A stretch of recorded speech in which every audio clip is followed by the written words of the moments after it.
So, session number 7. Seven. I don't know what I was going for there. Seven. Session number 7 of Haven. Oh shit! Okay. Unintentional, rap god. He's beginning to believe. So, what happened last time? Well, a couple of things. First of all, the group were hiding and barricaded themselves inside the center tower because the blood moon has finally risen. The camp was being surrounded by mutant monsters guided by the smell of life under the bloody red light of the moon. You guys quickly decided to go down the crystal room and potentially wait it out. Then Kreenyaga had a brilliant idea. He shapeshifted his form into a half-ceiling, half-tile floor thingy and covered the trapdoor leading down the crystal room. But even with that, as the group were discussing why the crystal doesn't seem to be not affecting the monsters outside, a couple of infected skeletons managed to push down Kreenyaga and get inside the room. A quick and hardy battle had followed, and the group learned that even something simple like an undead skeleton can be a rough enemy under the effects of the virus. While Matrix was tuning to the crystal core, Kreenyaga shapeshifted again, but this time holding out with all his strength, regardless of how heavy the creatures above him were. And as the night grew longer, the group experienced some internal conflict between certain members, certain contracts, certain therapy sessions were had. But most importantly, what happened, you guys decided to shut off the crystal core, prompting all the monsters to leave the camp. The drow woman that was inside your camp wanted to go and scout out the situation. Kreenyaga, you got eyes on her as well, and it appears that the monsters are not here anymore. At least for now. And we're gonna pick up from there. 1 second.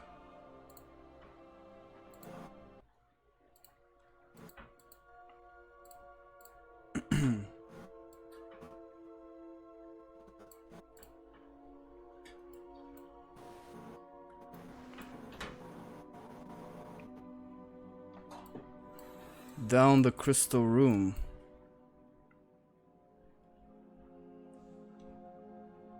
As you and Ogddo converse, Matrix, and as you look around the room, all of a sudden, you hear a sound behind you. As you look around, Nia is gone.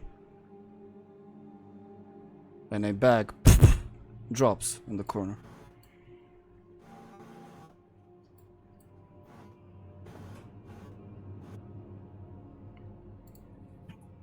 Okay. Where did she go? What do you mean?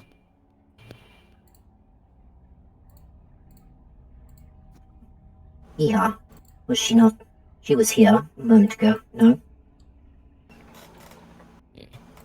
Right. Huh.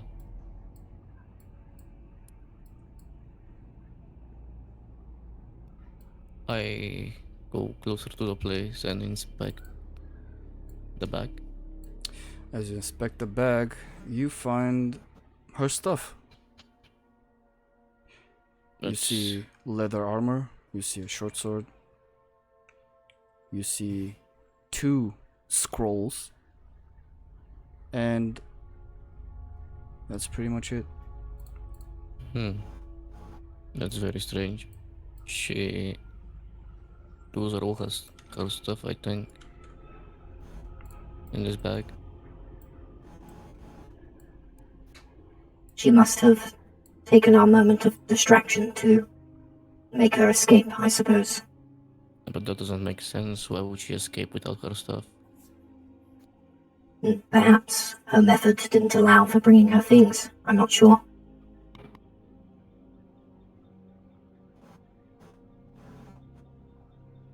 Well, This isn't magic I'm familiar with. not that I have seen either. I'll take the bag and carry it with me for now. I'll keep hold onto her stuff. Maybe we find out more. We do have a situation at hand. We're not quite sure what's going on outside yet.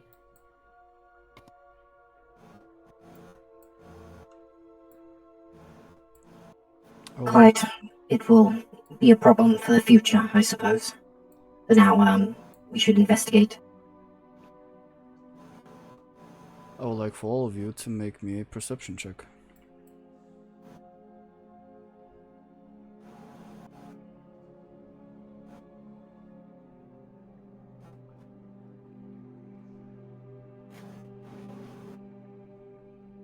Okay. Fuck. Oh, I pressed the wrong performance. thing. Wow. Still good. Ogdo's too busy dancing. Ogddo just starts breakdancing. Very well, mind you. I think Kreenyaga, wasn't he upstairs or did he pop back down? Think you went down? Okay. So, Matrix and Kreenyaga, you're still kind of trying to hear around what's going on upstairs. You saw Aphelia head up in a fit of rage to kind of calm herself down. Ogddo, you hear something from upstairs. Like something crashed in the tower. Wait, did you all hear that? Something from upstairs. I did not, but if you're sure, let's hurry. It could be dangerous. Yeah. Let's go.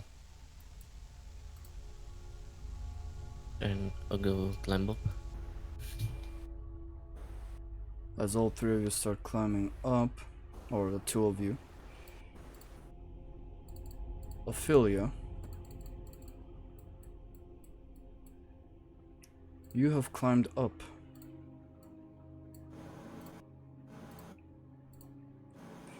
As you have a familiar dwarf you see in front of you, looking at the horse, kind of scratching the back of his head. Aye, lad. What good for a while. Wanted to use you.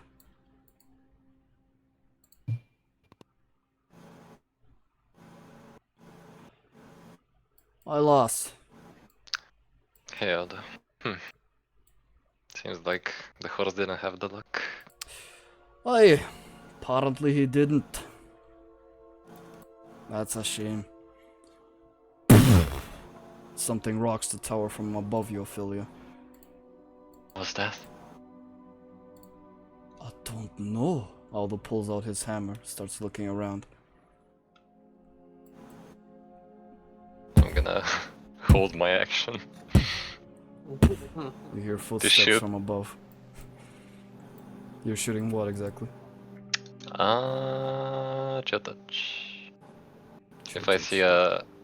what's it called? One of those beings. Very well. As you're holding action, one by one, your friends start coming out. First is Ogddo, Matrix follows suit. Kreenyaga, I'm assuming you're going up as well. Oh yeah. And Kreenyaga comes up as well. I'll give him a hand gesture, showing up, and a shush sign. Ogddo will nod.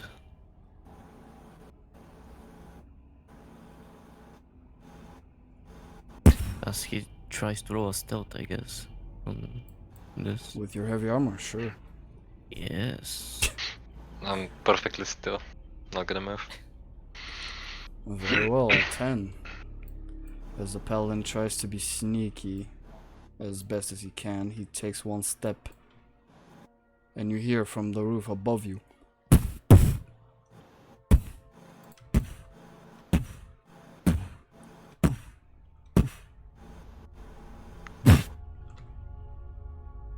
A sort of a leap can be heard. I will try to look out that hole. As you look out, you see it. A familiar monster in the distance. It's making his way, looks at the tree, sniffs it, continues to rock around camp.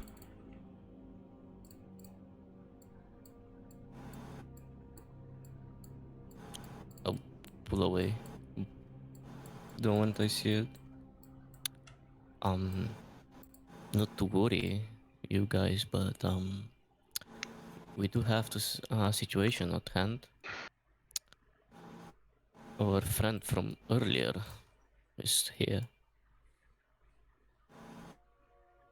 The big guy? The big guy. Oh, that's something we cannot handle. I don't understand. If it is a friend, might we greet them? No. No. Enemy. Anything but a friend. It's a creature of the dead, very big one and very ferocious one. I see. We will be in danger while it roams this place. What do you suppose we do? It doesn't seem to have found us yet, or he's unaware of our presence here. So I'd like to keep it that way for the time being. My hopes for now are that if things stay the same for the duration of that blood moon, he might just wander off.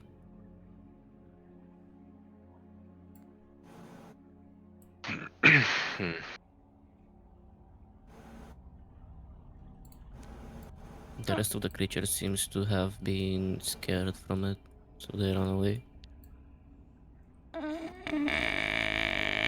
Door opens.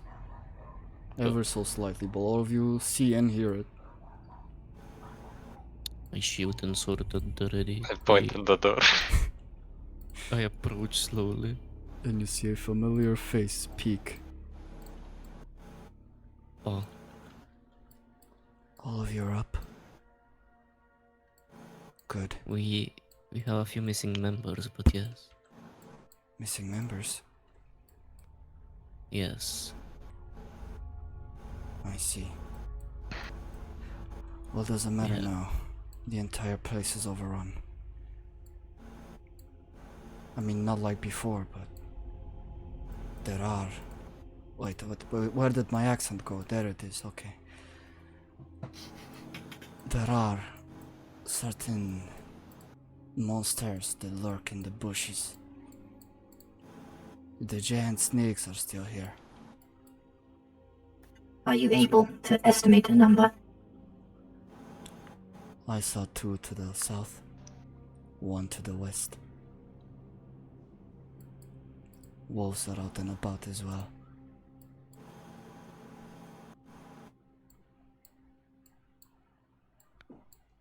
So we are still surrounded, just not as tightly as before. So, I don't mean to be that guy, but what now? Do we just wait? Well, you saw those curtains. They were quite the fool. Aye. I think we should avoid combat as much as we can. I concur for now. My energy is somewhat depleted. I wouldn't say that we have a good chance in back-to-back battles like this. We should only engage in combat if it's needed. For now, we're kinda safe. It seemed like they were drawn to the magic of the crystal before. Now that that's gone, they don't seem to have much interest in this place. So if we keep well and hidden for the time being, that interest should be on the low for them. Does that mean we shouldn't use magic? I would suggest so, yes. Oh, great.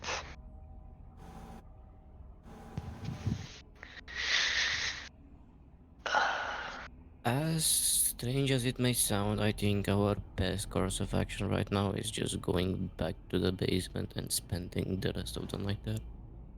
I think we are all kind of spent. I think that's a worthwhile assessment. With time to recover our strength. If the threat still remains when we arise, we'll be better equipped to deal with it, but best case, it won't be there. Yes. Although you have experienced Blood Moon before, do the creatures go away as the Blood Moon sets? Well, lad, to be completely honest, I ain't sure. The one I experienced a while back was a terrifying one. I was forced to flee with my kinsmen. And throughout the night we kept running.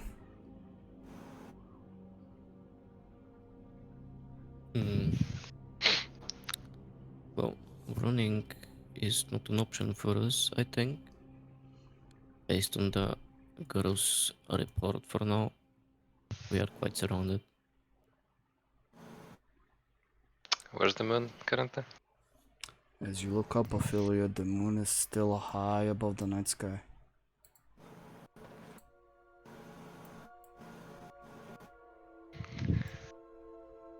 Oh, it seems it's gonna be a long night.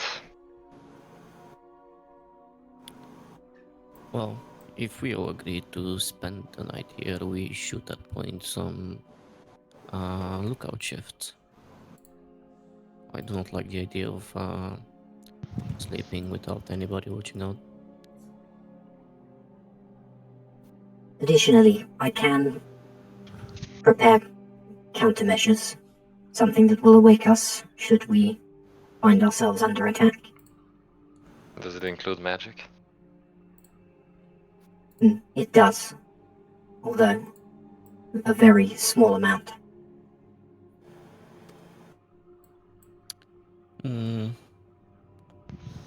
Considering how little we know about those creatures, I would advise against using any sort of magic, no matter how small it is.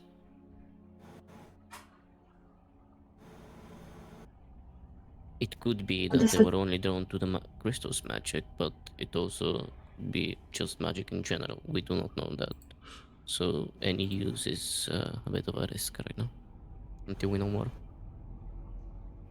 Well, as it stands, I don't sleep like the rest of you. I will remain in a dormant state, but still able to be aware of my surroundings. I can handle the watch. Are you sure you don't need any help with that?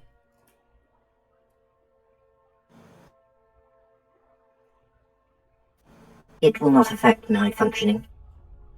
I'm more than capable of fulfilling that role myself. However, if you would feel better being able to help, then you certainly can.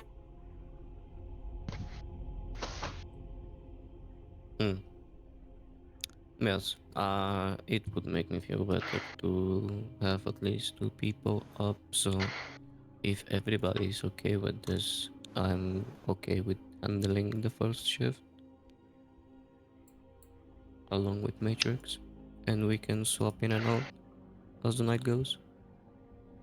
Yes, I will not require much sleep, and I shall relieve you. it seems we have a plan then. Does everybody agree on it? Yeah. If all of you do not mind, throughout the night, I do wish to be up at some point. So I suppose I'll be joining you in one of these watches. Sounds good to me.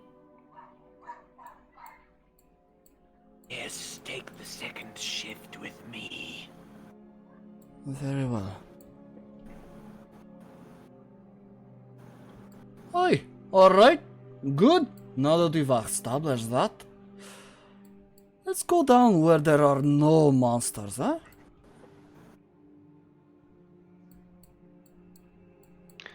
Let's do that. Oh, what is this? Aldo comes here and kind of leans down, picks up something. What did you find? It's a key! Or a piece of a key.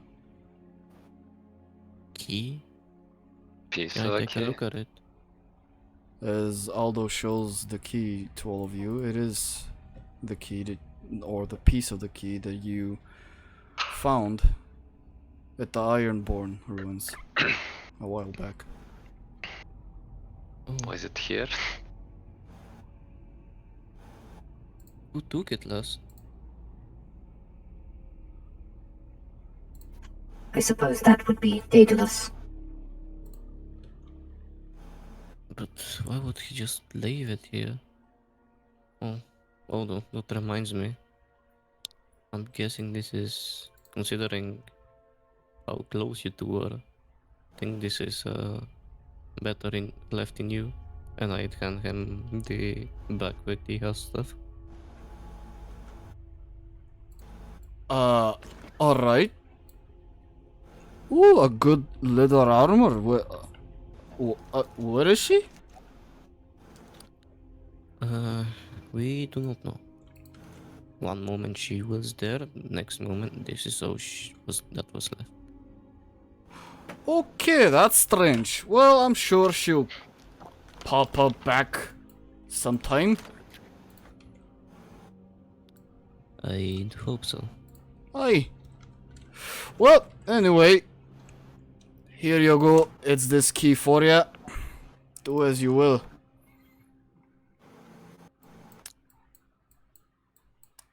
I'm going down. Aldo goes down. Well, since no magic is gonna be used, I won't be of any use. I guess I'll be joining Ogddo. Yes, me and Matrix will take up the first shift, and then we will get switched by Kreenyaga. And I just look at her. She stops, looks at you. They call me Saravith. Seraphet. Nice to meet you. I'm Ogddo. I'm aware. And Sarah goes down.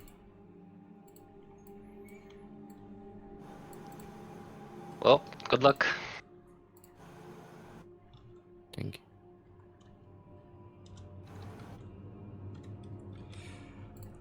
Kreenyaga will follow Aphelia down and he'll say, Knock on me 3 times if you need us. and he'll probably do his same game plan of trying to turn into the stone floor. Alright, fair enough. Kreenyaga becomes the floor. Okay. Love it. Well, Ogddo will come up, sit on whatever this is, a bit to the side, and he'll just spend the next few hours looking out. I may seem inactive, but I will be with you, watching, listening. That's fine.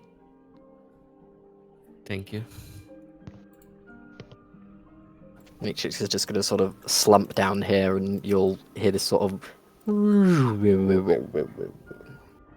She sort of just slumps, motionless. Her eyes are still like creepily open, and her head just sort of like, bent over like a discarded marionette.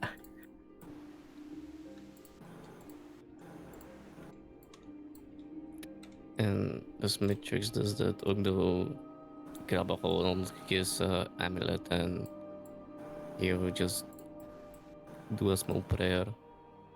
Please, Father, grant me the strength to get through this night.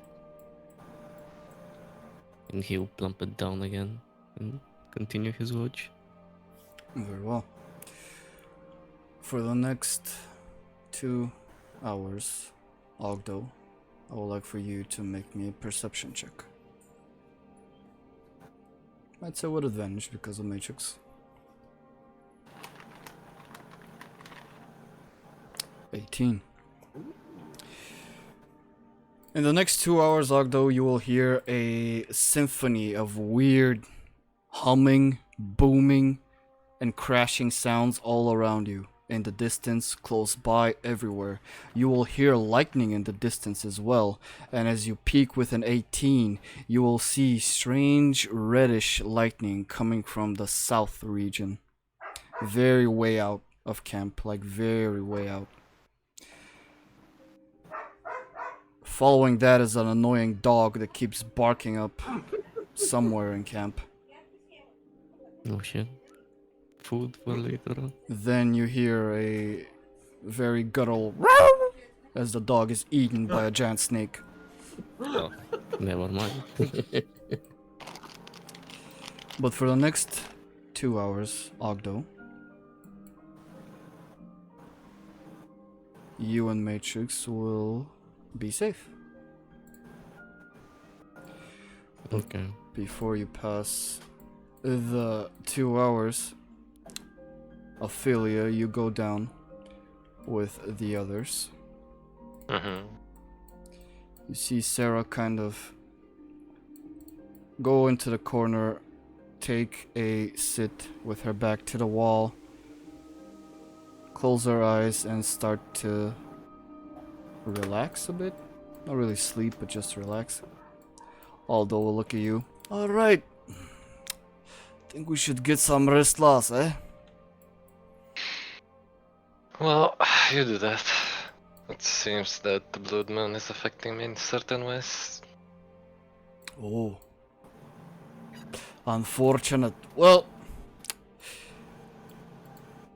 at least you can pretend. Close your eyes, count some sheep. That always works for me. Watch. And he sits down.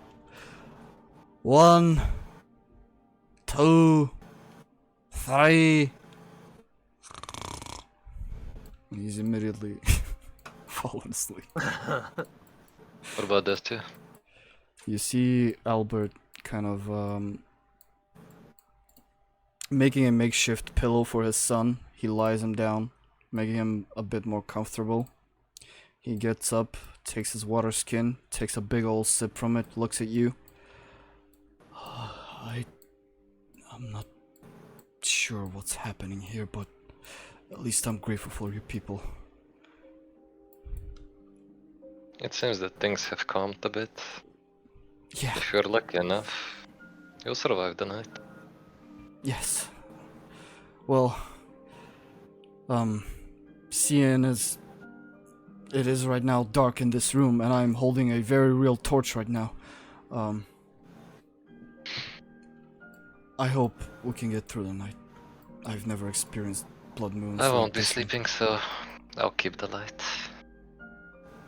You can take some rest. Good to know. Miss, what was your name again? Aphelia. Aphelia. Right. Thank you. Again. I take his torch, right? Alright.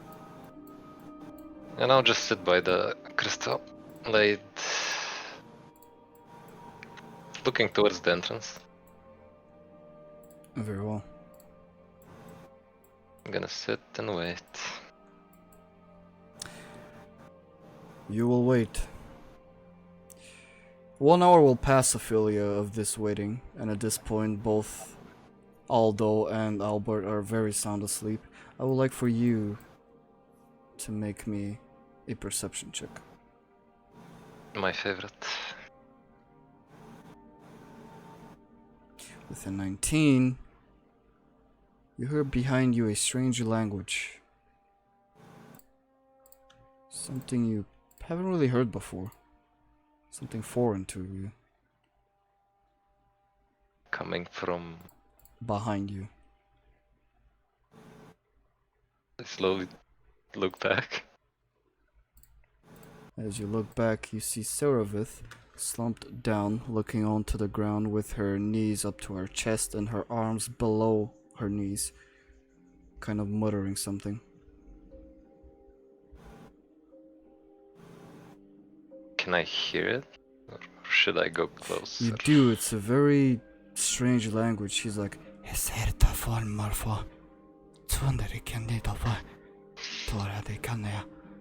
something very weird.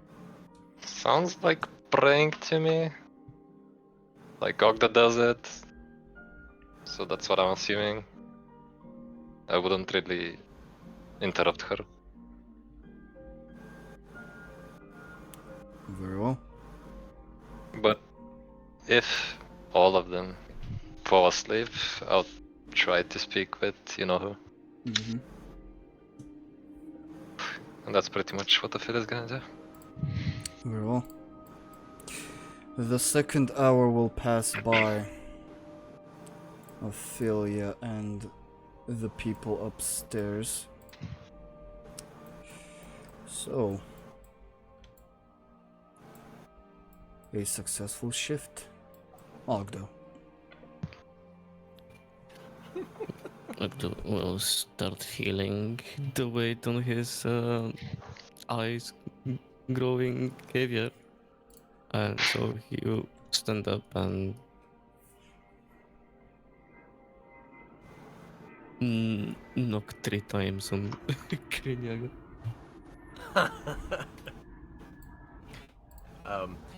So all of a sudden the floor will open up with a large a large frowny face appears and opens up with jagged rows of teeth and Are you ready? God. I just pictured that. Oh my god. Yes. I think I'm ready. so he will kind of slide out of the way, revealing the ladder beneath. Ogddo will turn towards Matrix. Matrix, I think our shift is over. Wake the drow, but be cautious. She is very watchful. Will do, thank you. And Ogddo will go down. Ogddo goes down.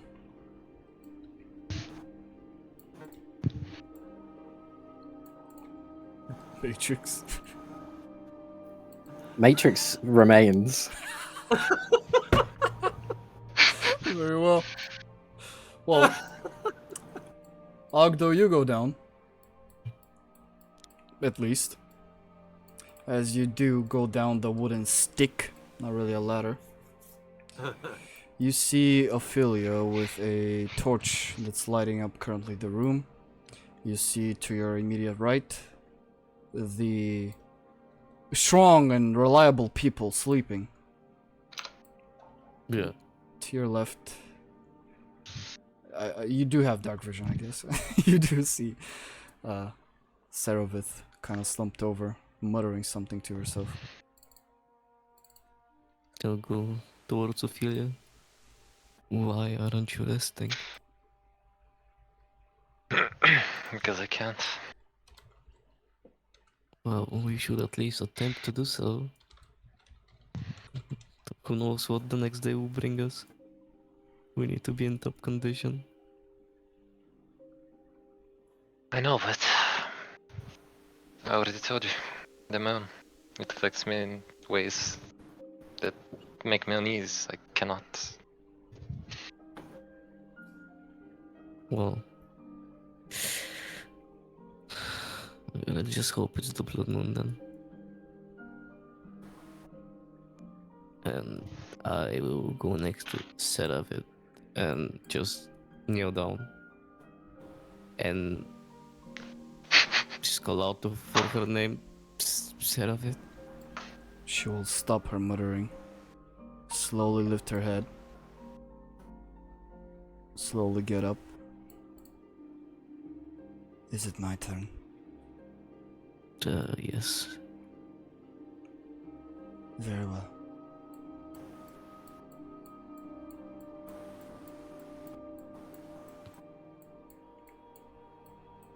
Ogddo. She'll start climbing up. Ogddo will sit down next to the wall and try and get some sleep as well. Noted. Kreenyaga, you see someone going up the wooden stick as the drow exits the trap hole. She looks around immediately, makes eye contact with Matrix, and goes towards her. And you see a weird, you actually hear a weird muttering from her as she kneels down towards Matrix. Kon no while continuing to panvo. I presume I don't understand this language. Nope. Okay. Does it seem like she's casting any magic? Not really. You see her Okay. crouch down before you, and you see her look at her wrist, and just starts to speak.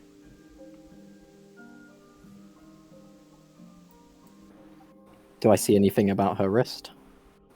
Roll me perception.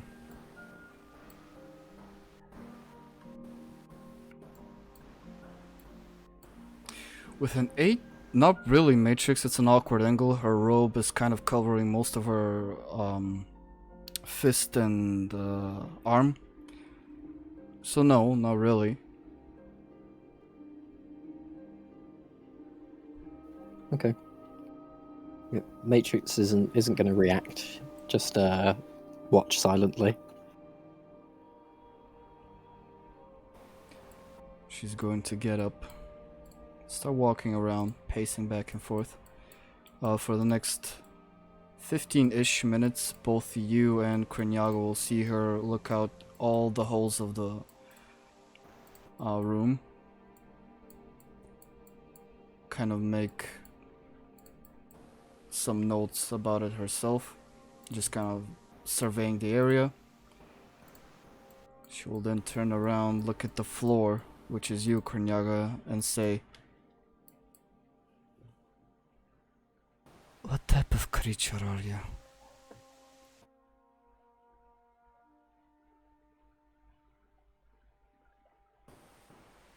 The most common term.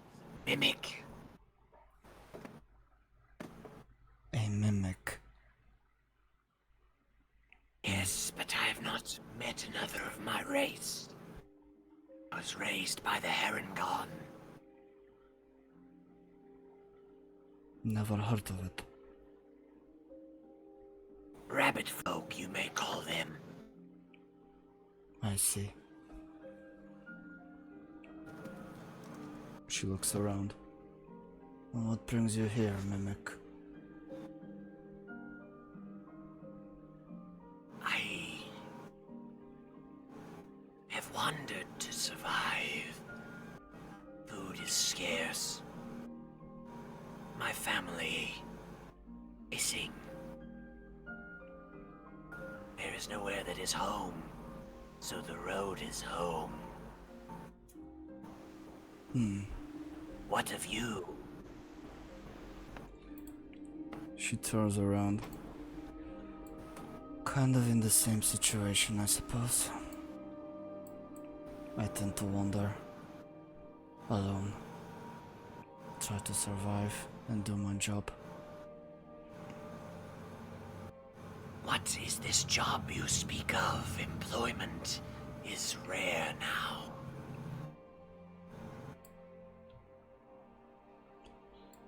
She looks back at you.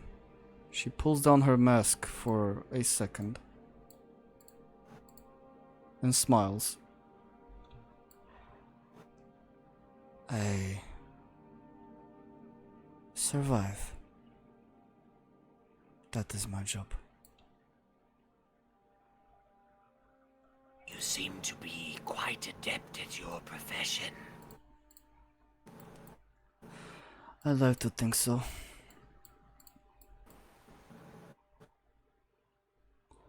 Come morning time, things will be different though. Why is this? What difference will the morning bring, aside from an end to this cursed blood moon?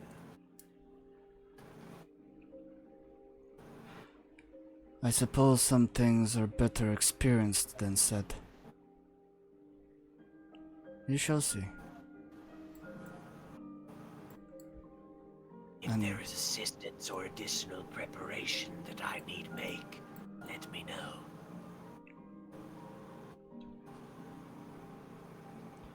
Be sure to tell everyone, then.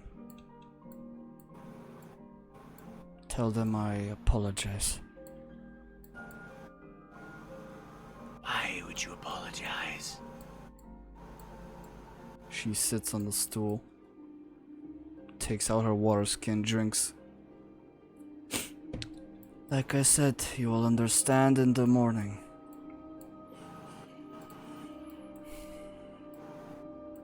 Can he roll insight on that? You sure can.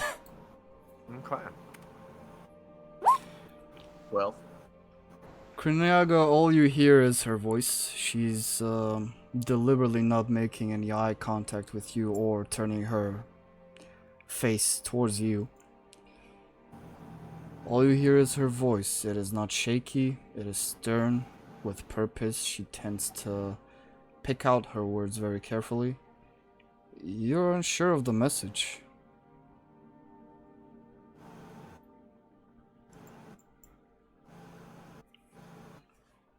Is something troubling you?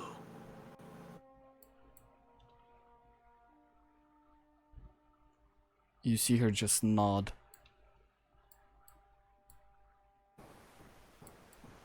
Is this something that I can assist with? She looks up. Not really, no. My path is my own.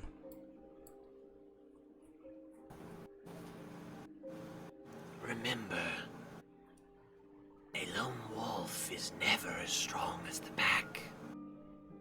We may have both lost our packs, but we have a chance to form a new one.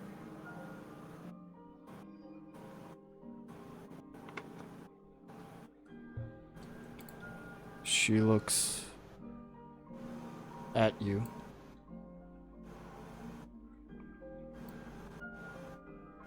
Looks to the front.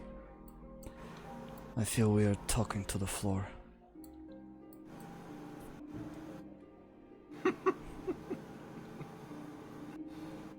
Very weird feeling. Never experienced it before. Maybe I am a bit crazy. Maybe you don't even exist.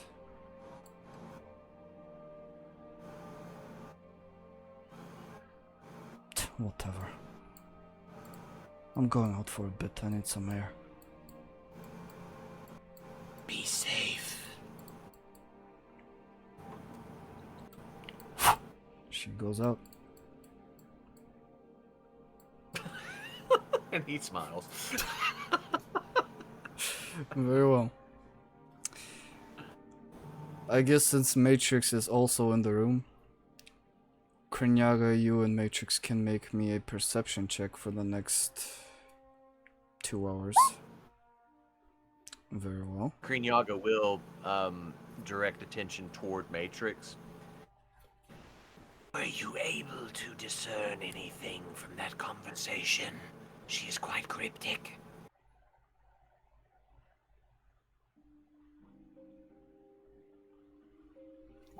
Just sort of whir a little bit and quite quietly. Not sure. Nothing that really stuck out to me. I don't understand the language that she speaks.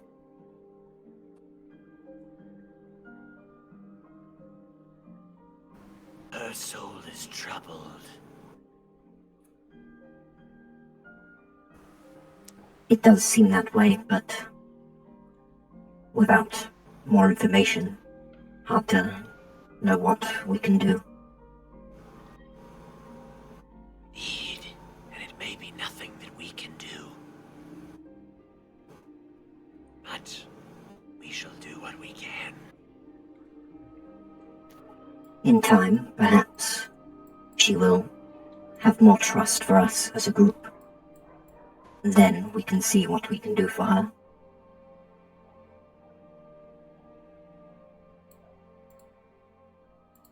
Indeed. Do you believe her to be a trustworthy companion?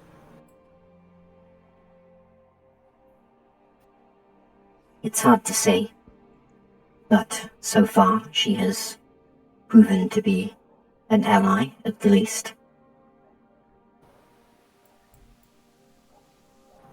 Yes, she has done no harm. Proven no reason to be untrustworthy. There was something that seemed to have her attention.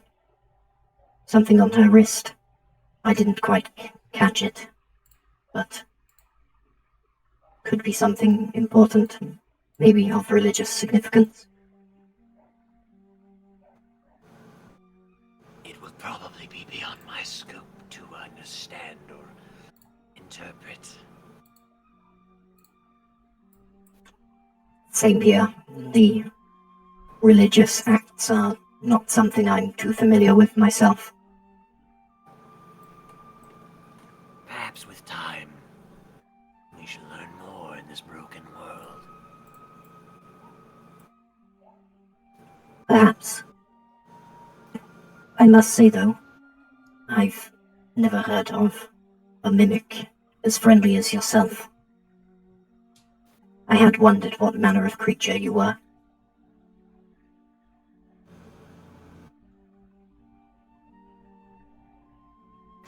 Might I ask how that came to be?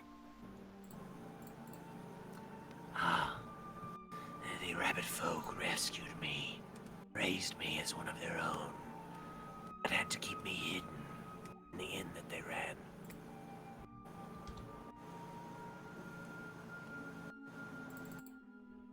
I see. So you were raised by more moral people. Oh, I have never encountered another. I've not been around many humanoids. They were always on the other side of the door. I could hear their music, their talking, their laughter. I enjoyed the foods of the inn. But I was always separated. Emily, Owen's family, they treated me as one of their own.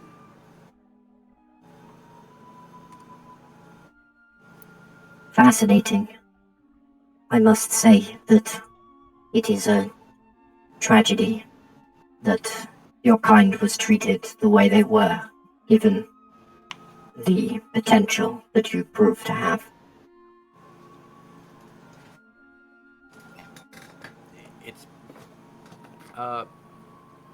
Matrix, can you roll an insight? I'm just kind of curious because he's not super expressive, so I'm wondering if you'd be able to read a reaction or not. Okay.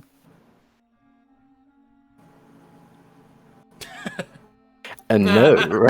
A no. Can't interpret the mood of a floor? Come on. A floor with teeth, even. Come on. Okay, so as you're looking at studying, he gets quiet at the last thing you said. Okay. For the next 2 hours, with a 9 and a 6, both of you will not be really paying attention to your surroundings as much as conversing. But being stationary, the both of you don't really hear anything more than you've already heard. Strange howls in the night, weird noises from all around you. You actually, Matrix, pick up on something. A strange grinding sound coming from the room behind you. A stone grinding sound, almost, kind of very weird sound. It'll persist for a couple of minutes and then fade away. Okay. But I couldn't discern any sort of like direction that the sound might have gone in or anything like that. Coming from the room behind you, and it faded away, I guess, to the north. Okay. But 2 hours do pass. Your shift is also at an end.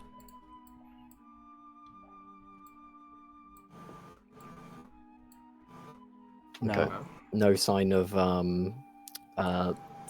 gosh, I've forgotten the name already. I'm terrible. Ceravith. Sarah. Sarah? Yeah.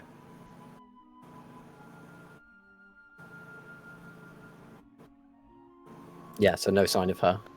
Mm-mm. Nope. Alright. Matrix will stand back up and make her way over.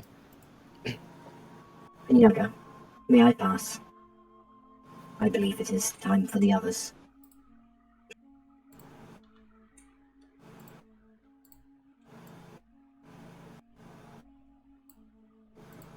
Very well. And, yeah. He will shift on out of the way. That is really cool, by the way, Spark. Yeah. Immersion, production quality, you know how it is. Right? Matrix, I felt you'll... kind of bad for Saravith having a serious conversation earlier with Stone Floor. I'm the teeth were there. That was nice. Yeah.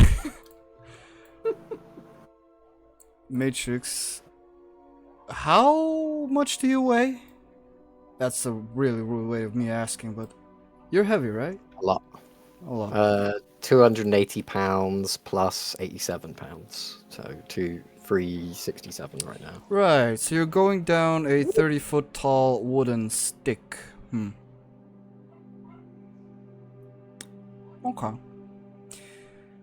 Just make me a general acrobatics check. Okay. Can I do athletics? Sure, athletics. 13, okay. You do manage to go down the stick, but you figure you have a fine amount of times you can do that before the thing just kind of gives up and breaks on you. But you do go down. And as you do, you step into the torchlight, seeing Aphelia not really sleeping, just holding the torch, staring blankly at you, frankly, not frantically. To your right, you see people sleeping. To your left, well, yeah. Oh, Aphelia, why are you not recuperating? Because of the weather. The weather. It is plenty sheltered here. As I said to Ogddo, the moon doesn't let me. Oh, I I close see. my eyes and I see the worst things ever.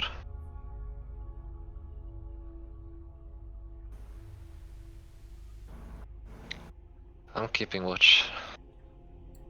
How are things up there? It's been a couple of hours. It's been all right. Something was scurrying around in the northern room, however. It appears to be gone now, but could be worth keeping in mind. Hmm. Do you know whose turn it is to watch? Yours?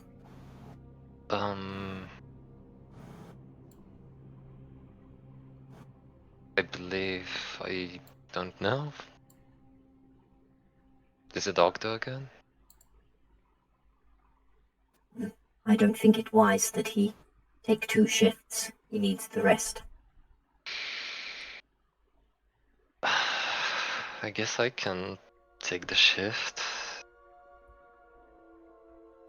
Well, if you are reluctant, it isn't necessary.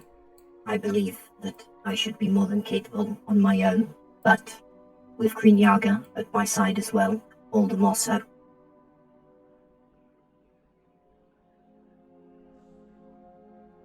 I see no issue if you wish to rest further.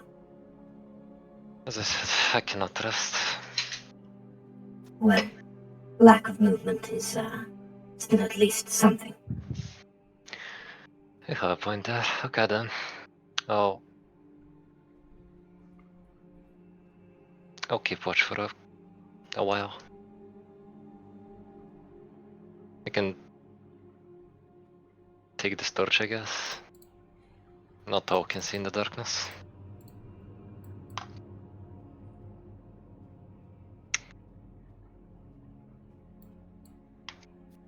All right. If you would, could you perhaps try and attach a rope somewhere above this ladder? It is rather precarious. I'm not sure that it will hold my weight too much longer. I believe I don't have a rope. Maybe Ogddo does? What happened to the rope we used in the dungeon? I'm not sure. Perhaps it is with Ya's things. Okay, then let's try not to wake up Ogddo and get the rope. As you Not- approach the sleeping dwarf, you do see on his back there is a very long hempen rope sticking out. Can I carefully take it without waking him up? Sure, roll me sleight of hand. Oh yeah, my favorite. Let's see. Boom. Perfect. That's an 8. Yeah. You touch the rope and you start separating it from Ogddo. Then you stop because you hear no I continue. loss. Ooh. Nah, I'm gonna continue. You take the rope. Yeah. It is approximately 30 feet. Well, this might do it. It should be enough, I hope. I'm not sure where I should just tie it up. Do we have something above? It's quite the empty room. Not sure, but perhaps a look around you might be able to find something sturdy enough. I do not wish to strand the others down here by destroying our only means of exit. Actually, you know, Kreenyaga might help. And she's gonna start climbing. As she does, she's gonna say, I'll alert you if something happens, because I won't be using magic, and I will need your help.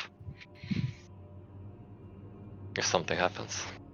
Understood. I will be right here. She nods and continues climbing. Aphelia goes up the ladder. And you're Matrix is left. just gonna return to her inert state just down here at the bottom. As you do, the torch that Aphelia handed to you goes out.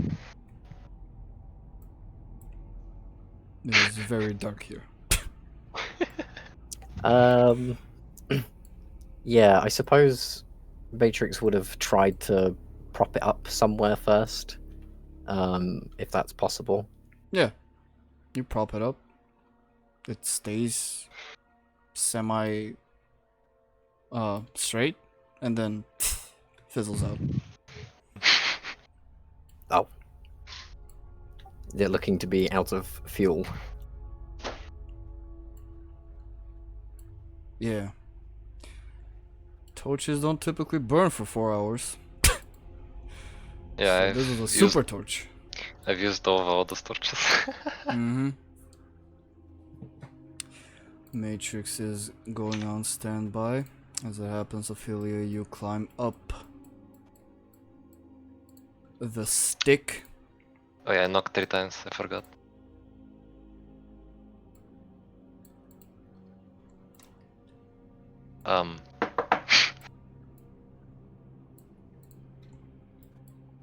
Yeah, he'll slide to the side. Okay.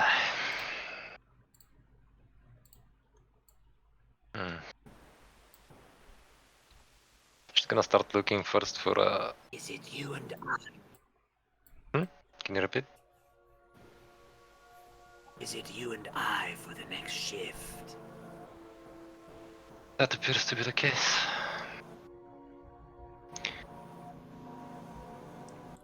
That being said, if something happens, I'm relying on you. Remember, you can always dive down to escape through my mouth. I'll keep that in mind. Oh yeah. She's gonna drop the rope right here. It seems that we're gonna need this if you wanna get Matrix out. The ladder doesn't seem to be stable enough. Or the pole. Yes, she is quite dense is the correct word, yes? We can go with that, yeah. And Aphelia is gonna go slowly towards this wall and try to listen in the next room if she hears something. Roll me perception check, Aphelia. With a 9, you do manage to capture something as you lean in and try to listen in the next room. As you do, you hear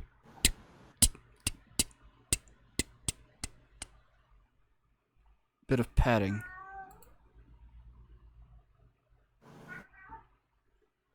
Does it sound like footsteps or? Kind of. Not really, you're not sure.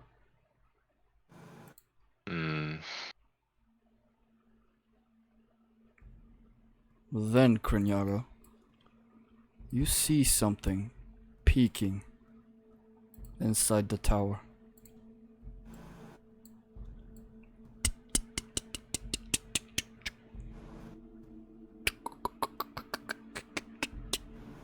It's snapping its neck repeatedly. Aphelia is with her back, so she doesn't see that. Mm-hmm. On the underside, so on the ceiling side of him, he's going to form a pseudopod which knocks 3 times, and kind of, it's going to then gesture at the area that this creature is kind of poking its head in. So if anyone is awake downstairs, they can see kind of the general direction it is. But he's remaining motionless on top right now. Very well. You knock, and you hope that people downstairs hear you. Aphelia, a very strange pattern. Patting. I guess Matrix is the only one that can actually hear your warning, Kreenyaga. So yeah, Matrix, you do hear something. She'll stand up. Is something the matter?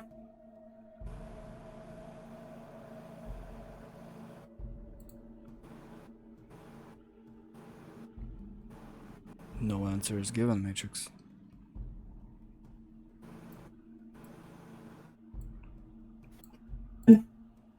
Knock once. Something is the matter. And there will be gosh, because it's like yeah.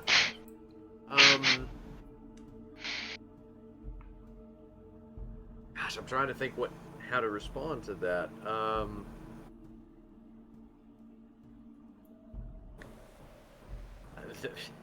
You know, I think the pseudopod is going to give kind of a gesture, you know, kind of waving a little bit from side to side, tilting, I guess.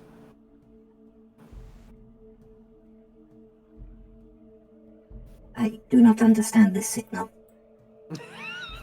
That makes sense. He'll... Yeah, he's spider. gonna knock. Yeah, Goes in. one time. You hear one knock, Matrix. As that happens, the spider turns his head over here. Starts walking about. It's weird, Aphelia. Now you hear the strange clicking behind you. As she turns, she freezes immediately. Motionless. Matrix is waking up Ogddo. Oh, 1 second then.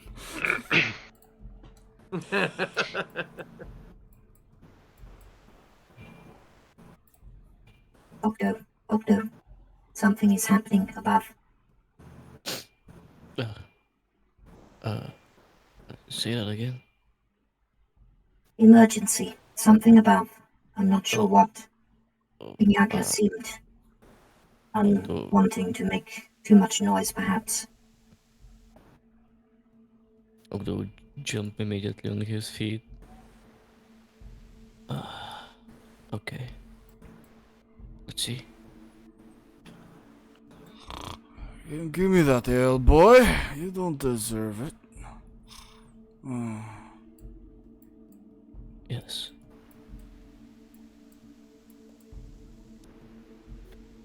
I will wake Ogddo as well. But the others, I think, best left as they are.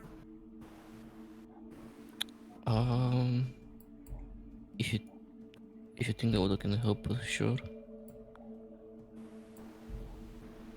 Ogddo, awaken. My hammer! Keep it down. Oh, You're fine. But oh. something's going on outside. Why is it You so may need dark, help with lass? this. I only see your eyes. I was only given one insufficient torch to light the area. Ah. Ogddo reaches around. Blast that thing. There you go.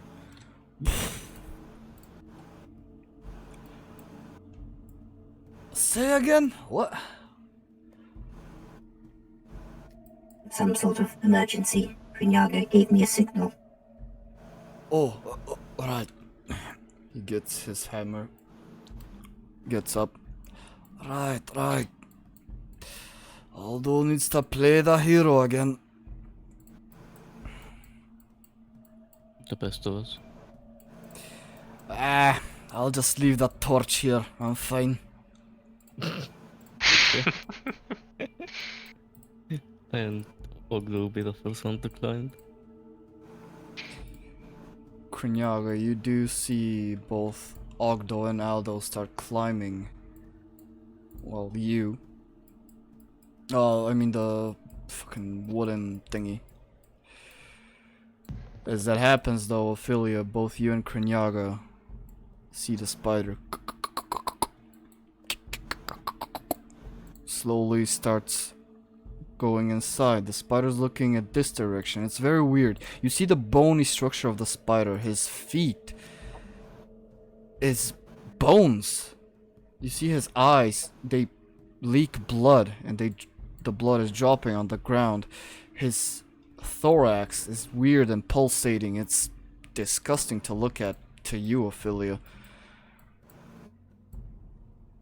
It just passes above you, Kreenyaga. It stops. It sees the horse. It webs it and it brings it towards itself. Or at least a carcass, and it just starts eating. It tears out the bone. It tears into the flesh, splattering all over here on the floor. A bit goes in onto you, Kreenyaga, actually.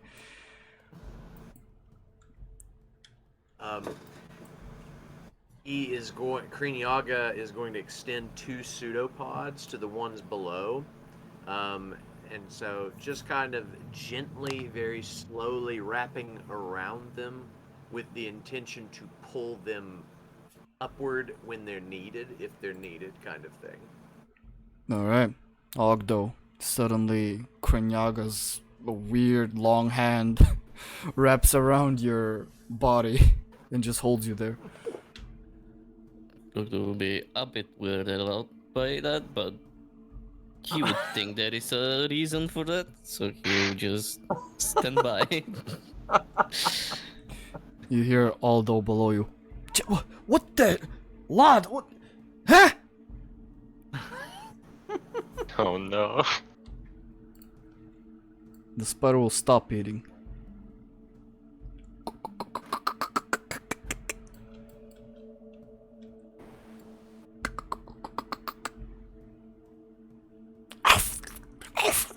Continue on. Aphelia, you doing anything? If I do anything, I'm dead. Good point.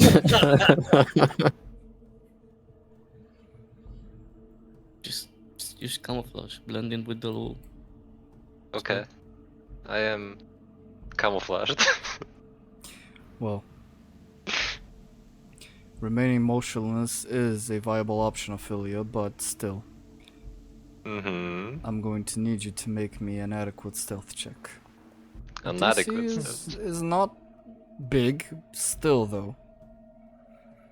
It's above average. It's fine, you're good at it. Yeah, I'm gonna sneeze, you know? Yep. Oh. Shit! Double. Pop off, queen, alright! Aphelia, you center yourself a bit nervous. Your pulse is going very rapid, but you steady yourself. You calm down, you close your eyes, you remember what you and your brother learned when you were little. Take a sharp little breath and exhale very quietly. You remain motionless and steady as the giant spider finishes the horse carcass.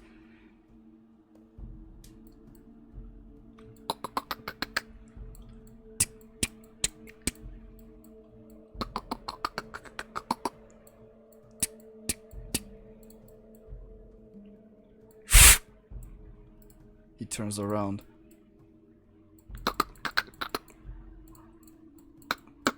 Goes above you, Kreenyaga. A bit of web is splattered onto you.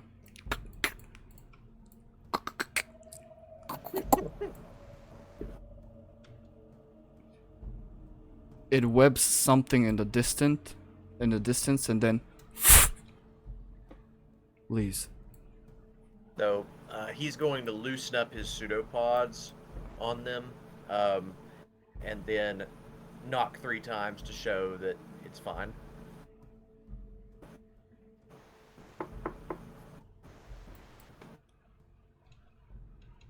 Although we'll look at you, Ogddo. What the? What was that knock for? Well, it is what Kreenyaga uses to communicate with us when he is in this form, and a sudden salute is required.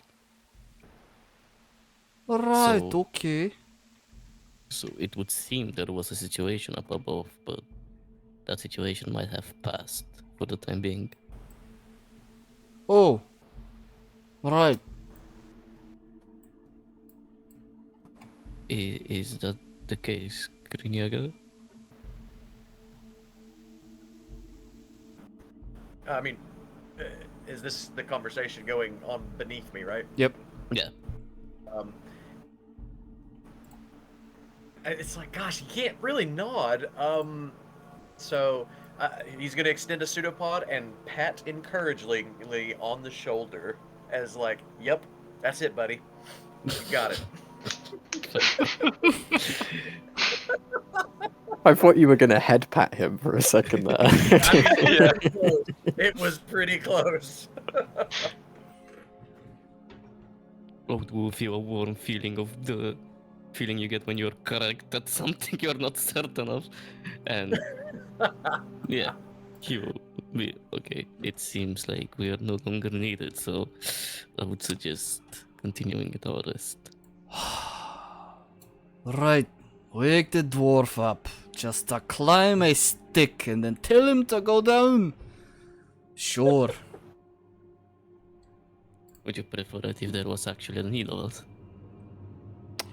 Aye, kind of. Well, in our current situation, not being needed is probably the best.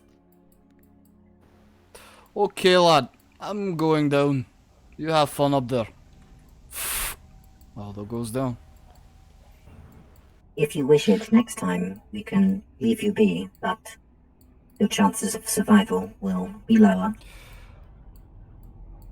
I'm fine, lass. I'm here to help. Kinda disappointed I just climbed up and did nothing.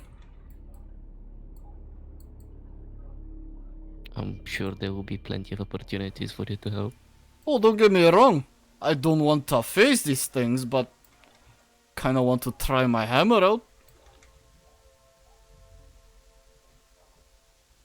There will be opportunities for that as well. I'm sure of it. Alright, Mr. Funbags. Enthusiastic, are we? I'm sure there'll be opportunities. Lighten up a bit, lad. You need to go poop? Well, considering our situation with the Blood Moon, I know it's a bit difficult to, what do you call it, light up. Right. If you are, do it all the way over there if you don't mind. I'm fine, thank you. Alright. He'll climb down. Are you sure, Ogddo? Excretion is important. Holding it in too long can cause long-term health problems. Nah, she's smart. Listen to her. I believe if I do have the need to do that, I'll do it in a more private environment.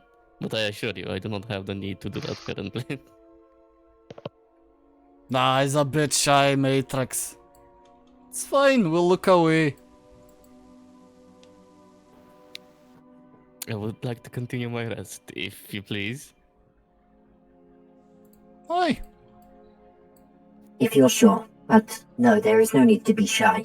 I have no such discomforts. I will keep that in mind, thank you.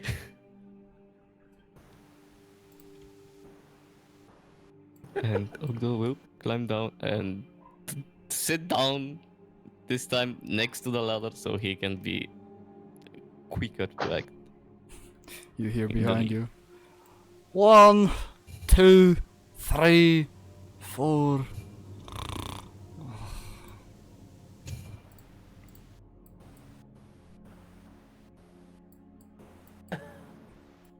Well, he seems to be fast asleep.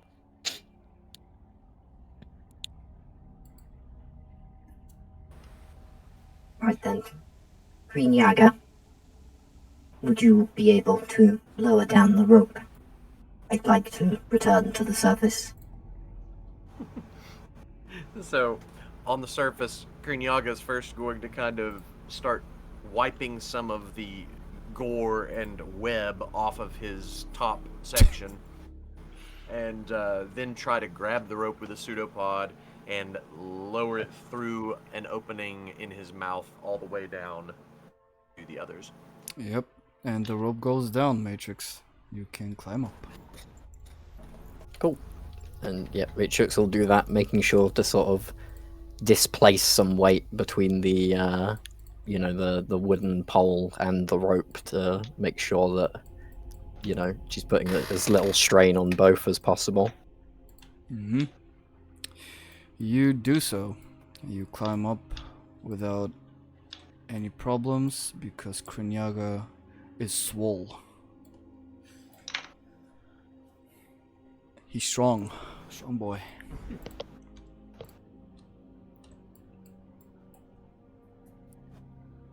Aphelia, are you alright? What happened?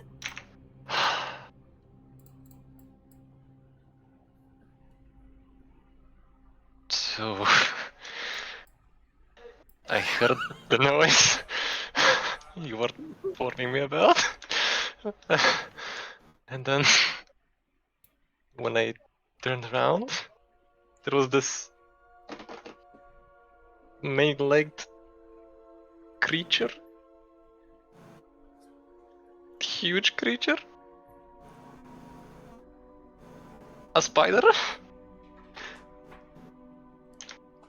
Goodness. I'm glad you're alright. How did you remain undetected? Well, I used the tactic I've learned many years ago. Oh, what would that be? Remain motionless and breathe very silently. Well, It saved my life.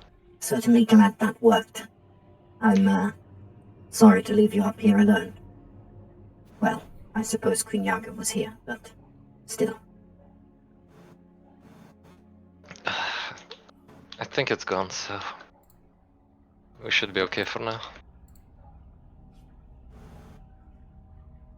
Well, I'm going to remain here for the rest of your watch, regardless. Okay then. Let's keep watch together then.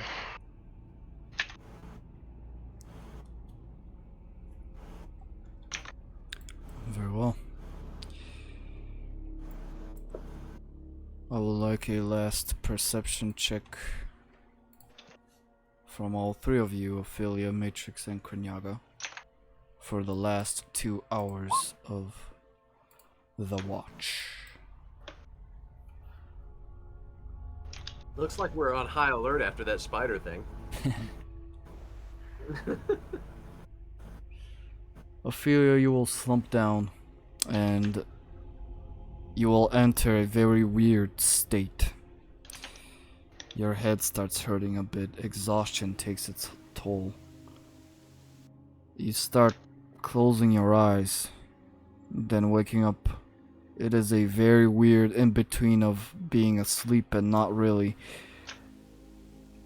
You're not paying attention at all. Matrix, you will kind of dumb down, stay static, be aware in your immediate surroundings at least. Kreenyaga, being closer to both of them, to this hole over here, you hear a familiar sound. A very familiar sound.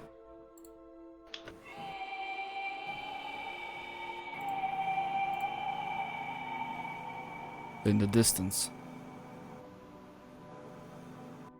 Way offside camp. Can I tell if this sound is getting closer or further away, or is it just like a one-time thing and that's it? You're not really sure. Okay. It sounds like our old friend is still somewhere out there.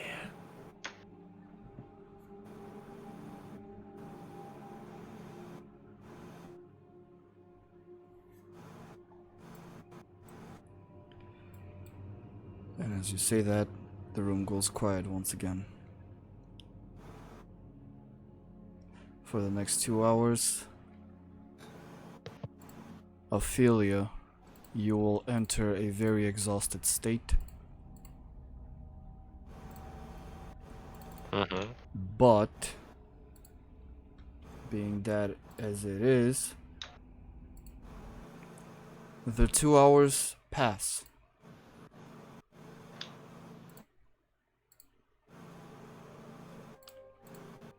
The blood moon dissipates. And the morning sun shines on Haven once more.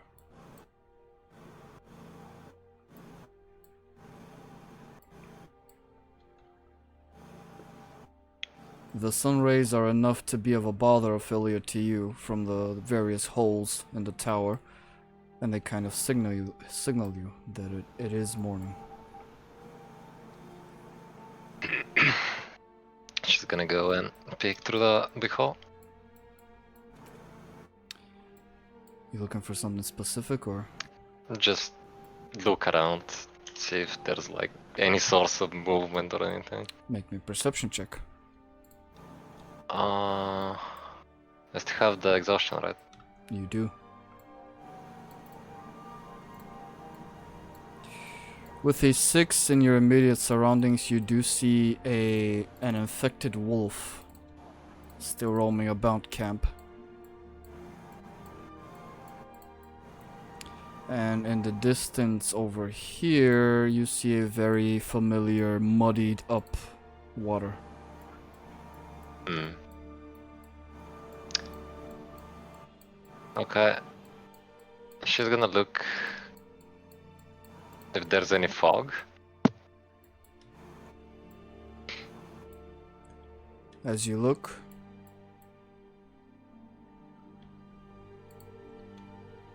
no fog.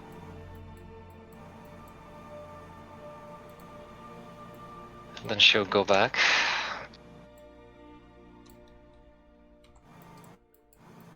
Matrix.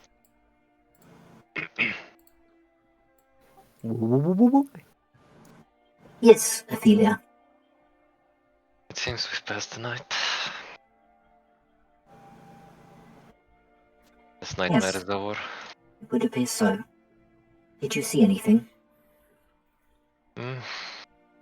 Not really. Though I feel quite tired. I believe you, certainly. Think I'm just gonna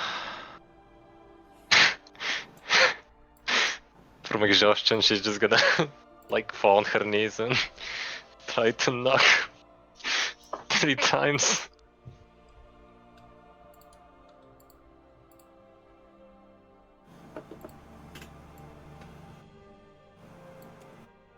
She knocks 3 times on you, Kreenyaga. Okay. Kreenyaga is going to start shifting into his armored form and step to the side, offering a gauntlet hand to help anyone up that's coming up. It looks like the worst is over. The blood moon has passed. We were lucky this one. I shall go and wake up the others. But the Dark One never returned. The Dark One? You mean the elf? Yes. I'm afraid you were the last one who saw her. Did she say anything? She said that things would be different in the morning. And that we would see.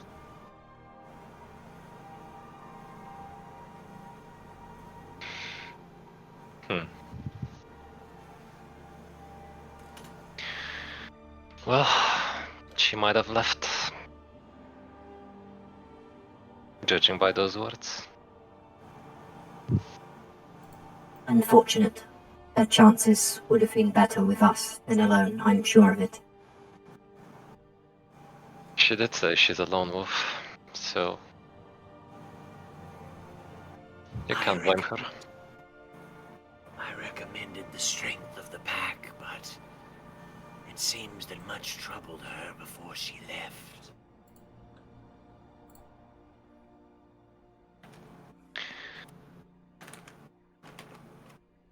We might see her again, Perhaps. but she made her choice, so we keep on moving. And she starts going down. Ophelia goes down. Ophelia, as you go down, you come to a very dark room. As it is still nighttime down here. Ogddo's still asleep. The others still asleep as well. She's gonna gently poke him in the face.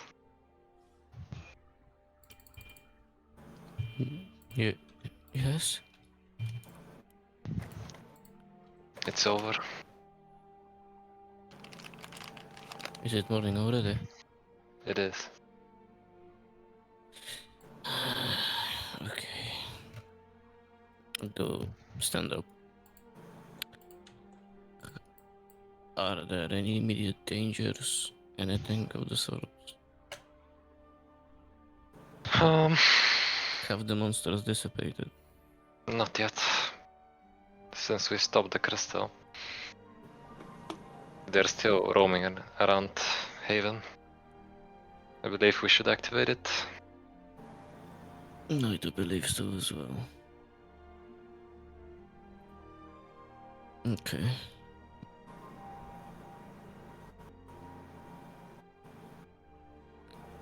Well, unfortunately, I think this task falls to you once again. It appears to be the case. Ophelia, you have not had a long rest, by the way. I know.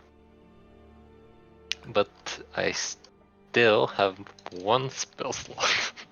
Okay. And I have a low chance of succeeding.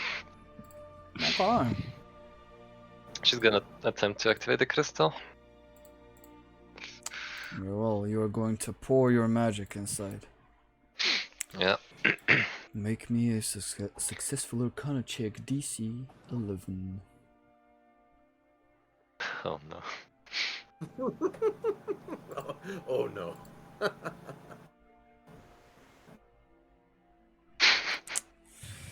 Ogddo, you see Ophelia get down on one knee. Her bangs kind of fall in front of her face. She kind of nonchalantly puts them on top of her head. She's not really focused. She looks off. She touches the stone tablet. Her hand glows blue for a second, but then you see her whole body slump over. And she enters a deep sleep. She's out. Well.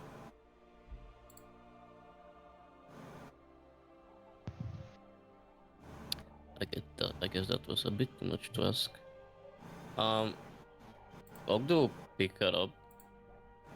I'm guessing he's strong enough to do that. Oh yeah, she wears like... She weighs like 20 pounds. Soaking wet, so she's fine. Yeah. He will put her across his shoulder. Like a bag of sand. And pile driver on. he will climb up. Oh, okay. Oh my god. Oh, a feat Oh, of no. strength, Ogddo. I see. Well, What do you mean a feat of strength? You said that she weighs like 20 pounds. that is true. But she is still. That's no semantics. She doesn't weigh 20 pounds. You're carrying someone on your shoulder with your heavy armor, trying to climb the wooden stick. It's easy. Sure.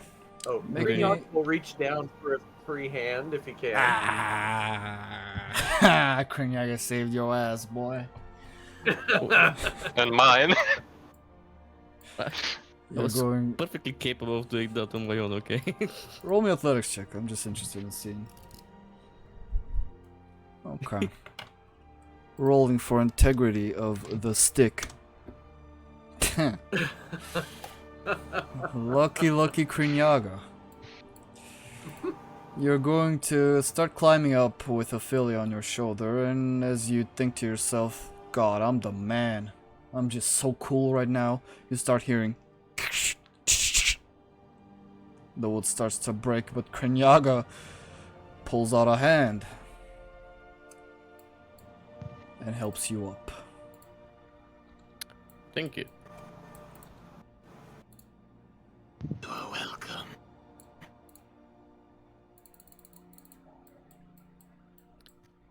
And he, as soon as he's up, he will go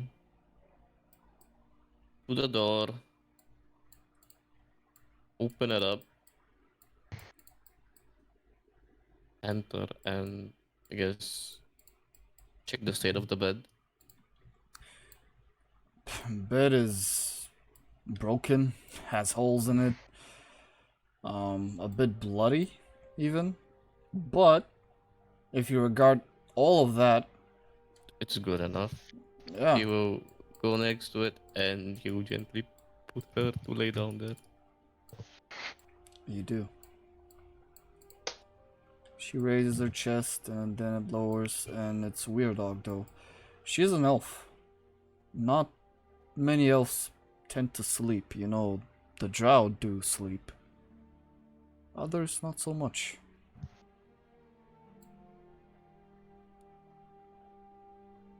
Can I make like let's see, like maybe a perception? Just look at her more closely as she's so defenseless in the moment. Oh, Okay. I wanna well see then. this. Sure. Do I need to put in, where is it? This type of music? No, no need. Okay. Make me a perception check, Ogddo. And what are you Because looking she for exactly? does look like an elf to Ogddo, but he has no idea about anything about her, so he'll just, you know. Mm-hmm. Alright. Well, she's tired, Ogddo. You saw how she slumped over down there. You put her down on the bed. She remains motionless, taking deep exhales and inhales. She's an elf, from what you know. You're not really sure what type of elf. Doesn't look like a wood elf. Most of them have tribalistic tattoos. Definitely not a Mhm. drow elf. Maybe a high elf? Well, whatever she might be, he will put a hand on her forehead and he will just randomly cast 1 point of lay on hands on her. Will you now? Yeah. Make me a medicine check, Ogddo. That is the check. Second. Right. Well, according to my notes Ogddo, as you place your hand gently on Aphelia and use 1 point of lay on hands, Aphelia, and immediately a great calmness washes over you. You take a big old breath of air, you actually get up, your eyes start blinking rapidly, your point of exhaustion is healed, and you feel fine. Like, I'm awake? What? uh, What happened? well, you seem to not be as tired as much. I just blessed you with the powers of the Father. They seem to have worked. Wait. Flip my token. 1 second. She flips around, looking at you. Did you just cast dark magics on me? Why do you all people keep referring to the Father's powers as dark magic? No! It's holy! Just she giggles. Ah, It's a joke. Whatever you did, thank you. well, if you need to rest more, do so. Kreenyaga, Yeah. you hear from below. Oi lad, can I get a hand? Yes. And a pseudopod will stretch down toward Aldo.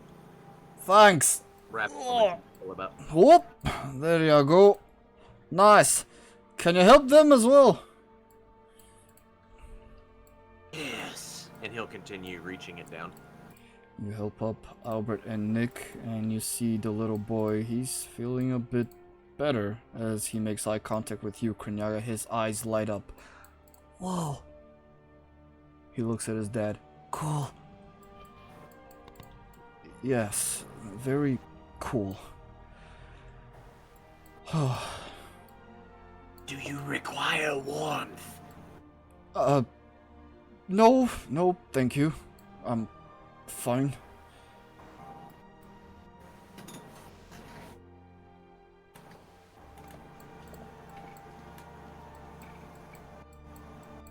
Aldo goes in here. Ah, there you are. Oh. You two a bit busy? You can close the door if you wish. I'm not sure what do you mean by that, but no, I was just leaving. I brought Aphelia here to rest as she collapsed a minute ago. Oh. Okay. Sure. Well, it is morning. And if my nose doesn't deceive me, I do smell the morning smell of fresh air. The morning smell of fresh air would be better laced with meat and herbs. That is something we can agree on, my friend. Ha ha! He pulls out his water skin, goes to drink it, and you see his mouth fill with a strange greenish sludge. And he, oh, what the bloody hell? He throws it out. What happened? I filled this up yesterday. Well, Could Would this be an after effect of the blood moon? What? I don't know. I'm close enough to hear that conversation, right? Literally there, yes. Yeah, okay. Well, it's not an after effect of the blood moon. We did have to turn off the crystal. So it's an after effect of the crystal being off. The same thing that happened before. Oh. Shall you turn it on? We should, but seeing how Aphelia collapsed trying to do that, I'm here to ask if anybody else could provide some magical powers to the crystal. Right, well, you do that, lad. I'm gonna go and do what I'm good at. I'm gonna go get my hammer, Yes. my smaller one, and start tinkering. I have work to do, and I'm hungry. Could you wait for a second? I actually do have a favor to ask of you, Ogddo, if that's not too difficult for you. Difficult, lad. What do you take me for? Well, the current way we use to go down to the basement is a very inconvenient. Would you Aye. be willing to help with that? With your tinkering ways? Okay. What would you like me to do? Build with some kind of maybe ladder, maybe something a bit more sturdy, made out of stone stairs, maybe whatever you Stone feel like best. stairs. That little thing, lad. Stone stairs I- are not happening. Well, that's why I'm asking you, because I'm not an architect myself. I do not know the best way. Okay. A You seem ladder way can more do. knowledgeable. Right, okay. I can do a ladder. Sure. That would be very nice, thank you. I'll get on that right now, actually. Do believe we have material. Anyways, you magic people figure that out. Be Wait, seeing. Oh, yes, I'm waiting. since I'm not sure if I didn't activate the crystal, did I? No, you did not. You collapsed before you could do that. I won't be able to do it now, which means the crystal is not protecting us from monsters, so be aware. If you give me a moment to finish with my preparations for the day, I will be able to perhaps make some attempts myself. Aye, Better. she'll make attempts herself. Alright. And Aldo will exit, pull out his hammer, and go towards his tent.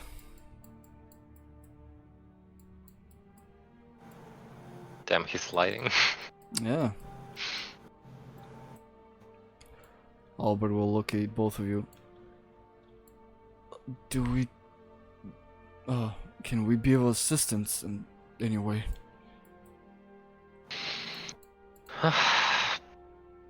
Well, I believe after we activate the crystal, we might go into the dungeon. If that's what we're planning to do. She asked the others. I am not sure yet. We do need to.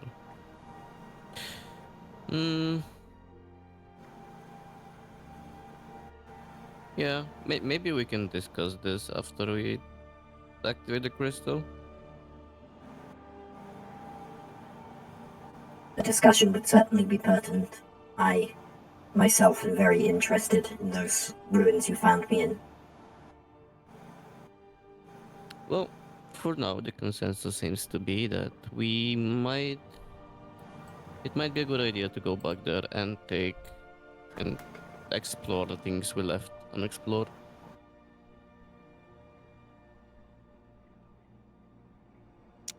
So yeah, after we are done with the crystal, have a good breakfast and whatnot, we could venture forth there. Alright, well, I'm just about done here. Just one more little... That's it. There we go. Alright. And then Matrix will stand up. I might need help getting down, but let's see what I can do.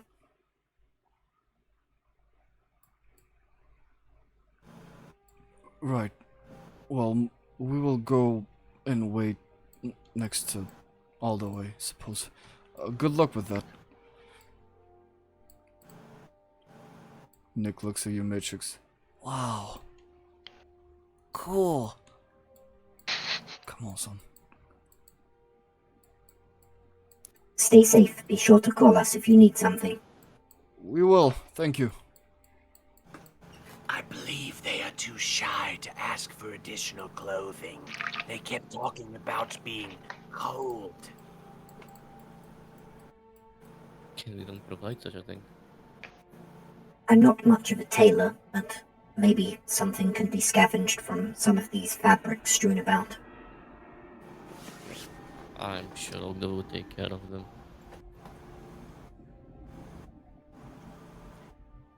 I am concerned about our empty stomachs. Perhaps hunting would be a valuable waste. We could try and hunt. I agree, because even if we do fix the crystal, that won't turn the spoiled food back. So we will have to deal with this, yes. Hunting looks like a good idea.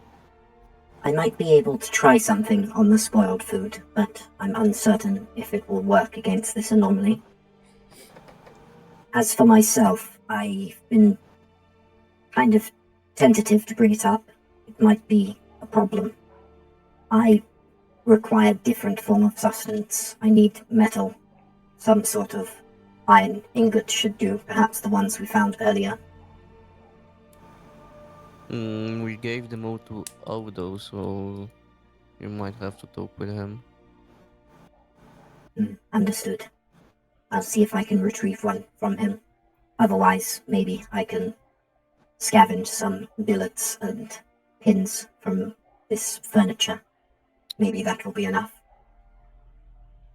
Well, what we could do is, after we're done with the crystal and secure the place, we could head out to the Iron Ruins and on the way there hunt for some food.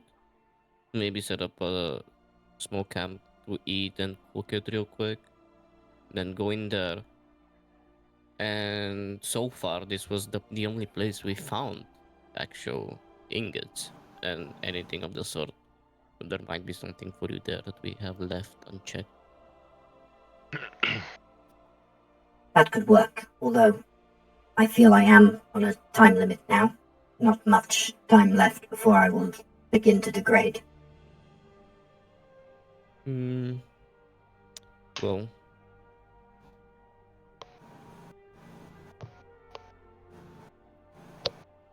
I don't see a faster solution to this.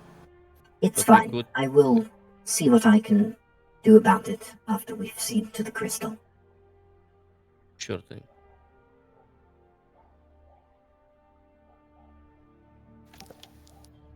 And yeah, Matrix is gonna sort of gesture for somebody to she's gonna grab the end of the rope and sort of hold it out for somebody to take.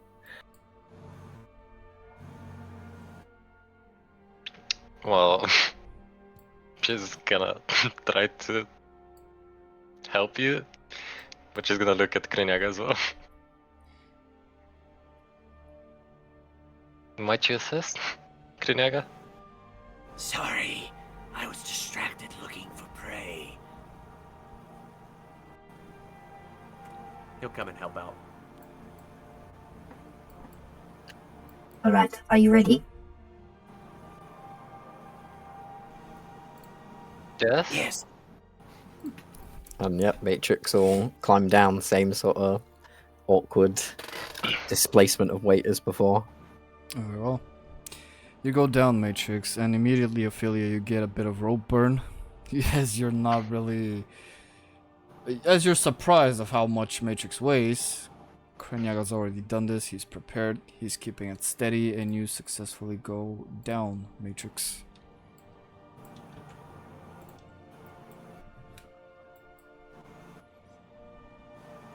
Anybody else?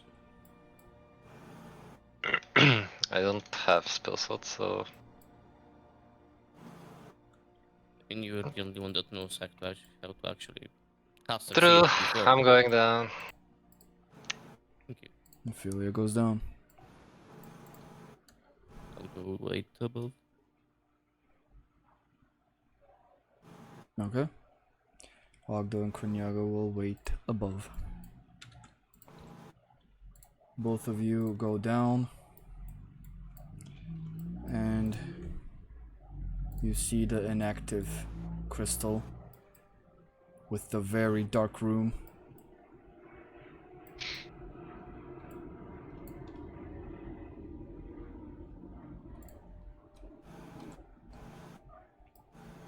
Do you have light? That's a good question. Actually, I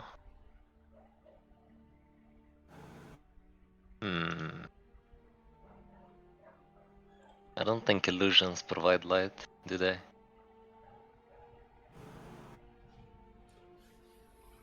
Don't think so.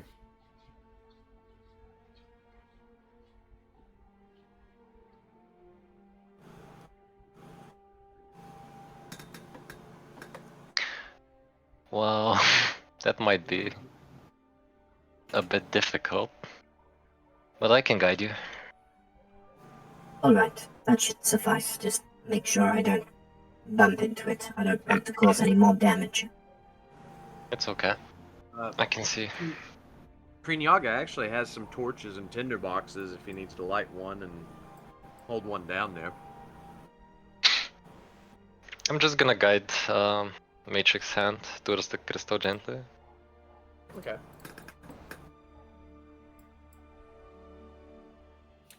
Well, we're here. So she's gonna try to activate it. This is gonna cost her a spell slot, right? Yes, and you make an Arcana check, DC 11. Very easy for you, Matrix, as you touch the crystal and pour your magic inside it. You see the platform below you light up in a familiar blue color, and then the crystal up in front of you starts to levitate about 2 to 3 feet above ground. The chains kind of pull in taut, and the crystal regains its blue color as well, lighting up the room, and a familiar shockwave goes all throughout the camp. And now the crystal has 4 charges. Oh shit. Aphelia clicks. Oh, I had this. And she uses prestidigitation to light a small, like, fire on her finger. Some light source. Ah, yes, that would have done, but perhaps a little late now. As the entire room illuminates in the magical glow. I believe that should have done it. Oh, it seems it worked, which is good. But we still have to set it up. Last time, I believe, we had to set up the crystal towards specific creatures. What kind of creature would you suggest? I'm still uncertain as to their origins. Should we try with undead again? That's gonna confirm if the blood moon is affecting it.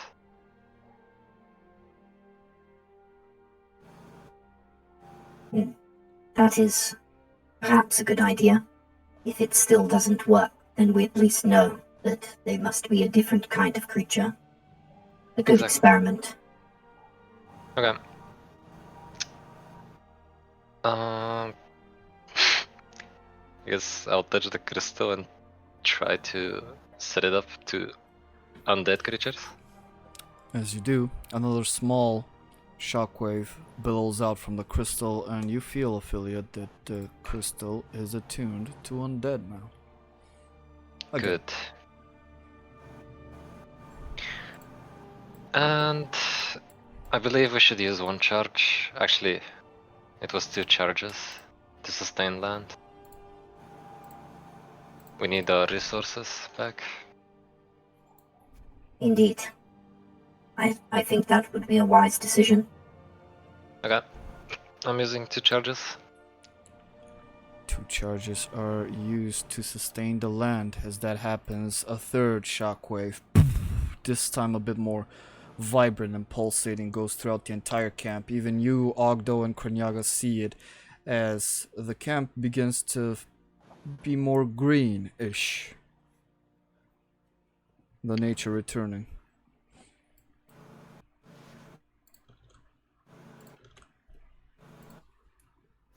Right then, I think you must be hungry. Time to sort some food, yes?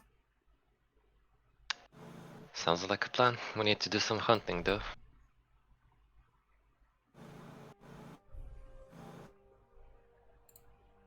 And we're gonna start climbing up. Very well. Both of you start climbing up back.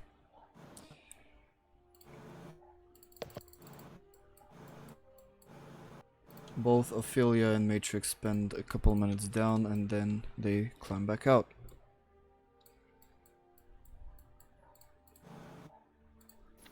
Is it alright if we take a quick break? Because I'm Yes. dying for the toilet and I wouldn't mind grabbing a quick bite as well. I was waiting until we get to a certain part, but yes, we can take a Oh, break now. okay. My bad, but Yeah, we can take a break now. Getting desperate here. Yep. Take in Alright. 5. Alright, thank you. I'll see you guys in a sec. Same.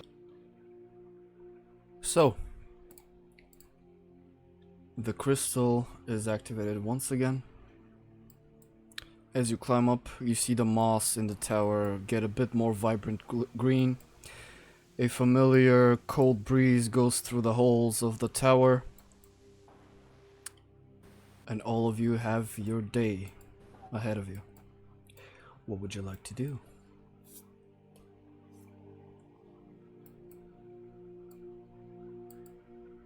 Kreenyaga will want to hunt/gather herbs if he can. Okay. Do we still have any of those bad provisions? I'd like to try something. It won't taste good, but I might be able to restore them to at least an edible state.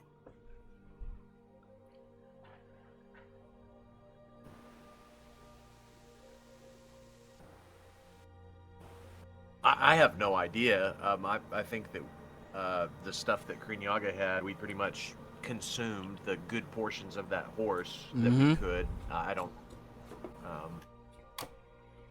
I was gonna say, let me double check because he may have some different rations. Yeah, I've actually. Well, I've got 4 horse rations on me, but Yeah, those would have say we spoiled by probably now. consumed- Okay, so do I need to show those? Here, I have these. He's gonna show those to Matrix. Alright, give me 10 minutes or so. Let me see what I can do with them. And yeah, Matrix is going to try ritually casting Purify Food and Drink on them to try to see if she can restore them to an edible status, she said. She just sort of lays them out and she gets her tinker's tools out and begins sort of drawing these runes in the air above them and the same sort of strange chanting as before. Do you restore all of them or one of them? Let me see. What can I target multiple? 5-foot sphere centered on a point within range. So yeah, I can do all of them at once. In the next 10 minutes, you see Matrix kind of plop down, point at the food, and you see that the purple, rotten portion that's on the horse meat kind of starts to vanish and retain its freshness. And in the next 10 minutes, you have 4 perfectly good horse rations. But meat is had, Kreenyaga. Edible one. Very nice. Quite a handy speech you have there. Certainly, I'm glad it's worked. Well then, as I say, it might not be pleasant, but at least it will sustain you. No, I think pleasantries are a second concern for now. Well, in that case, we can just have some food and maybe go out to the ruins again. As I recall, that was in our initial plan.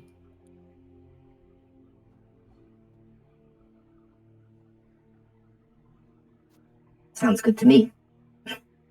Kreenyaga, might I have a word? Yes, which one would you like? It is a idiom. I mean, I would like to speak to you on a matter. Oh, yes, certainly.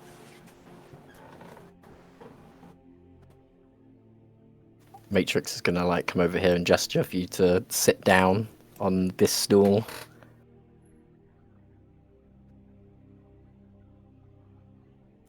So, I've noticed your ability to transform. To what complexity can you?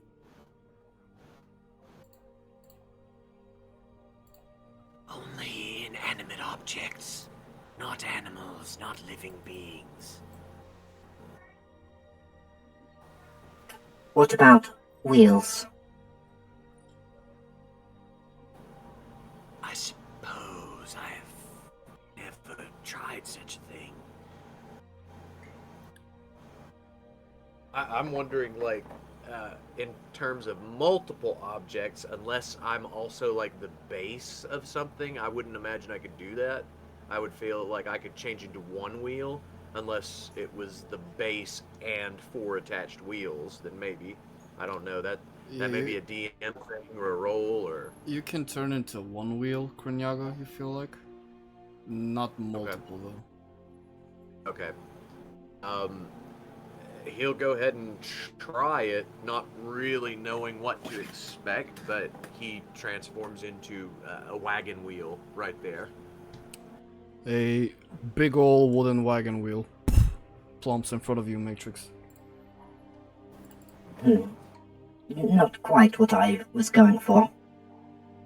Would it be presumptuous to say that all parts must be attached? Yes, I believe that would be correct. Unless I am injured, and then I doubt I would be able to control the severed piece. I gotta step away 1 second. Be right back.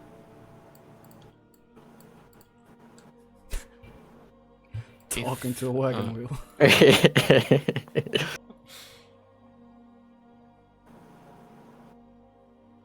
If you two wanted to roleplay in the meantime, you could go ahead for now. I suppose. I think that's- Sorry.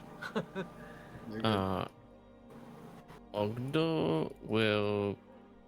Is the food still on the ground? I'm presuming it is. It is. Like he will just take some small amount, just enough to satiate him, and he'll start eating. And as he does The raw that, food. is it not cooked? I thought Was there it were cooked, rations. Kreenyaga? The rations, not necessarily cooked. Okay. Was it, unless I'm wrong, was it cooked, Kreenyaga? I can't remember. I know that I talked about. There was a lot going on. I know that I discussed it, so I would say they probably were. It was just kind of more of a background thing that was going on. Okay. Sure, they're cooked. Yeah, in that case, Ogddo will eat. And as he eats, he will turn towards Aphelia. I've never seen your kind before. Or your type of elf before. What exactly are you?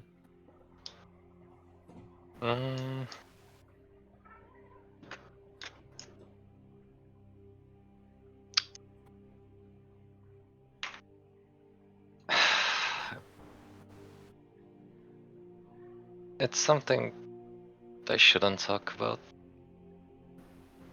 At least not Shouldn't. now. there a reason for that? There is. Should I be worried?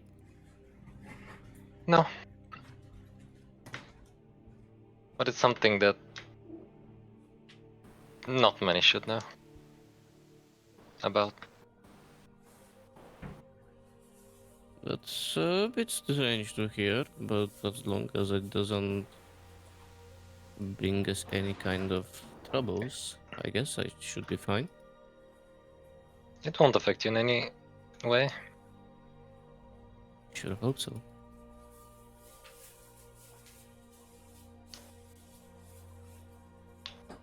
I did want to mention one thing. That one time where you said you would be resting and then I found you hiding in the bushes near Ogddo's camp. What exactly were your intentions back there? Well, I didn't want to remain in the room doing nothing. Well, I'm not concerned about that part. I'm more concerned about you having to hide. Oh, because of the new people that came into Haven. You just left them with Ogddo and no one was keeping watch. So I decided to take up the role. So you were watching them in the shadows. Well, they weren't aware of my presence, as Matrix can confirm. Okay. I understand.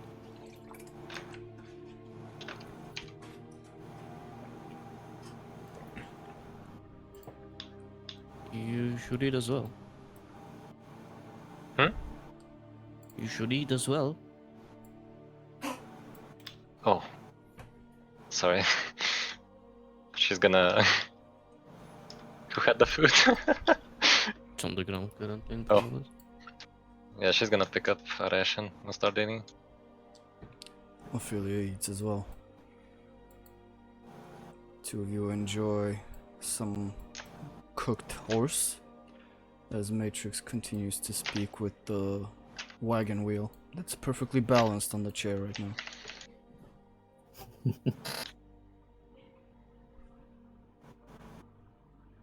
If I were perhaps to prepare a wheel with axles, do you think you could function as a sort of cart of sorts? You would not need to propel yourself.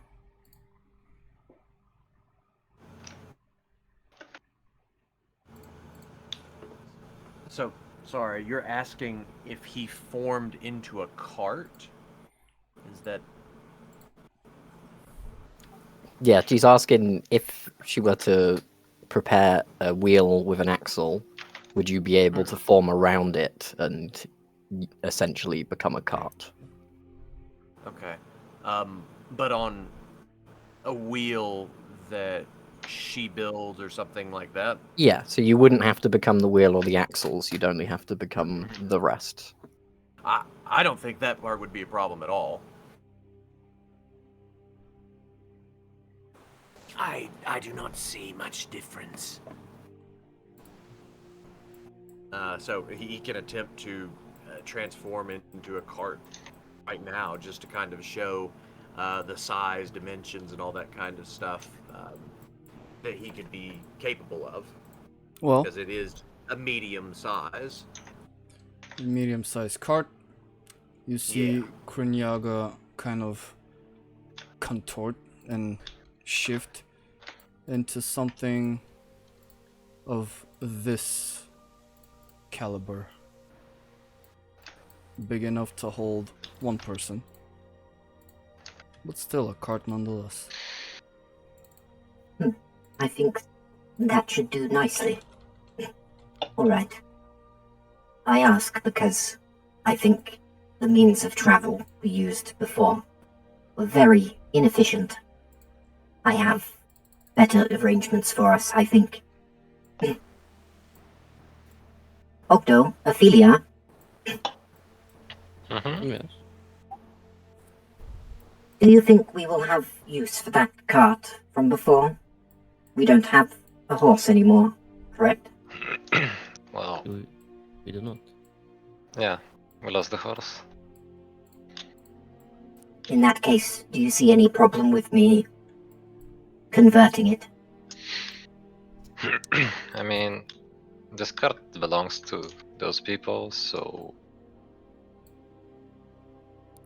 And what do you mean by converting it, if I may ask?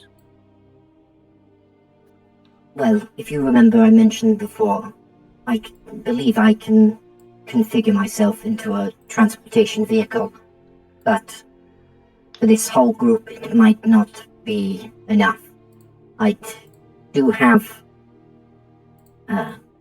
blueprints of certain attachments that we would use in the field for multiple infantries.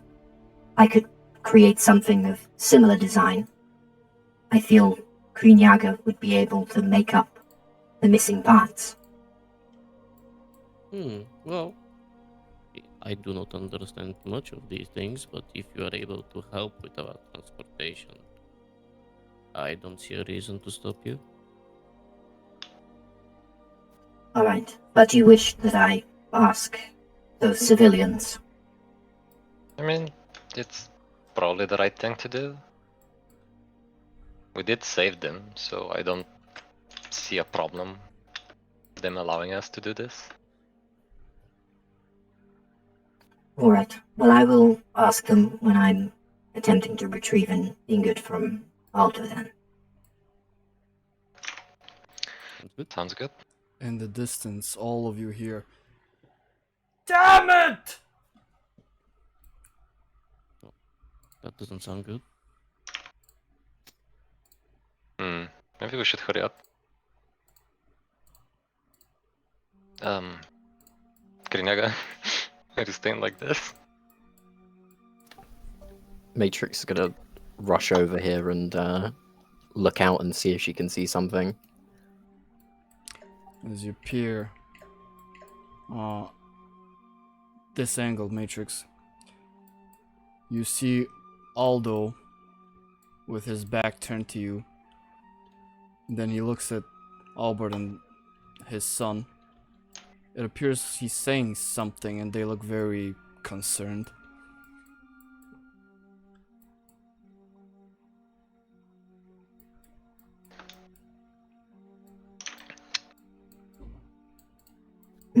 I think we should hurry and see what the commotion is. Ogddo will slide down the hill. By the way, Kreenyaga, you can He's not here. oh.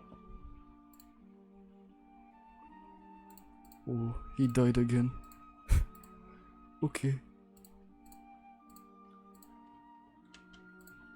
Do we continue or do you... Yeah.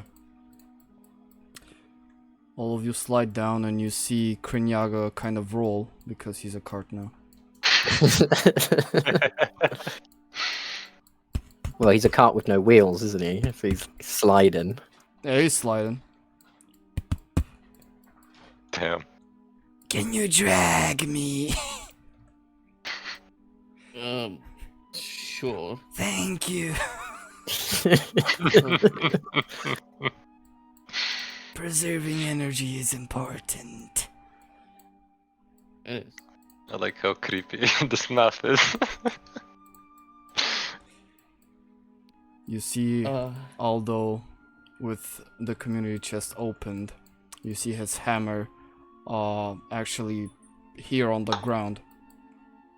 He looks very displeased. Damn, troll woman! Ah! Seems to be the commotion. What seems to be the commotion, lad? That damned woman! She stole our supplies! Are you certain it was her?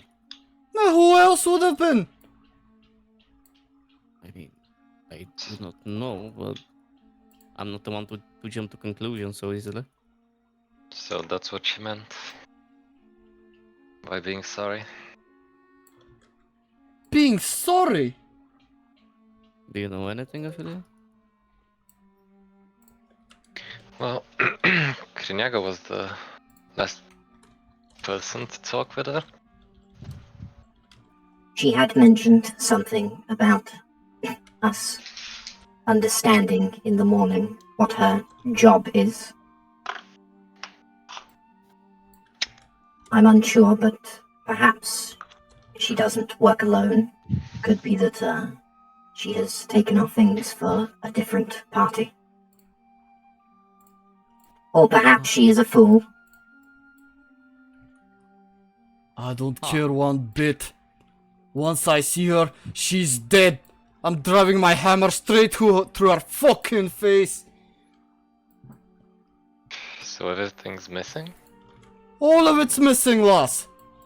We only have this. And he reaches in the chest and pulls out a iron ingot. Or She even iron took the ore. grinding wheel? Well, the grinding wheel's still here. Oh. And Kreenyaga,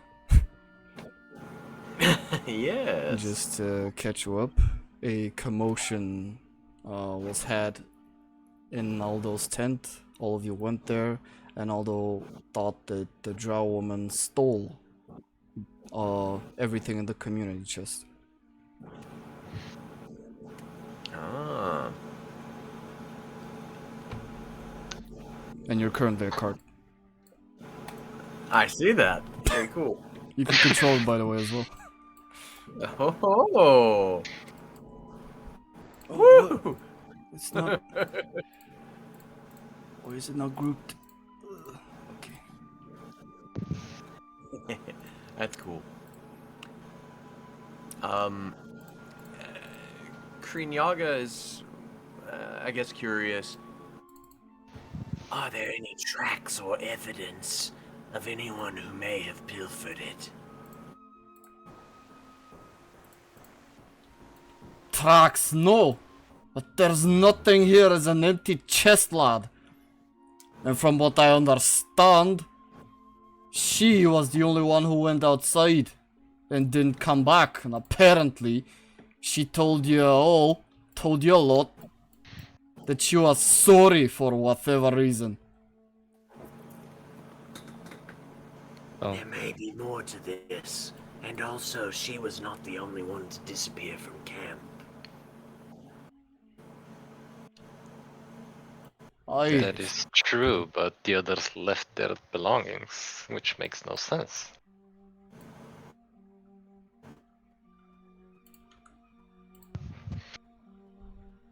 well, let's not jump. Kreenyaga's gonna try to conclusions. see if he can pick up any scents or tracks or anything like that.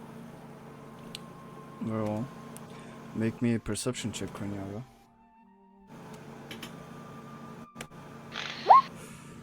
With a I 6. don't think so. With a 6, unfortunately, you are not sure. There are many footprints next to the community chest. Some small, some big. None that stand out. Too disorienting. Too many smells. I believe, regardless of who it was hours ago that this must have occurred. It may be too late to pursue now. I think best course is to figure out our next move. Blasted woman even took my clay! Can't even start building the forge now. Perhaps we can use some of the stone rubble to make a rudimentary forge. That's not gonna work, lass. Stone rubble? Yes, we Take can too much create. time. We could dig into the ground, perhaps create some convection that way. Ah, too shabby. Weapons wouldn't come out right. Come out broken and chafed and not right. Well, considering that whatever she may be carrying, she has to have taken it, if we assume it's her. She can't be traveling too fast with that much baggage on her. We might be able to catch up to her if we manage to find what direction she might have went.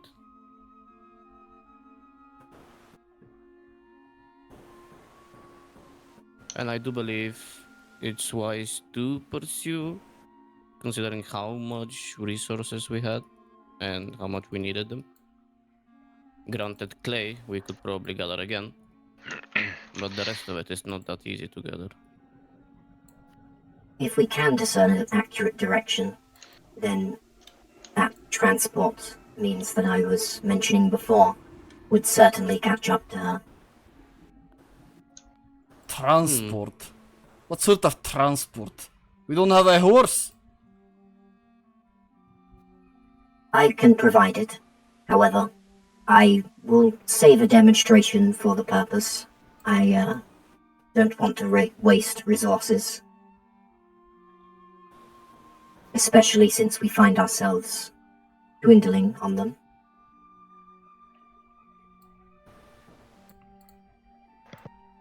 Albert kind of props up. Hi, excuse me, I don't mean to interrupt. I see that a very bad thing has occurred, but me and my son are grateful that you managed to help us, give us shelter through the night. But we do need to get back. Urgently. Get back? Get back to what exactly? Our camp. And where might that camp be? Oh, it's almost half a day's away. Like I said last time, we have a very rudimentally made camp next to a old cave. But yes, and I think my son is feeling better. You should be able to walk, yes? He nods. Well, if you could before that, could you answer this question then? The girl that's currently missing and the main suspect of that, our missing items, she came with you, correct? Yes, she did. How well do you know her? Not at all. We don't really know anything much about her. She saved us from the big owlbear monster. But that's about it. And yeah, I was about to say she took a very nasty hit from the owlbear and she hopped in the cart with us. I was not about to let her just die. She saved my life and his as well. So did she fight the owlbear at all? I mean, initially yes. Then she got injured and we fled. I see. Well, I don't imagine you would be able to do much, but if you could try and guess, a woman with a lot of baggage on her. I think you do know the area a bit better than us. To be honest, this area I don't go this far out. We were just running for our lives. We were riding the cart. We weren't looking back. Like I said before, I haven't seen her around, haven't seen her kind around for a long time. I'm sorry. Can't really help you. Can I do an insight check on that? Yep, you can. From his wording, Ogddo, he doesn't seem suspicious. He's quick with his responses, not too much thought or anything miraculous about it. He's not lying.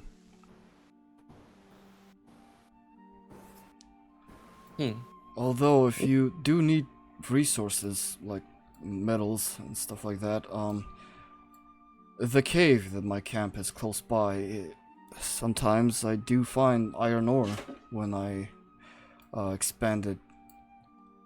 So I can potentially help with that. You guys did save my son and my life as well, so we owe you this much.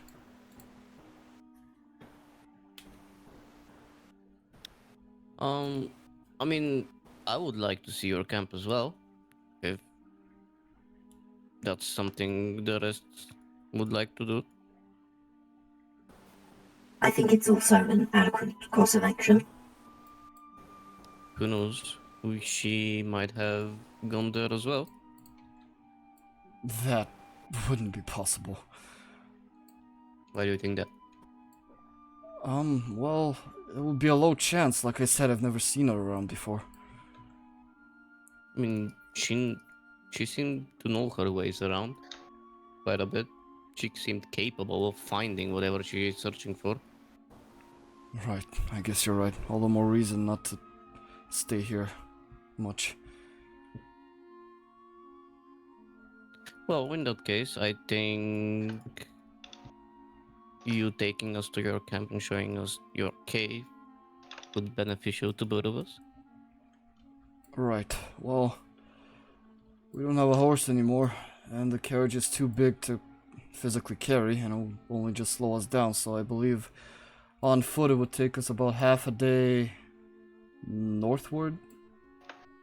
DM, do you think Matrix would be able to pull the cart Yes. as it is? I kind of assumed it was too big, but... No, it's gonna be easy for you. okay, Yeah. okay. Well, I had hoped to optimize it, but for this many people, perhaps leaving it as it is would be fine. I would be able to pull the cart, I think. Pull the cart! Yes, perhaps even better than a horse. Aldo starts laughing. Better than a horse! You laugh. Do you doubt the artisan of my design? I mean, you're certainly an interesting construct, lass, but better than a horse. I'd like to see that.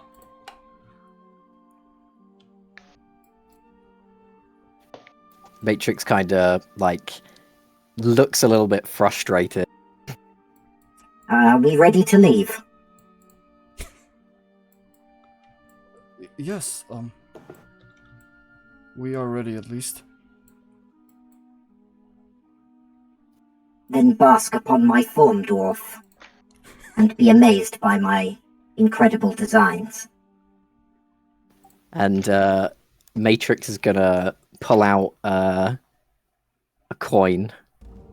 I'll tell you which kind in a sec. I need to check that.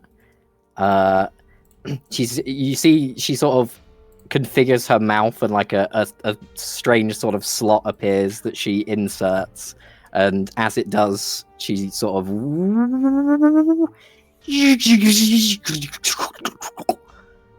and you see her parts all sort of, detach and reconstruct themselves into this.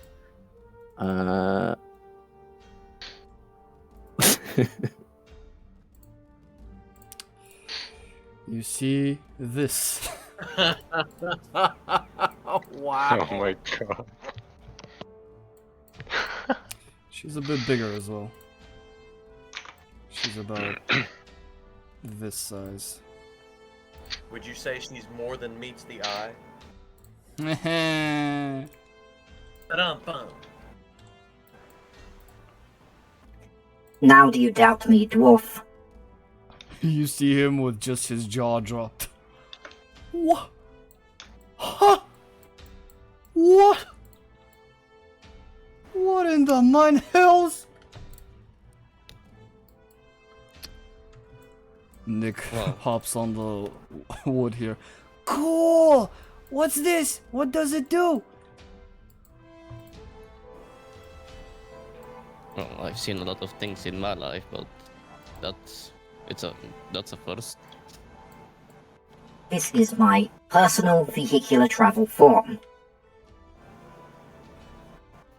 Codenamed Matrix Chopper. I see. Well.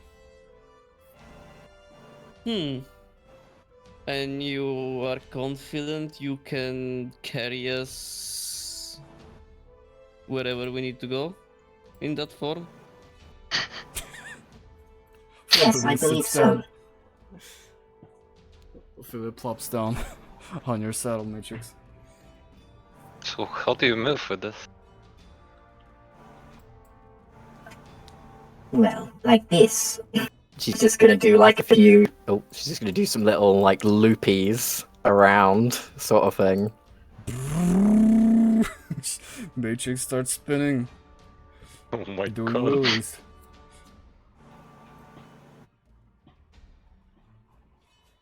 I must say though, there are limits to this.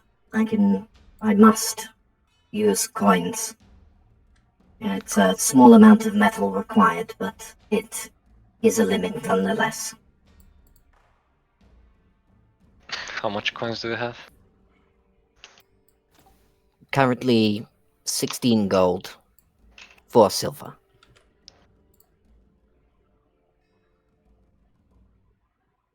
Well, we have finally found the usage for those things.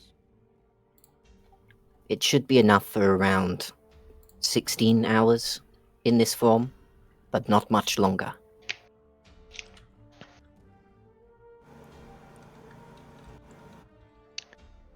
Well, in that case, if nobody has anything else to do here, I think we're good to go, maybe?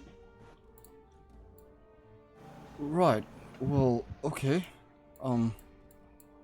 So I believe you said you wanted to pull the horse cart, yes? Yes, I might need help attaching, but it should be within my capabilities. You say that as Kreenyaga attaches to your back.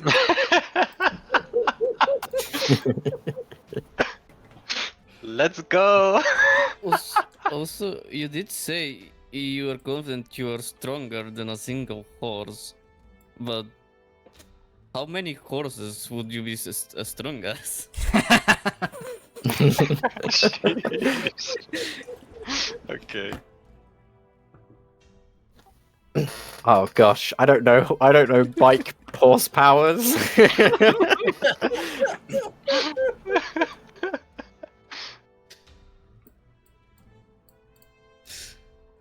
Nice. You are faster than a horse, though, Matrix. Way faster. Put it at 3. I would say as many as the power of 60 horses. 60 horses. Well- Oh, shit. I googled it, that's what Google said. Perhaps a slight exaggeration. My creator was an arrogant one. I understand.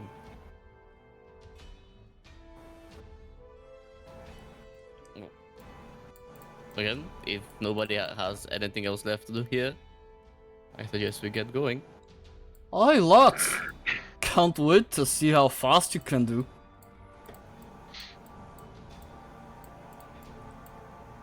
And all of you go towards the cart, yes?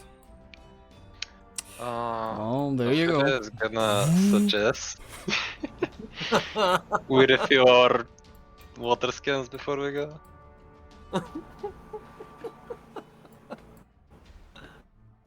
Oh man.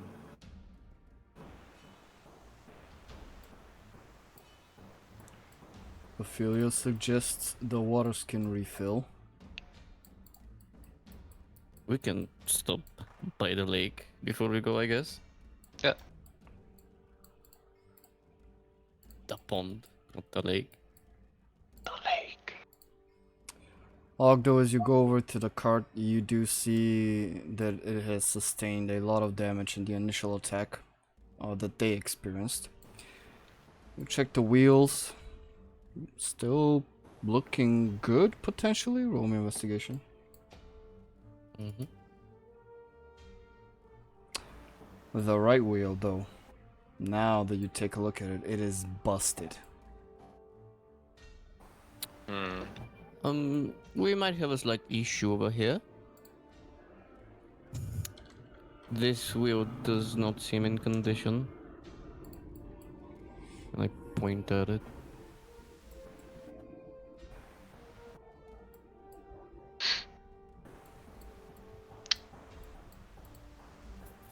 Is it one wheel that's broken? Yep. Appears so. Aphelia looks at Kreenyaga. Do I Can you- need to change? If you can.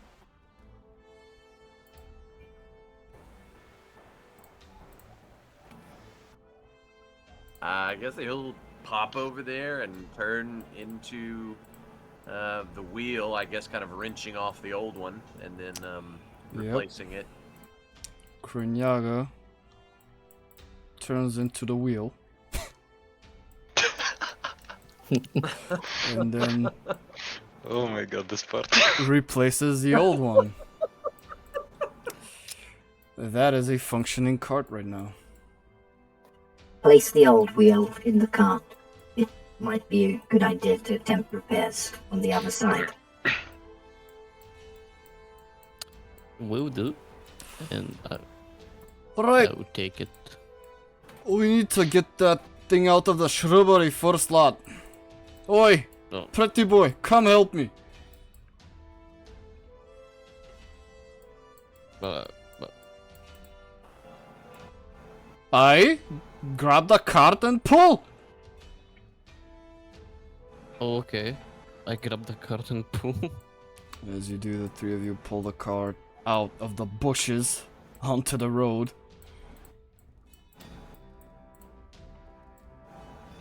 Matrix position herself in front. God, what the fuck is going on?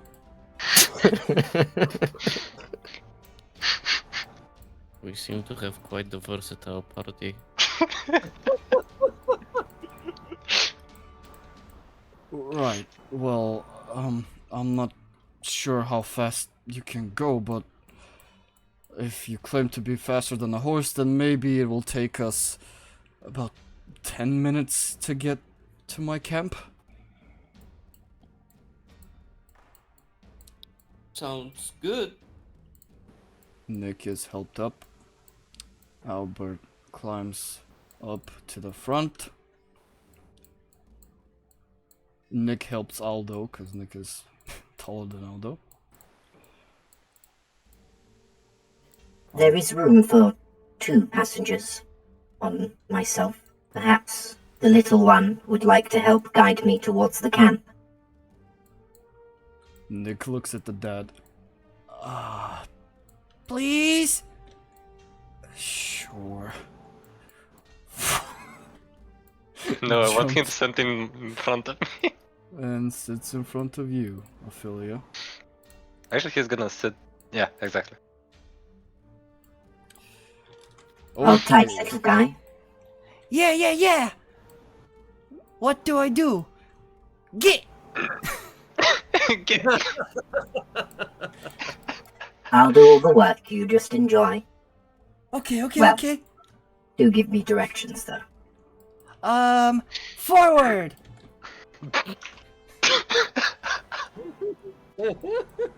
Yeah, and Matrix begins her travel, I suppose, yeah. Matrix being Revving this- up and Yep. blasting off. Being in this form, you can travel up to 80 feet, if I'm not mistaken. hmm Being mindful, because you do have a damaged wooden cart that you're pulling. Yeah, so I'd say that Matrix is traveling probably medium pace, not fast pace.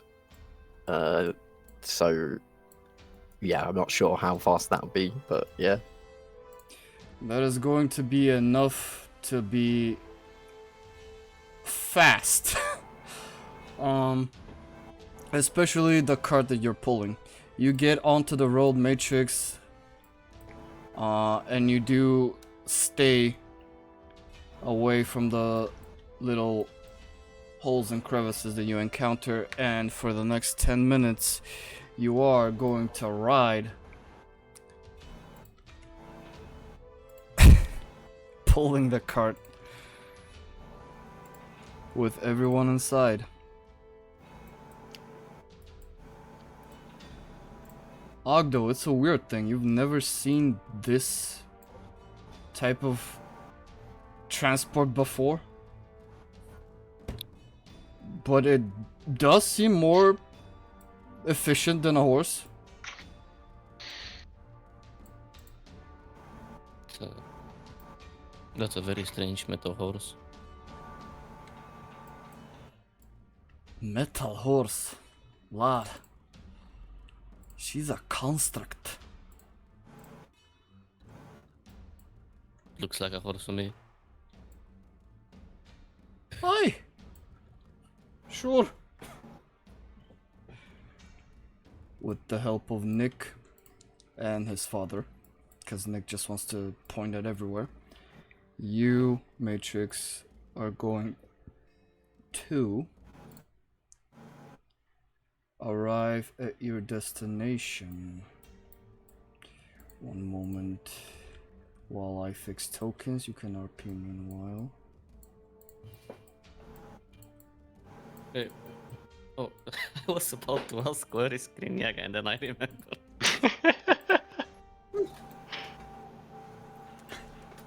It is a very bumpy ride for you, Kreenyaga. A very bumpy ride.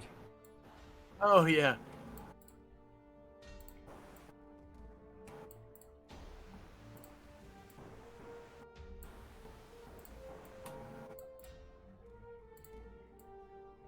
So,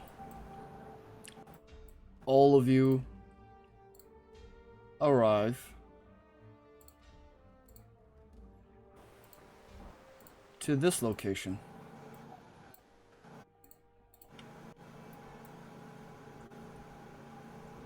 Nick immediately comes off.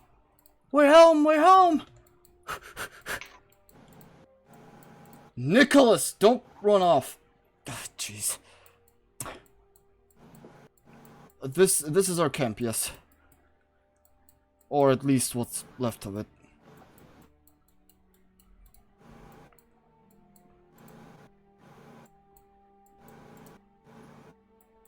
And all of you do see the makeshift camp that they have.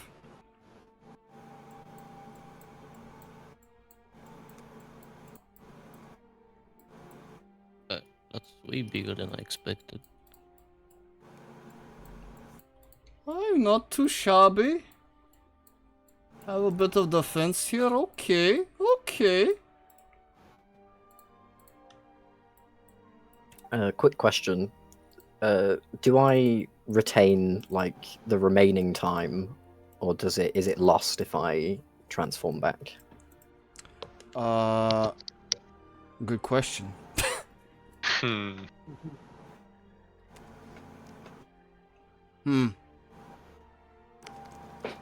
Well,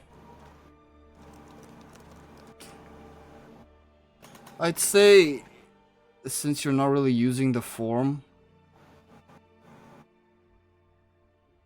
time doesn't really pass in that form, so I say you retain it.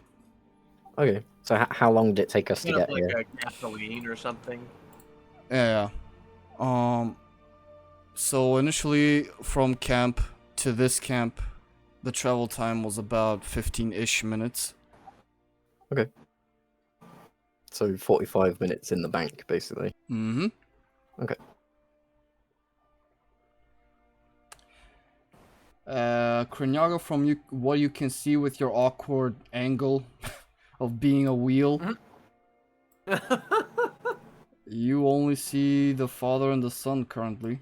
Camp is not very big. Whoa. What?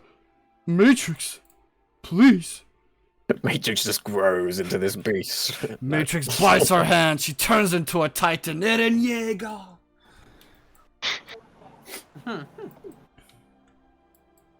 Kreenyaga is going to whisper to Matrix.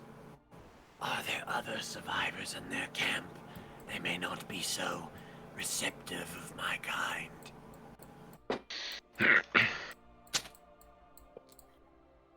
Are you able to perhaps transform into a backpack or something? I could carry you.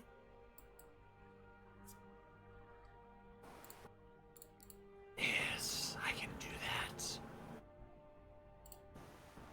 So, he'll be a backpack.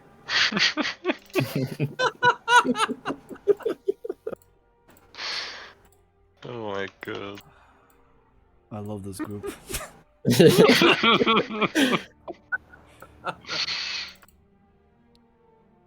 I'll do this. And I'll attach it to your token. There you go. The card meanwhile fucking flops on one side because of the missing wheel. I'll do this. There you go. I'm happy to control it if you give me control. Yeah. Oh yeah, nice.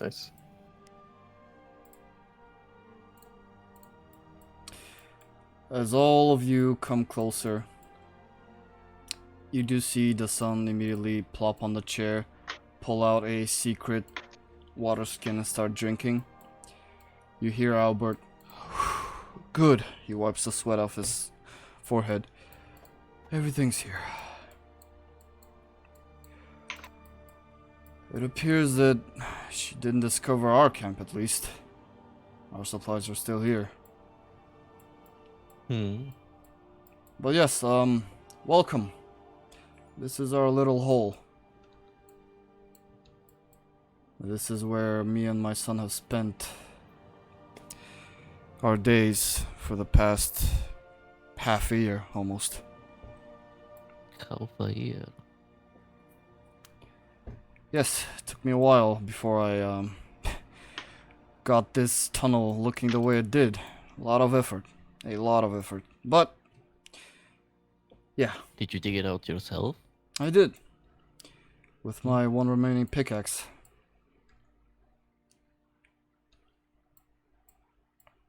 That's commendable. Thank you. I pride myself on being a miner. I can see why.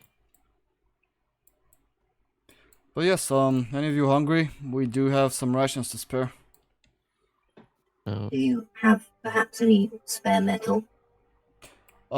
Metal. I do believe I have some.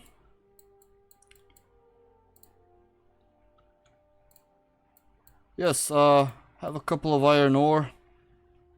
Raw iron ore. Have a couple of iron ingots.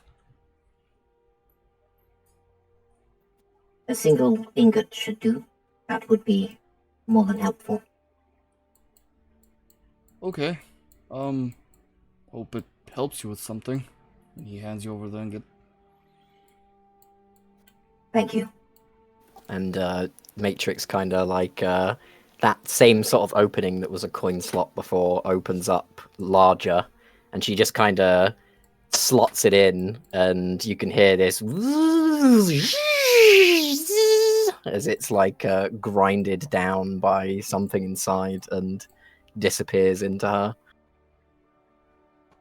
Ogddo just takes a few steps back, being startled by the weird sounds.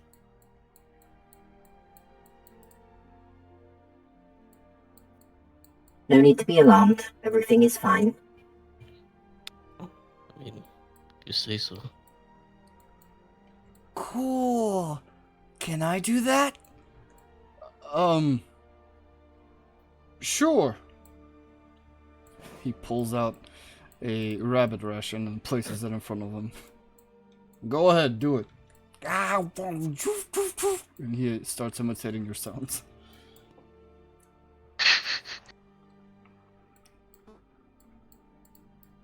Right, there is a couple of iron ore, a bit at the back. If you want, I can start gathering it up.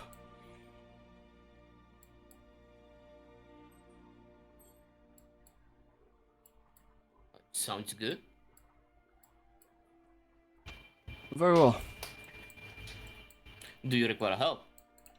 Well, sure. I don't think I have much experience with mining, but I will do my best. Well, that's the fun thing about mining. All of us start somewhere. He hops on this boulder-looking thing. And way to the back, Ogddo, you do manage to see a couple of brownish orange looking stones.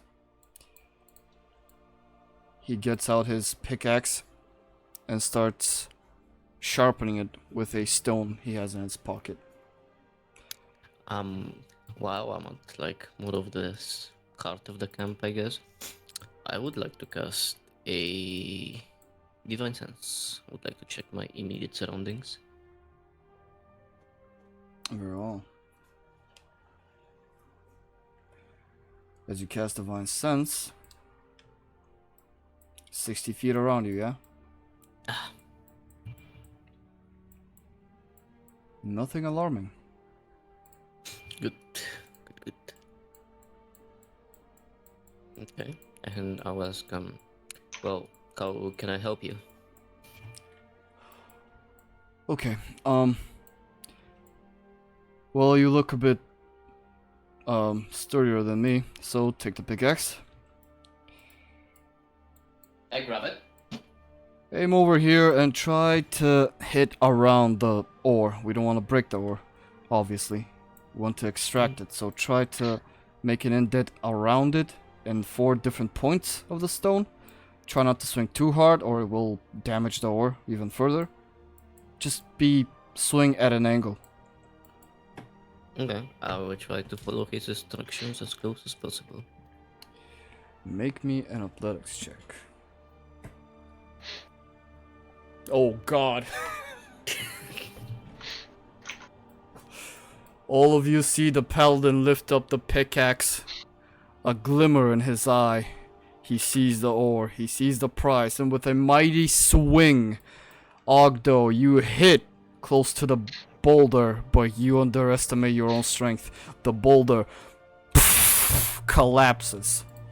You and Albert both fall. What the hell? A bunch of dust and debris spews out at your direction, Matrix. Oh, goodness.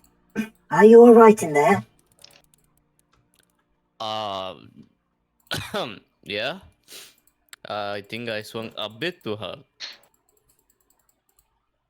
And the I'm new not sure if you're a natural at this or a menace. Well, I am unsure as well. And he will try to stand up and give a hand to Albert as well. As you stand up and give a hand to Albert, you see a new opening. Thank you. Wow! You are really strong.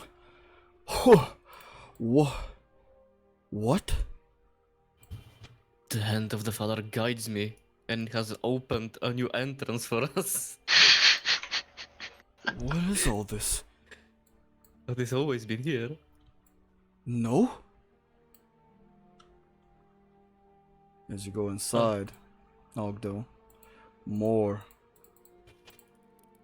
of the cave is revealed to you.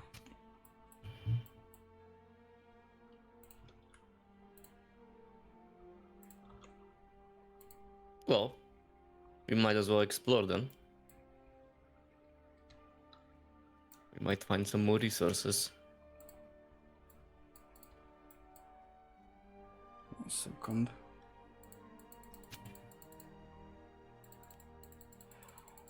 All of you do see Albert and Ogddo enter the cave.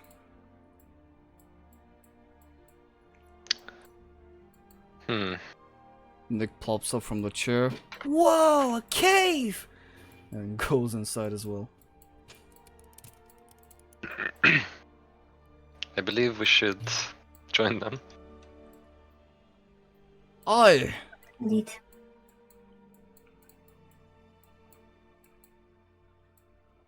Damn, a cave.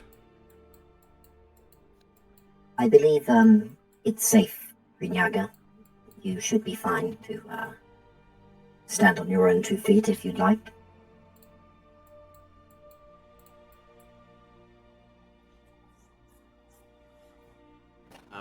Kreenyaga's gonna go ahead and get back into armor form, because, yeah. That way he can at least pose as a humanoid.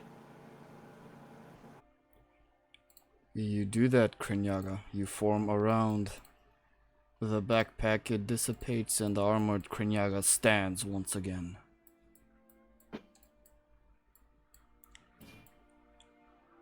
All of you hear Albert say, Being a wheel is less. Oh, he just said, Being a wheel is less than desirable. Just spinning.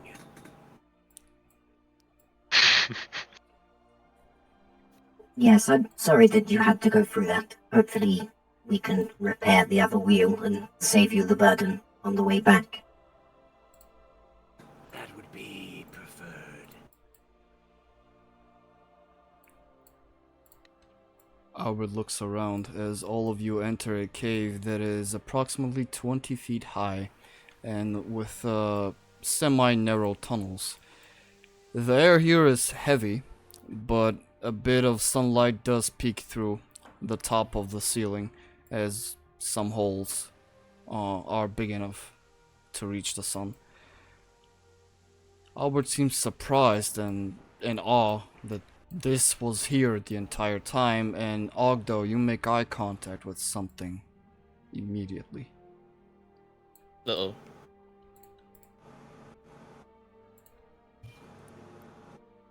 Big old chunk of something. Albert, there seems to be something interesting there. Okay, whoa! Wow, okay. That is a lot. That's iron, my friend. Iron? Yes, That's good, no? iron ore. It is good, it's very good. Well, luck seems to be... luck. Father seems to have been blessed us. The father, you're a follower of the father. Yes. I see.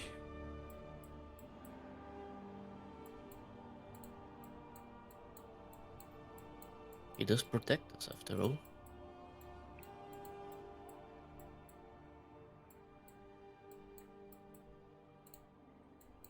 Alva Well- kind of looks around. Damn, haven't been in a cave for a while. Forgot the feeling. Aldo sits down. I'm with you there. I think I once spent some time in a cave during a scouting mission, but I don't tend to find myself in caves often.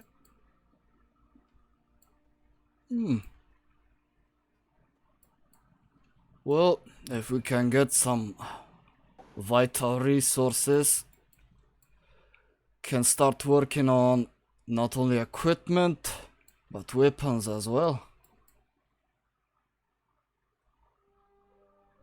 Indeed, it's fortuitous, extremely fortuitous. However, I must promote caution. This time I speak of, there were dangerous fauna in the cave. It could be the case here. Well, I'm going to sit my fat ass right here. Good luck! Aldo yells out.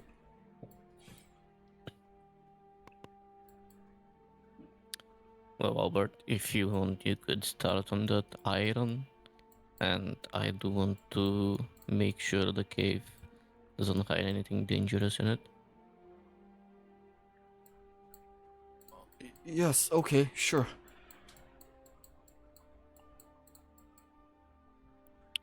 I'll go back to my party members and there seems to be a bit more to explore. I would like to make sure the cave is safe. So if you'd like to accompany me.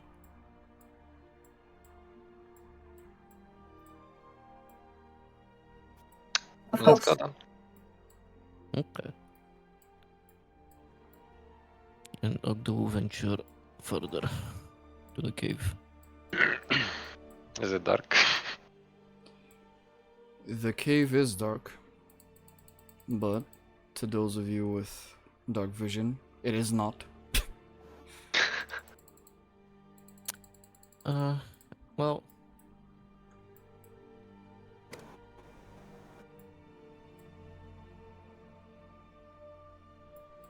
and as he ventures deeper, he will cast light. There you go. Now you're able to adequately see Ogddo.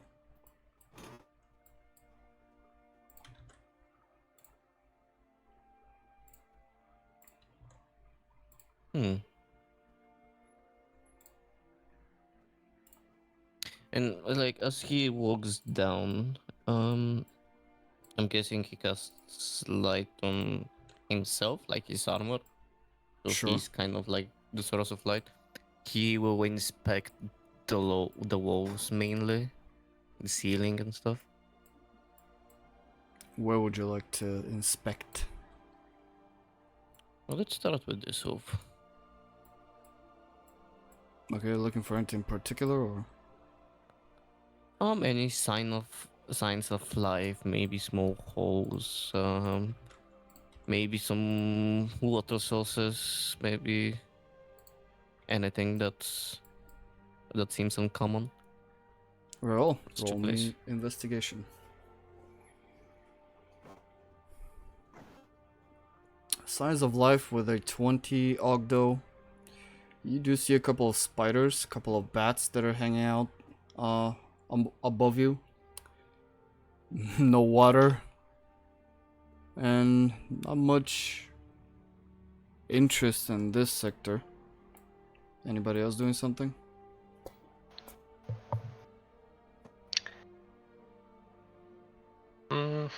Nobody's gonna go this way. Alright.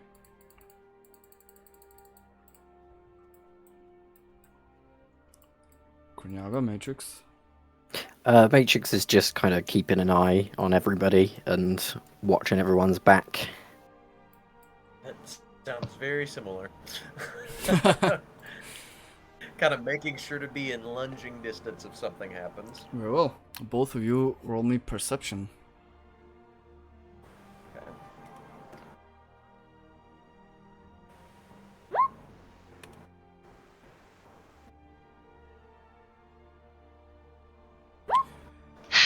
Well, Kreenyaga. You might say we average a 10. Mm-hmm.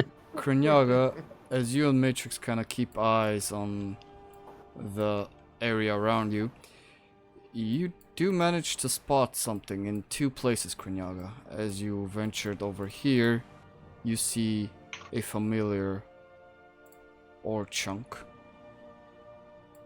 And as you venture over here, you see another ore chunk.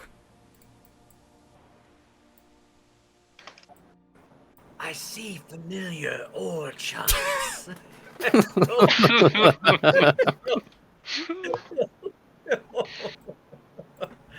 He'll gesture to each of them.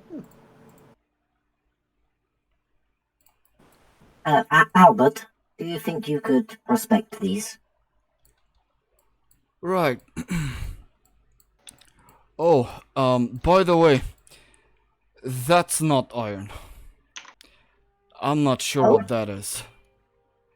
I thought it was iron because of the lighting and stuff, but now I'm not too sure. The greenish color is throwing me off. But that, yeah, that's iron. And I can't break this. With my pickaxe, anyway. Very strange. Let me take a look. I don't know much about mining, but I know materials. And yeah, Matrix is gonna inspect it and see if she can figure out what it is. They're all. Make me a survival check, Matrix.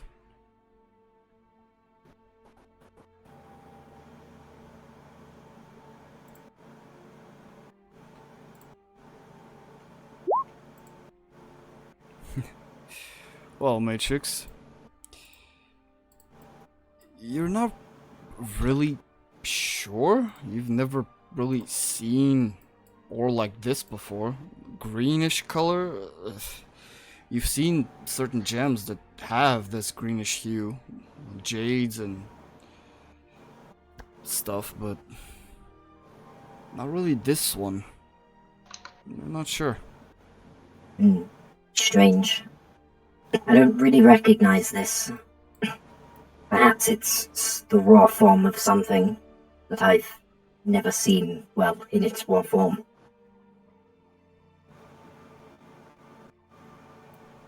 Databank's inconclusive.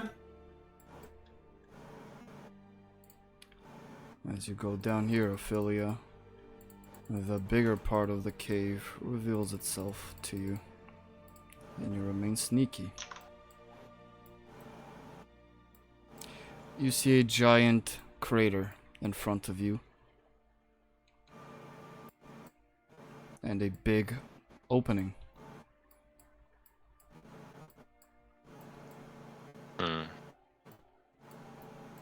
But it seems like an empty room. Yeah, nothing immediate. As you go down, the room is maintains the height of the entire cave, so the further you go down, the bigger the space gets. So here it's a 20-foot cave, here is a 40-foot cave. Oh shit.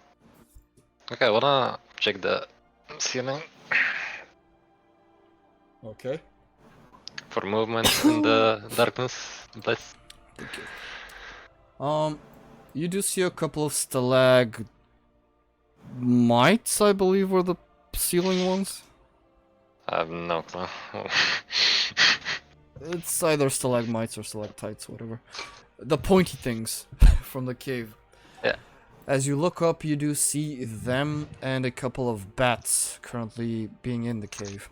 To your immediate right, you do see a hole that is fairly big that continues on from above. You think that this is where the bats came in.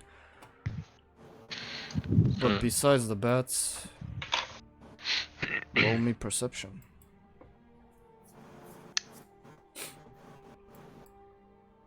With a 10, you will spot not movement, but something that shimmers because of the light from behind you.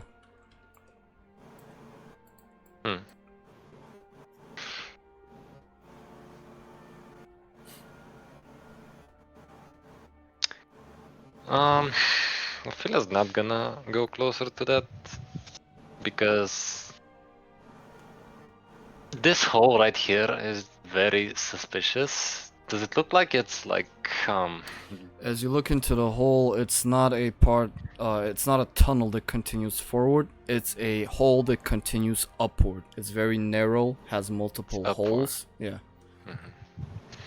Like I said, this is where you think the bats came from. Okay. Guess she'll return to the party then.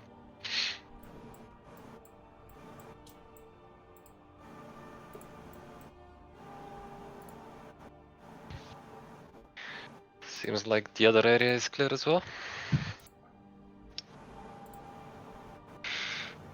No sign of,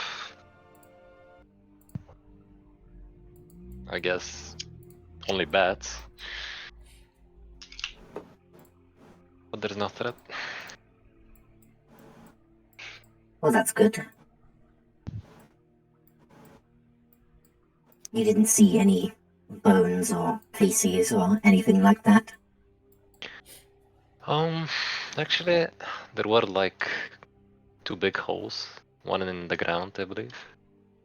And there was one going up, which I believe where the bat came from. Did they look traversable? I didn't go near it, but it seemed like it. So I'd say yes. Maybe worth further investigation then. There could be something dwelling deeper. Oh, and there was something shining. Something like that thing over there. More Ah. iron? If that's iron, then yes. By the father.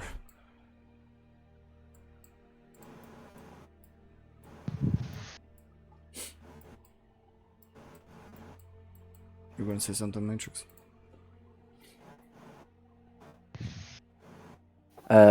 Nope, she just said ah.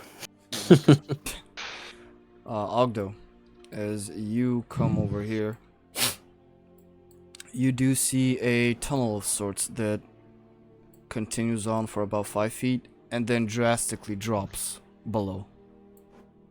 You're not sure how far down it goes. How but big there's is a it drop.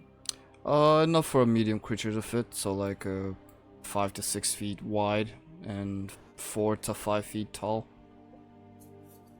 I would like to enter until the drop. Okay.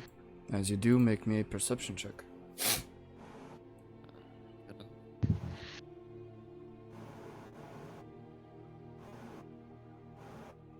Alright. You're too enamored by what you find to pay attention to anything else.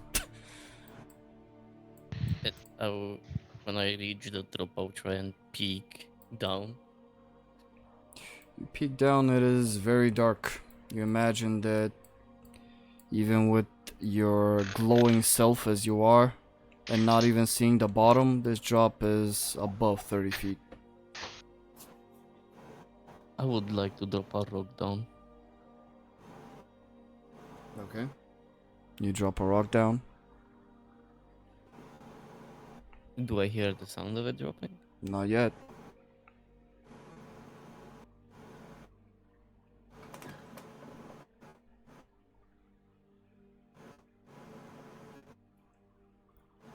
Well, damn. Now you hear it. It hit the ground though, right? Not water. Yeah, it hit the ground, yeah. Okay. Considering that information, would I be able to assume that it's maybe longer than 30 feet? Like I said, yes. Yeah, okay. It can maybe even be 35 feet. That is a very deep hole. Maybe even more, who knows? Okay, I'll walk out. I have an idea for your whole depth inquiry. Sure. They had rope earlier, so I was thinking if we know how long the rope is, we can lower it until he feels it hit bottom. If it does in the amount of lowering, and that could be an idea. I mean, that does sound good, but just measuring the hole won't do us much. I would like to ideally go down and check it out as well. Because actually, can I discern if the tunnel is naturally made? Well, roll me a nature check. As you look around the cave and start to think about stuff.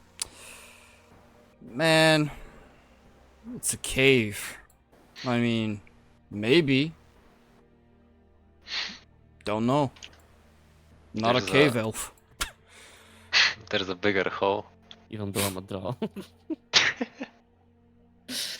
Yeah, you're a Uh, drow. Not a drow to spend his time in caves, though. What do you say, Aphelia?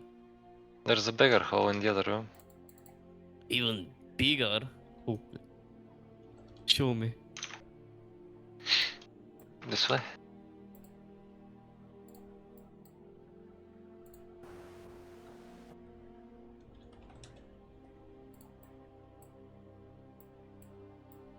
Oh damn. You do see a big crater slash abyss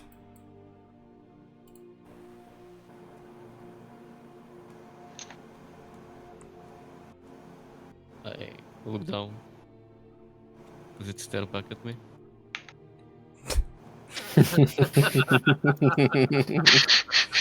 You look down, Ogddo, and much like last time, you do not see the bottom.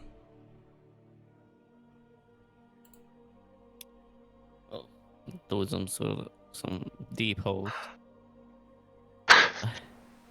I do not like this, since the cave seems to be much bigger than what it initially seems. So there is no telling what might be hiding there, if anything. Perhaps you could use that light magic on something and drop it down. We'd maybe be able to see the bottom. I could, yeah, that's a good idea. I will cast light on this rock. And This big try- ass rock. Yeah. Yeah, on this smaller rock. This big ass rock. Okay. You Does can anybody pick them have a up. You can do it. It's fine. I'm just saying they're big ass rocks. Yeah. Okay. I cast light on the rock itself. Pick it Okay. up. Go to the hole and drop it down. Let's just hope there isn't a giant down there that's going to get angry at you dropping a boulder on him. I'm You hear a sure voice from everything is below. going- Hey, what the hell? Who's You- up here throwing rocks and shit? You drop the boulder down. You do see the boulder with the light go down and down. It passes 30, 40, 50, 60, 100, 150, until it hits water. Water. There seems to be some kind of underground river down there. Oh, This is a great find, no? Perhaps if it's a clean water source, it might be abundant. yeah. Problem is, how do we get there? That's way deeper than what we can manage. I would suggest constructing a well. Oh well. Yeah. If we can find a lengthy rope, there is.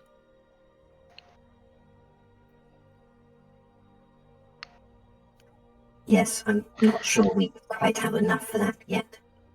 Hmm. But it's a good idea. I like it. I would like for Aphelia to make me a perception check. But I was gonna say, can Kreenyaga become a rope? No. You can, but it's not going to be a very long one. Okay. Like a 6-foot rope. I tried. What do you want me to roll? Perception. Uh, With a 9, using your dark vision, as you see Matrix and Ogddo engaging into the abyss, something catches your eye. Over here at the wall. A text of some sort? she's gonna go closer. It's Elvish.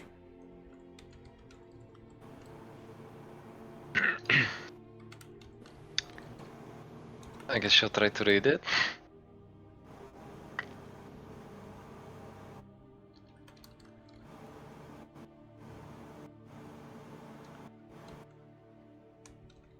One second.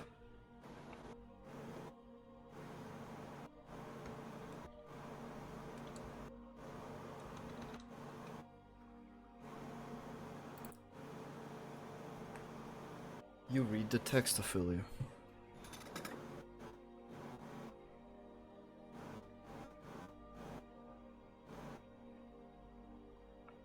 Hmm. Well, there appears to be some kind of a text there, but it's too long for me to read. Ogddo! What? Look. Yes.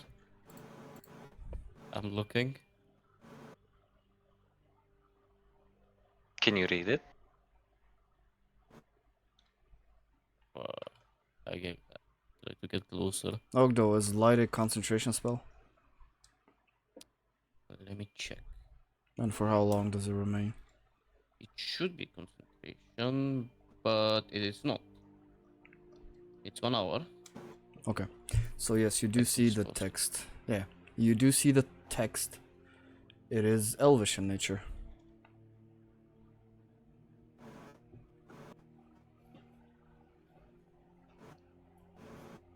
Yeah, just a second.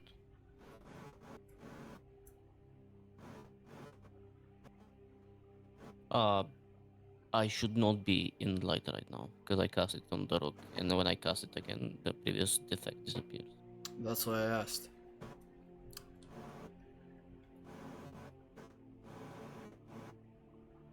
Yeah, I was just reading the spell. Yeah. That's why I initially asked that for how long does light remain. But it's fine. We can say that you recast it on yourself. Yeah, that was my after I read it, that was my intention to do anyway. Mm-hmm. Well, I'm able to read that, right? Yeah. Okay. Well, what language is it in? Is it like common or something? Elvish. Elvish. You're Okay. not listening. What the fuck? I didn't hear it. No, I was reading the spell. Sorry. Elvish. It says, "Blessed be thy luck. May the mother give you hope." The mother. The father. Yes. Yes, the mother is a topic for another time. I am unsure what do those words mean.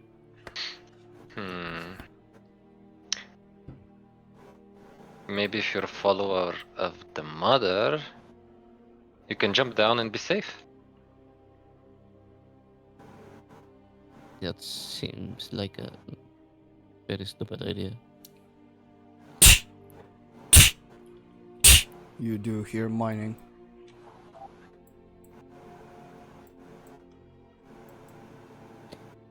Well, now that Ogddo has seen that text, he'll start walking around the rest of the wolves trying to spot something similar.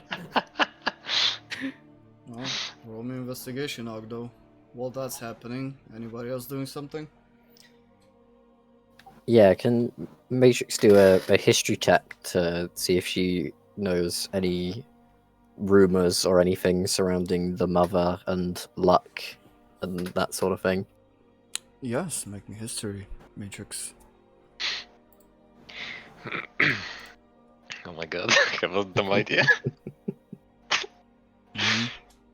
Kreenyaga.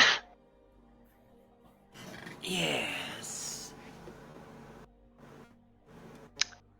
If let's say you become a pickaxe, would it hurt you if we slam you towards the iron?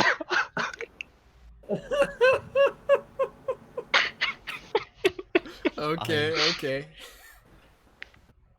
Why is the pickaxe making squishy Uncharted noises? territory here. Swings pickaxe. Ow! Be careful! That's just my eye. I'm just asking, you know. I would imagine it, like any form he has will have a certain armor class, and if it's struck, he'll take damage or something. I would imagine it would. Kreenyaga, you as Aphelia asks this, you remember a PTSD-ish moment where you were pushed into a very narrow trapdoor and almost died, remaining on 1 HP back at camp. So yes, regardless of your item size, You will take damage if hit hard enough, but a pickaxe, that's something you haven't tried before. That's true. So I guess the whole thing is you would not want to hit harder than a 17. Mm-hmm. That'd be easy enough. I can Look do at that. my muscles, she flexes. So Kreenyaga's like, use me gently. She nods. She's ready. Watch a crit. Watch a crit. Just Hey, no way. Do you transform into a pickaxe, Kreenyaga? let's do it. Alright. Okay, let's go. It's like we gotta do the thing, you know? Yep. I'll give you control over the thing. There you go.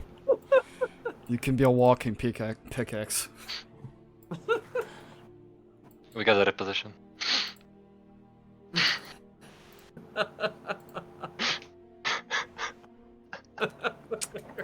Bruh. Well, this is happening, Ogddo, real quick. With a 20, you scour the wall fairly quickly.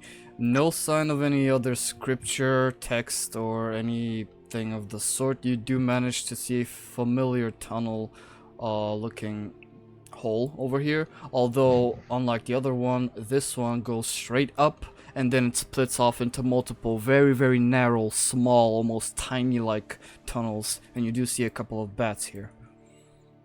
You do feel a light breeze being this close to the tunnel, though. Oh. Okay, regardless of that, am I able to make a religion check for the mother and what I might know of her concerning the text I read before? Make me a religion check with advantage. And while you make the religion check, Matrix with a 7, about the mother or sheesh, about the mother or luck or anything else.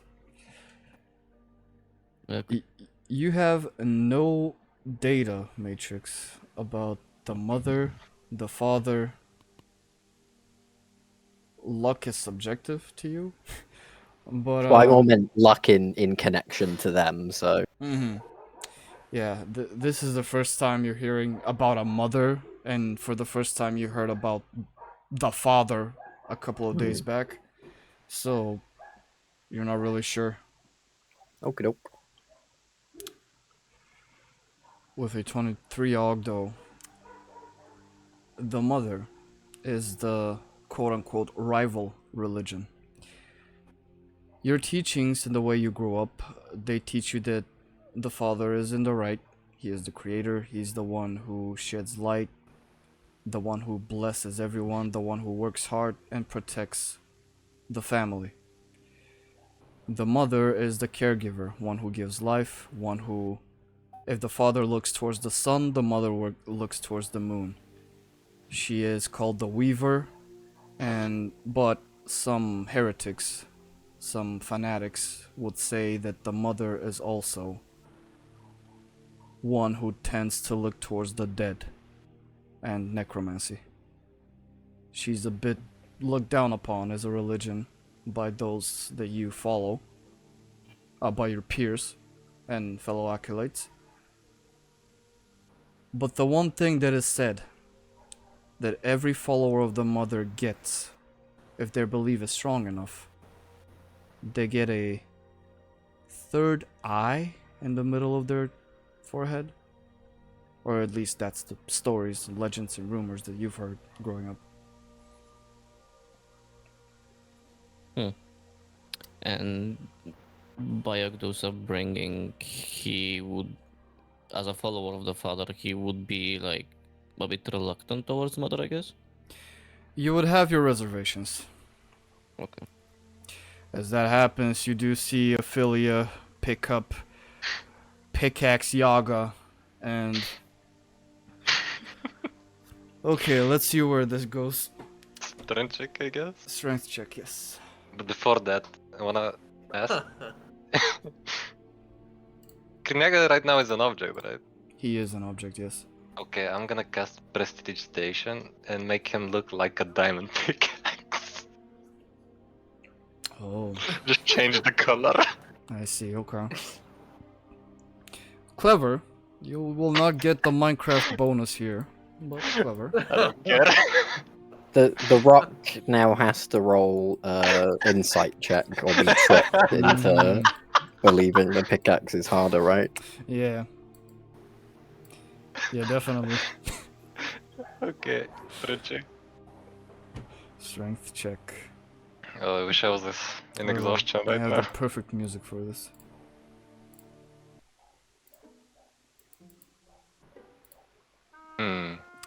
Okay. I feel like you take Kreenyaga and you swing.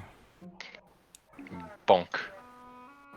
Okay, you do hit the iron ore. Now, something very interesting. Kreenyaga, what's your strength modifier? +3. +3.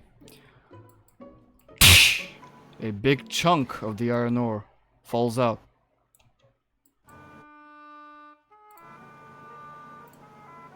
It's working.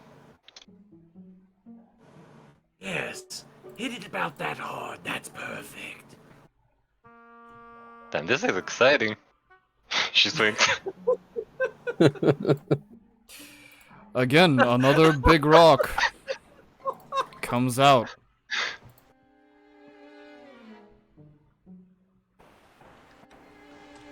Don't hit it much harder than that, but that was excellent. Perfect.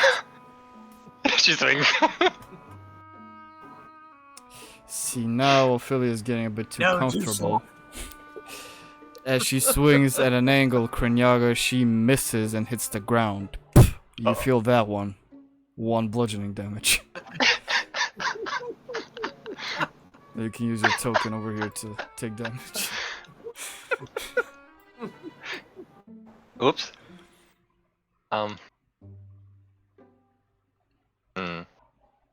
We're almost done though.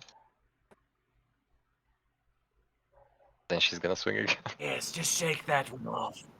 Yeah, this never happened. She swings. Oh my god.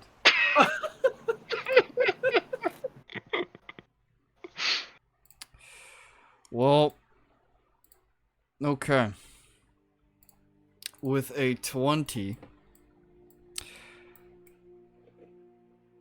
the skinny, short, and not so strong looking elf girl swings Kreenyaga with such might. She completely destroys the ore in front of her, scattering it all about. And Kreenyaga, you will take. What was your modifier? +3? 3, yeah. You will take 6 bludgeoning damage. Oh my god. And Matrix and Aphelia, I would like for you to make a dexterity saving throw. Oh no. Oh no. From the debris and shrapnel that occurs from the destruction. Aphelia, you managed to dodge most of them. And you won't take any damage. Matrix, you will take 1 piercing damage to your leg. Alright, I think that's quite enough of that.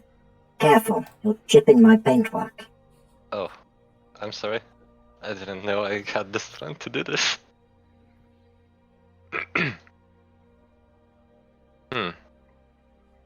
Good job, Kreenyaga.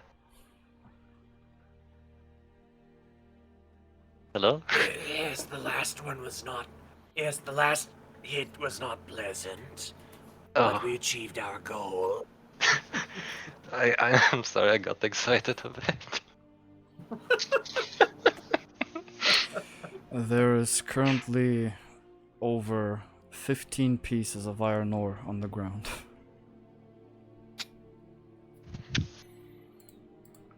How much do they weigh? 1 iron ore, let me check. If I wrote this down, I am a god. I did not. I'm not a god. I'm a demigod. One raw iron ore weighs about 2 pounds.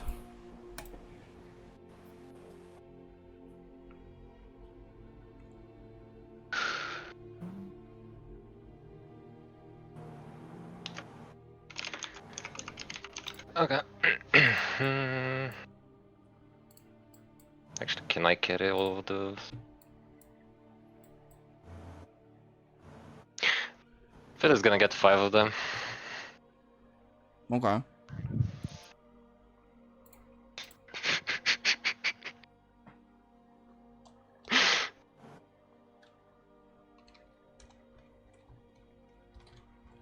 Can you pick up the rest? Matrix?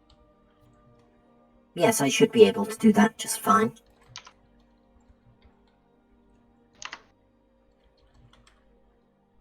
And Matrix, you take the other 10.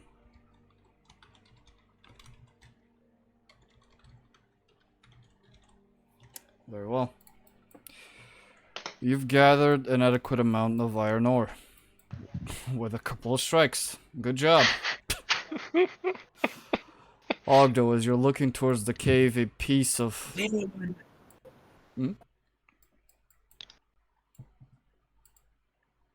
Kreenyaga, yes? Oh, I was just gonna say, Does anyone have a few coins? Yeah. I hunger. As Kreenyaga says that, a piece of debris wisps by you, Ogddo. Hits the wall in front of you. Ogddo turns around. Are you people okay? Yeah? Did you see what they do to this rock? No, I did not. Should we show you again? I do not think that's necessary. I can gather as much from what I see by the result. I'm strong, you know? She flexes. Yeah, I can see that. That's good. Well, your mining exploits aside, I am a bit concerned about all of these tunnels and stuff. This one seems to have to be continuing upwards, and the other one in the other room seems to be continuing downwards.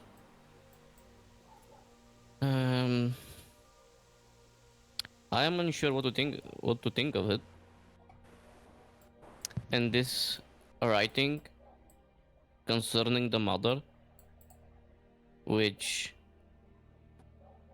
I should tell is a rivaling religion of the father. All these things are a bit concerning. I do not feel good about this cave at all.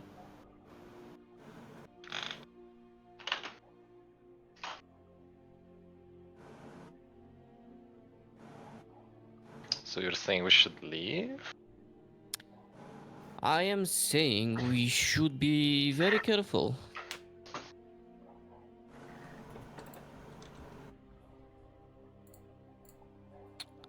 As we do not know much about this cave.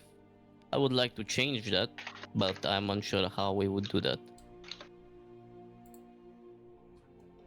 Well, I have no archives of any such figures. I'll leave that decision to you. I would ideally like to venture down this hole, but seeing how we do not have the abilities at this time, I think I should leave that for a later point.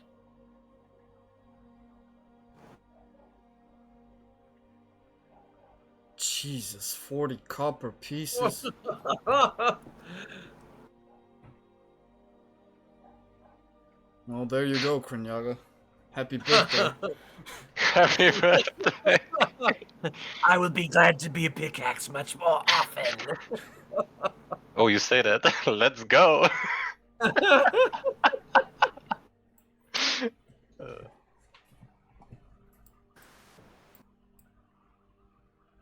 Uh, yeah, sorry, it's just what was on my sheet from character creation, so...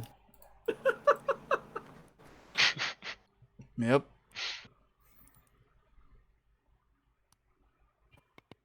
After Kreenyaga eats 2 from one and then 5 from the other, he hands the 35 back. I am full right now, thank you.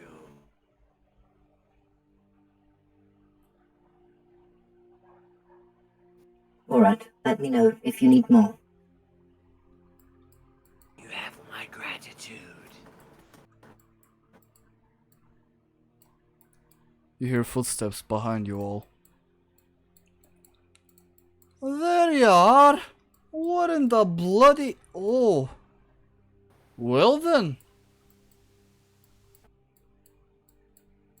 There's more than meets the eye. Seems like it. There are even some writings here. Writings? Yeah. Where? I point him towards them. They speak of the mother. The mother. Ah! Yeah. We don't need no mother to tell us what to do. He looks down. Oh, okay. Maybe not go so close to that. That man up there's working hard. I heard some commotion here and sounds. Are y'all alright?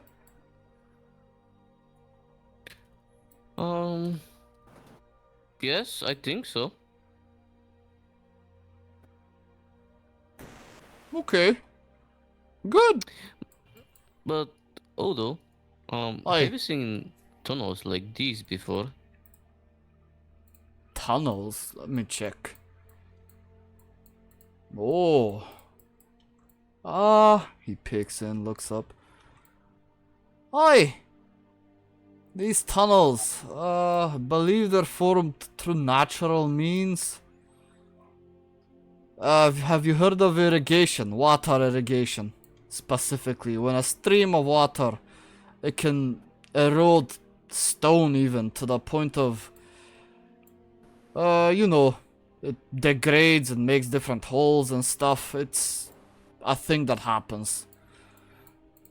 So, you're saying they're natural? Aye, everything here's natural, lad. Okay, that's good to know. There seems to be some kind of water in this hole.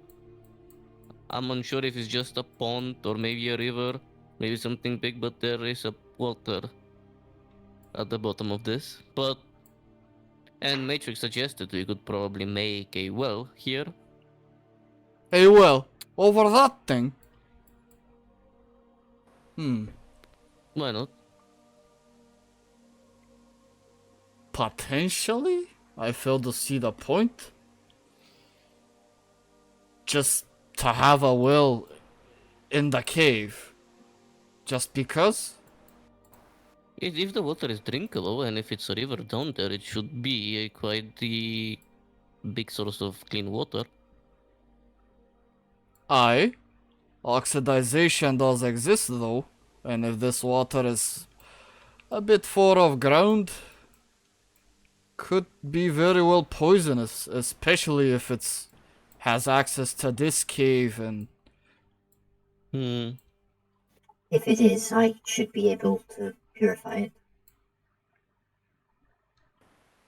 oh, I forgot about you magic people. Alright. Well, yeah, a well is certainly doable. It should take some time because of the width and length of the damn thing. I don't think we need to go as far as to build a full surrounding, just some sort of pulley system for a bucket and rope. Oh, I see. Aye, we can do that. Although I would say one must be careful when collecting water. A fall down there would surely be fatal. Right, I don't see the bottom.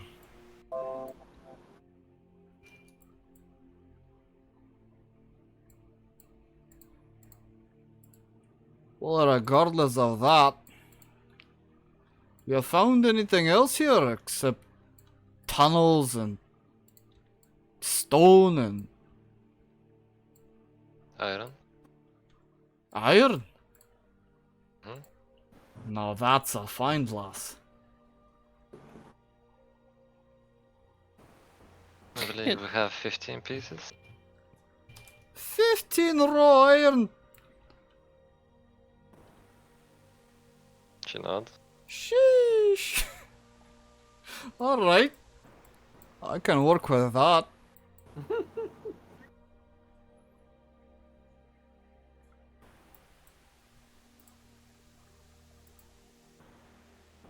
There seems to be more chunks though. I think Albert is currently working on them. And there was a mention of some kind of ore that was not iron but something else. Aye, the green one in front of the entrance. Do you know anything about it? Can't say I have, lad. Haven't seen one before.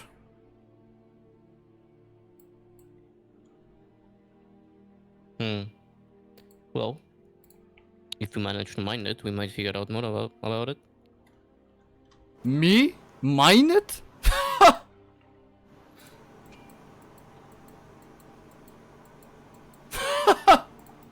Mine it? Why? 'Cause I'm a dwarf? My blacksmith ain't no miner.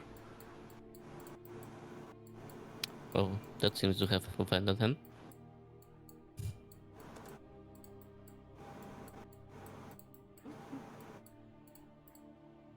Well then, I think we've explored all we can for now. For now. Unless there are any other ideas for how we can traverse further. None on my side, unfortunately. And there is no trace from our thief as well. Which is a bit unfortunate as well.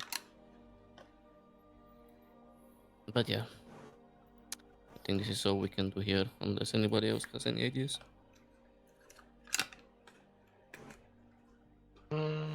Nope. That's all. I guess we can leave now.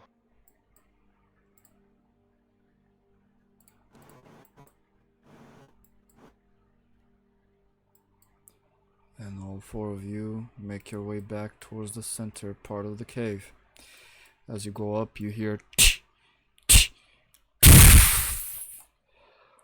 whew. Finally. Nick, grab the bucket. Nick nods and runs off to grab the bucket. Right, 1, 2, 3, 4, 8. Okay. Ah, there you are. Well, it ain't much from this vein, but I've managed to get 8 iron ore. That's good. But a bit of a problem has occurred. My pickaxe, Nick wanted to give a swing. I let him swing it and he kind of hit it in an awkward angle, so now it's a bit bent.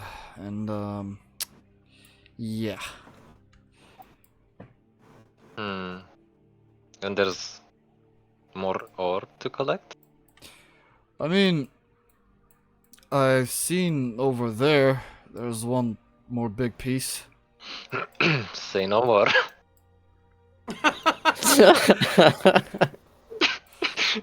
Oh. Kreenyaga looks at Matrix and says, "Keep the copper ready." And he transforms. Aphelia smiles.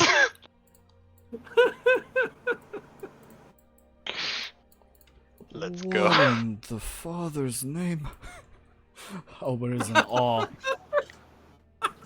Matrix kind of like goes flat against this wall, trying to keep out of the line of fire for shrapnel. Oh god. Alright. Aphelia picks up Kreenyaga And casts prestidigitation again. Mhm. And now she swings. Make me a strength check. 13. Couple of pieces fly off. She swings again. Perfect, perfect. That's exactly how hard. Whoa. Kreenyaga. She hits a very hard part, not of the ore, but of the wall behind the ore. That's the wall. You are going to take. Oh, that's a crit failure. You're going to take 5 bludgeoning damage. Okay. It appears I've missed. Yes, aim is essential. It's a bit dark, so. Yo, Matrix. Can I have some copper? Yes, how many do you need? Hey, pickaxe. Kreenyaga. Let's see. He just needs 5 right now. I guess 5 would do it. Alright, here you go. Yep, and she hands it over.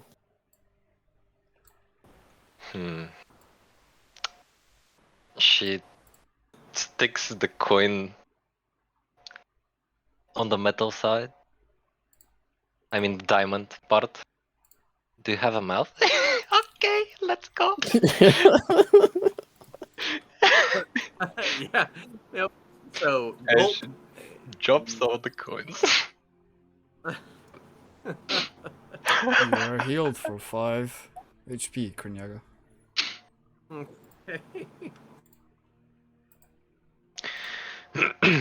Okay, I'm ready. And she starts running toward the door. Slamming.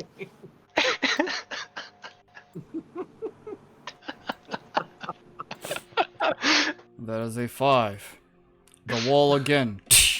1 bludgeoning damage, Kreenyaga. He's gonna say, remember, aim. That is as important as the strength. Aim. Aim. Got it. Okay, she focuses on the big chunk.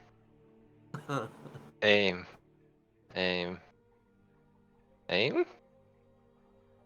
With a 14, most of the ore is snapped back, reveals more chunks that scatter around. That was a good hit. Was this okay? Perfect, yes. I slam him. Wow.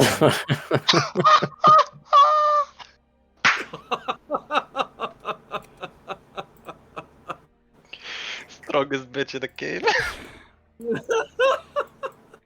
The second ore vein, falling victim to Aphelia's monstrous strength, as shrapnel one more time spews in all direction. That is a crit. Oh god.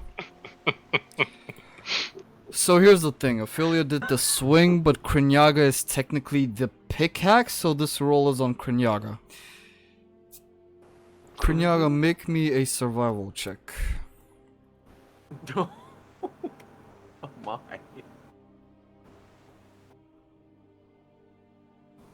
Right. Oh no. So, from the initial destruction, you will find 13 pieces of iron, along with 6 more. So that's 19 iron in total. If you crit while mining, roll survival check. The thing you rolled will be added to your pieces later on. So Yeah. Good job.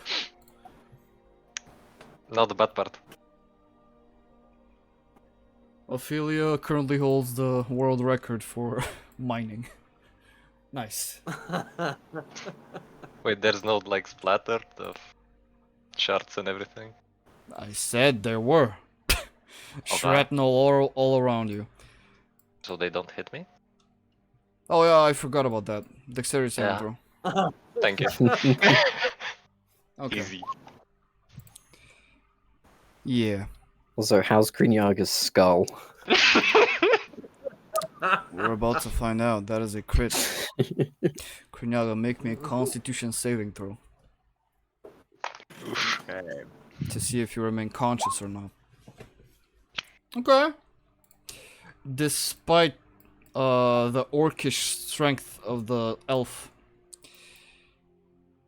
you do manage to stabilize yourself and not die.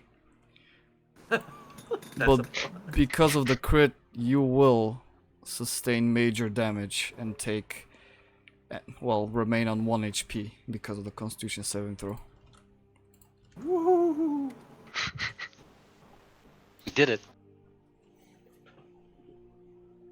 Need copper.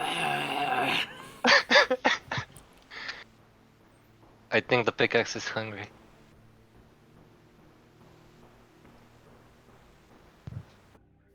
I point. Matrix is just gonna start slotting coins in one by one until told to stop. Okay, I believe. After the 13th coin, he cuts you off. Yes, that is satisfying. Okay, and how many pieces were on the ground? A total of 19.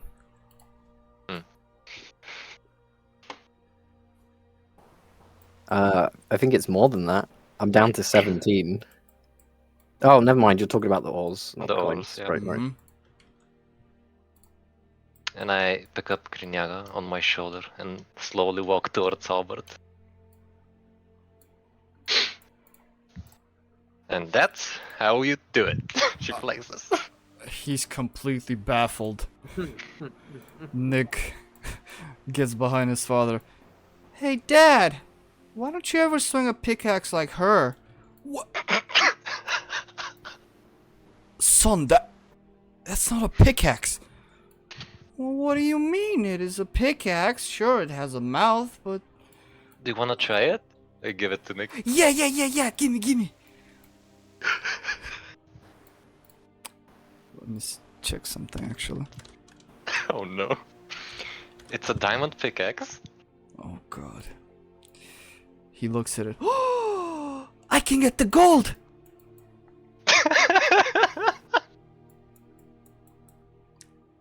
And Nick, being inquisitive and interested, Kreenyaga takes you to this part where he he shows you something that Ogddo missed. A gold vein. Oh. Let's go. Remember to aim. Aim! Got it! Okay. Aim. I'm gonna move here. Okay. Well, I'm trying to fix the mouth. Come on, mouth. Nick will swing. I'm going to let you see the swing. Jesus. Oh my god. The kid will swing and gold ore will fly off in that direction. Aldo will stay back. Whoa!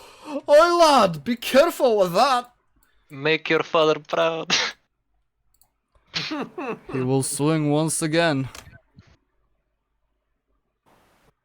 Kreenyaga, that's 1 bludgeoning damage as he hits the ground. Ow! And he lets you go. Ow, ow, ow, ow, ow, ow, ow, ow, ow, ow, ow, ow, ow. Hands. Ow, ow, ow, ow, ow. Ow. Okay. I think I'm good now. Ow, ow, ow, ow, ow. Good job. Thank you. Now leave it to the professional.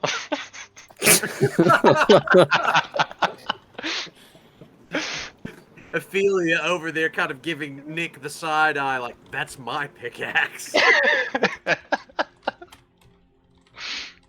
Okay. She picks you up. And she strikes. 14. Couple more pieces go out. Ophelia, you see the kid hit it straight dead at the center. The ore vein is split, and with your second hit, most of the chunks are now just grounded up, and very few large ones remain. One more good hit should finish the job. Okay. Last hit. Well, again, with a 20. Pff, shrapnel flies all over the place again. Kreenyaga. Dexterity save. Okay, Ophelia, you're good. For the third time in this cave, you will experience pain and will take 6 bludgeoning damage.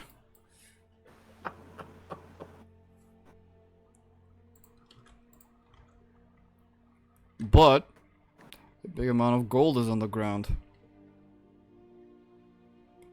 14 to be exact. 14 gold ore.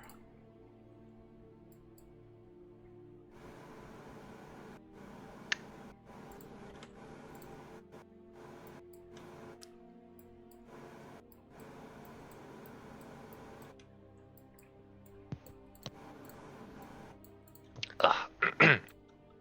Well,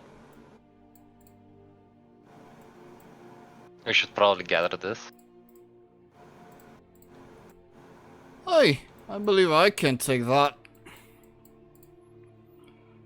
And Ogddo will gather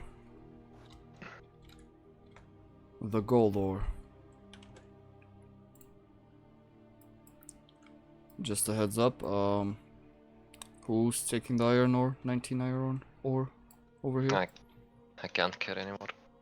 Let's see how much Matrix can carry. One sec.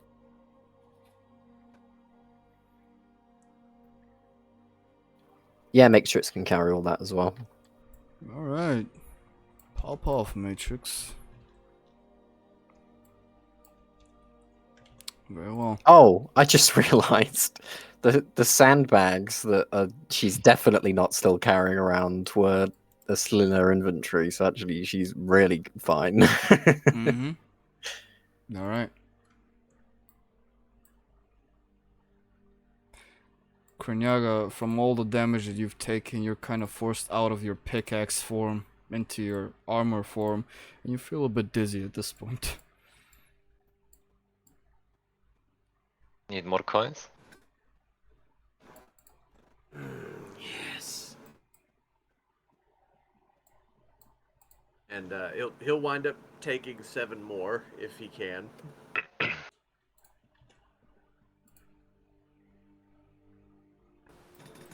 Seven more. Mm-hmm. Yep, she hands them over. You hear Aphelia.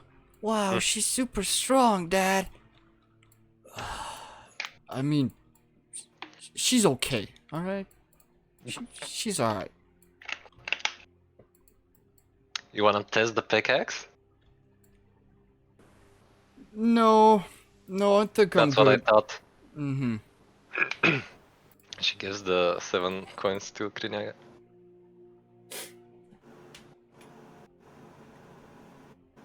And he eats them. Restore to full health. You And we hear- make a good team.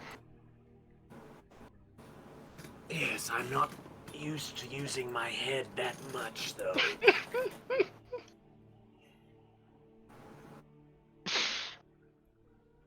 You hear Ogddo saying, alright, now that we've had our fun gathering ore, shall we continue? Yeah, we're done here, aren't we?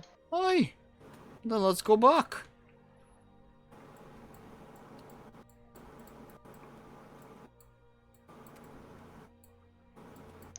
Boo. You seem to be done with your mining operations. Of course. Well, I hope they were fruitful. Obviously.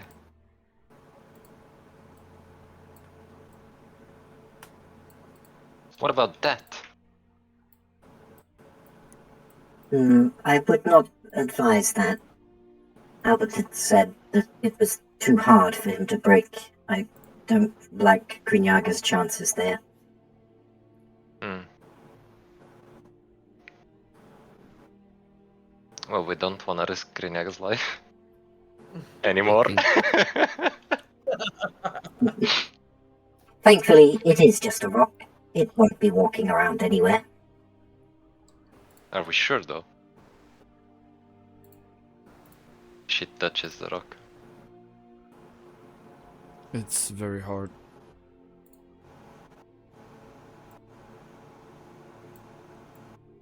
Hmm. Are you sure about that, Matrix?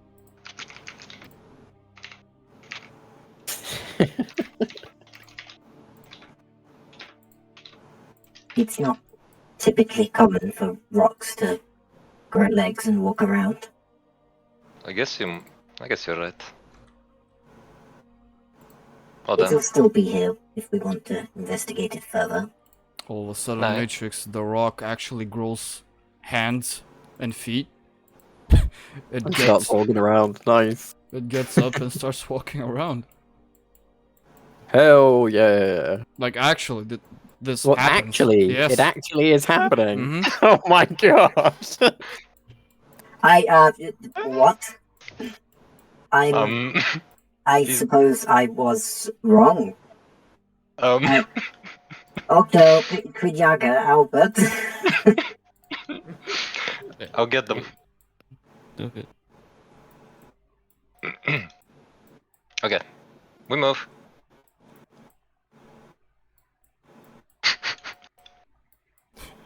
Wait, so it was a joke. It wasn't doing that. Oh, it was. It It absolutely it was. really it's not was. a joke. Yep, you just saw that. And Why as did you look what, back, so it walks up it's and it walks back? it's back at the same place. You don't know. Oh my god, what?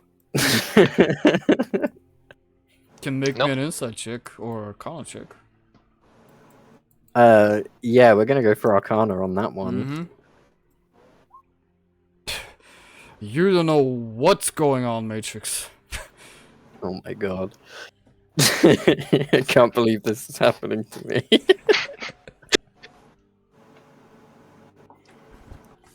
Albert, Yes.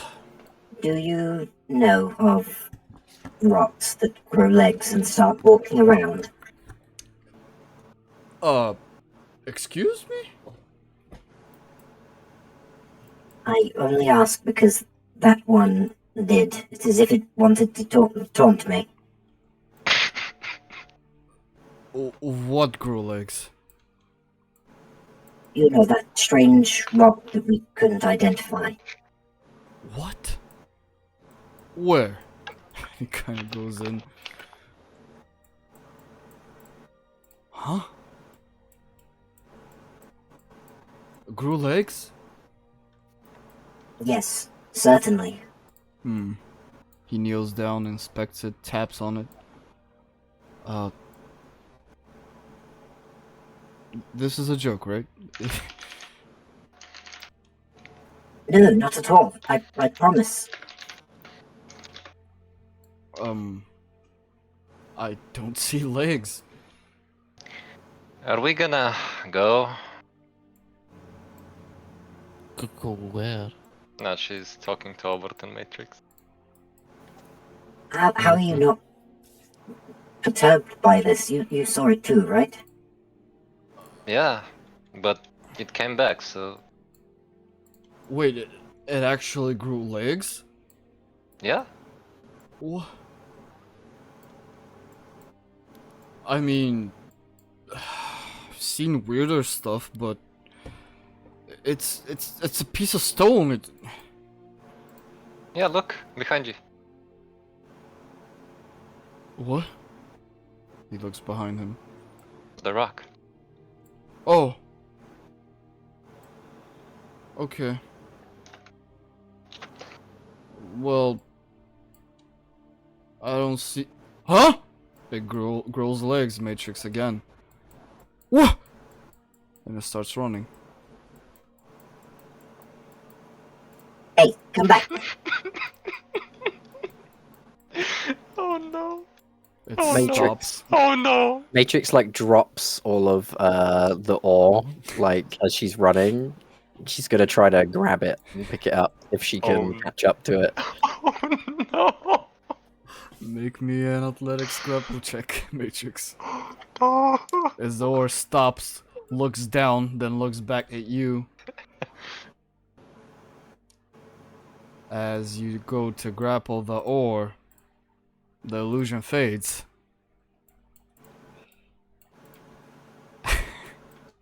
Make me a dexterity saving throw, Matrix. Wait.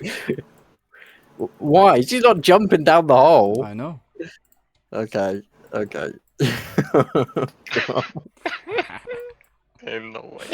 Almost, Matrix. Almost.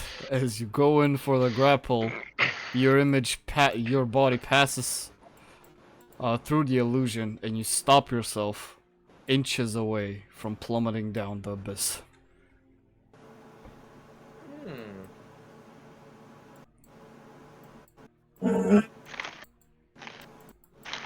That was an illusion. That wasn't real. It would appear so. Right. She starts.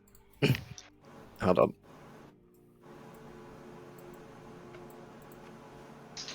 Oh, wow. She starts very grumpily stomping back through the cave. Her feet are, it's echoing with the clunk clunk clunk clunk. What is the meaning of this? I could have been killed.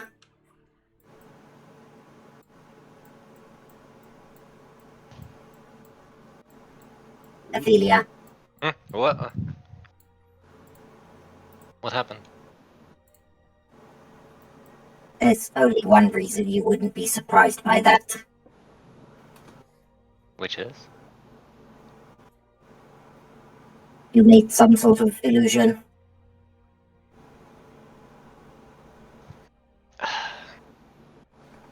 Okay, but what if the rock is magical? Have you thought about that? And yet you have no interest. Well, no.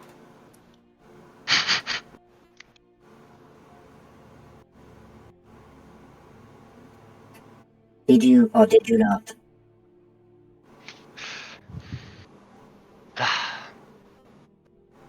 She goes closer to Matrix. It was me. I apologize. It was meant to be a joke. With no intentions of harming you.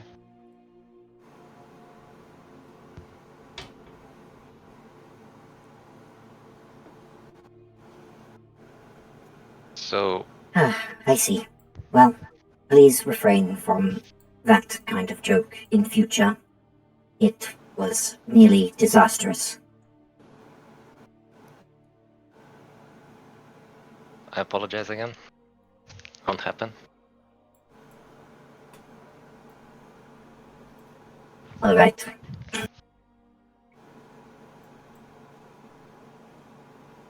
Although, what happened? I heard some crumbling and something falling over. As it was running, I tried to grab it, and upon it being an illusion, I nearly fell down the hole. It ran all the way there? She looks.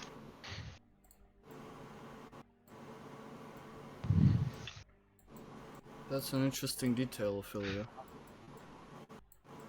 Your spell isn't that good.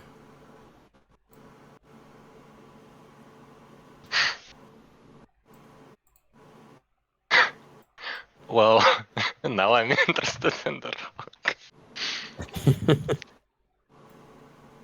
This is when it actually grows arms and legs.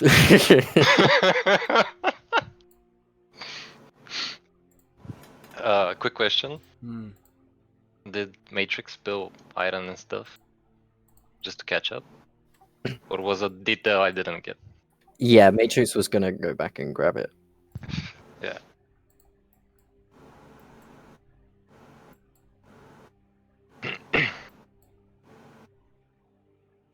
Hmm.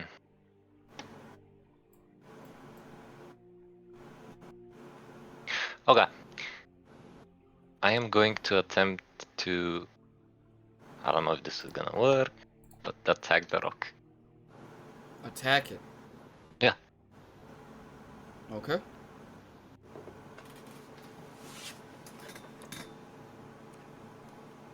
Shocking grasp.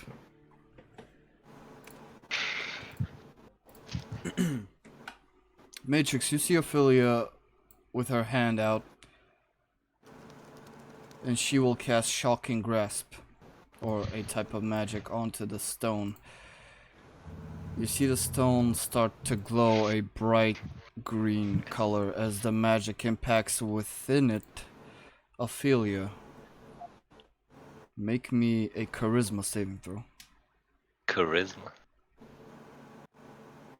Okay. Matrix, now you can make me a history check with advantage. Now you can recognize what this is. Good job, I have advantage. Holy crap. There we go. With a Oh, 17 man. as the spell impacts with the stone, this is runite ore. Runite ore is highly susceptible to magic. Runite ore is used for certain focuses in wizards back in the old days, and runite ore's main property is reflection. Oh. Magical resistance and things of the sort. Aphelia, your attack hits. Roll me the damage. Oh my god. With a 23 charisma saving throw, that 8 is not a 16. It's 8, but Matrix, you hear Ophelia's blasted in your hands, and unconscious, a bit of smoke comes out from her hair. Oh, goodness, Aphelia. Oh, this is not good. Hold on. And yeah, she's gonna cast Cure Wounds or attempt to. You saw I that, guess Kreenyaga. Yeah. With a 10 on Arcana, that is enough. Nice. Cure Wounds will be casted.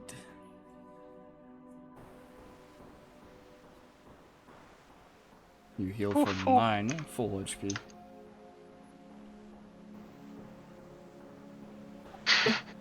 Aphelia. Oh my... I'm still shocked. Okay. Never attack a rock with magic. No. A reaction like that could only be runite. Very, reactive to magic. You're lucky to be alive. Well, I certainly didn't expect this outcome. I guess this is valuable. Extremely. Even,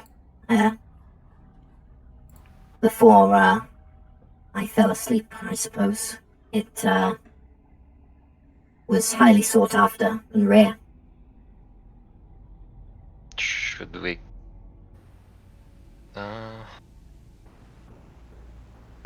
How would we gather this? Would I know that, DM? Yes, I am messaging you. Kreenyaga, anything you would like to say?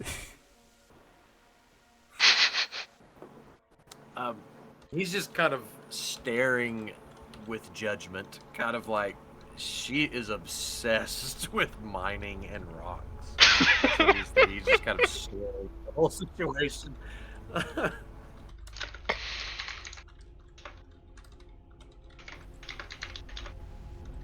Your obsession may be becoming a little unhealthy.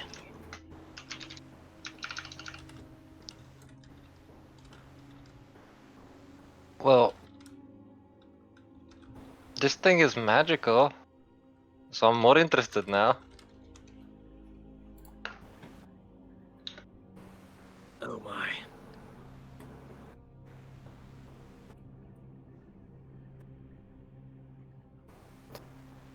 Certain spells can be used to excavate it, but there's not really a safer way. Not that I'm aware of. So you're saying this is not the time for this? Indeed, it's outside of my capabilities for now. Okay. We'll leave then, for good. But know this. I will be back.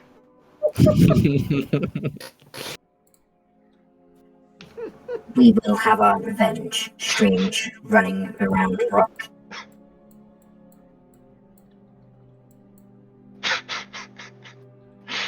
Good thing we can do shit.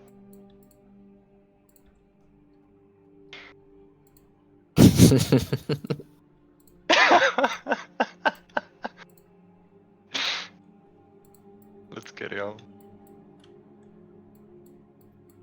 And you exit the cave.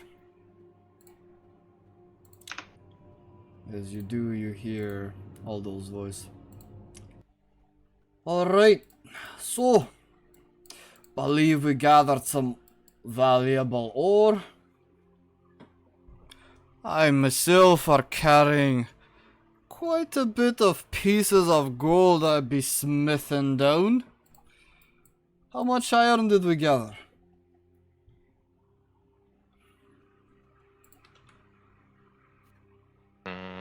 I hold about 29 pieces myself. And 5 in me. And I have 8 in me, Albert says. Aldo nods. Alright, 42. Not bad at all.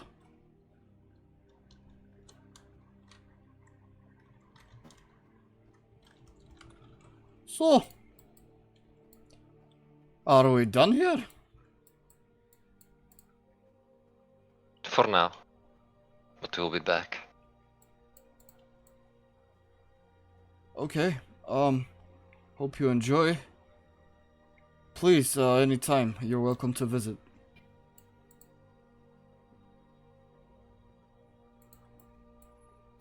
Thank you. You've been most helpful. Yes, thank you all. One thing I would request though. A horse is gonna be hard to find, but the carriage can be repaired. At least I'm confident in that much, and the wood can be salvaged for other stuff. So I would just request that you leave our carriage.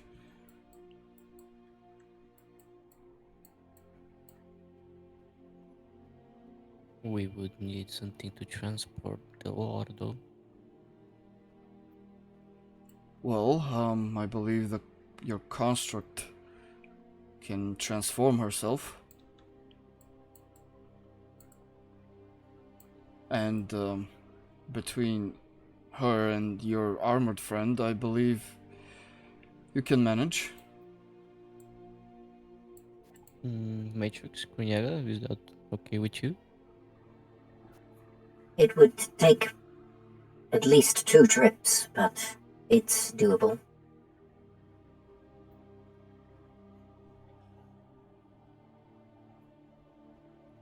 Well, Aphelia showed interest in coming back, so that might be fine. It's up to you, though. Well, I'm not sure if we have much more time to waste here. Yeah, our job's done here for now. Maybe another day. Well, in that case, we should be going then. We have a long road ahead of us.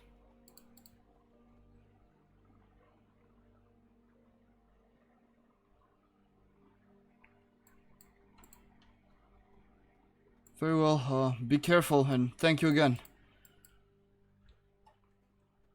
Well, you know where our camp is now, so if you have the need of any additional help, do come by. Will do. Thank you for uncovering the cave. That's, yeah. We're gonna have to deal with that now.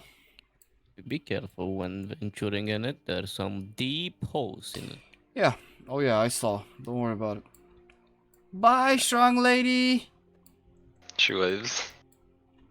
Bye, pickaxe man.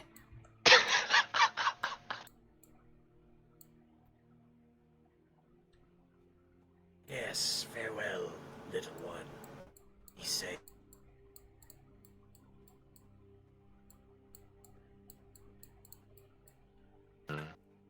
Alright, so how are we gonna do this? Well, I can only take 2 of you at a time, really. Any more, and the stability will be dangerous. What if Kreenyaga turns into a cart when you pull him? Well, the trouble is, he cannot have wheels. He can.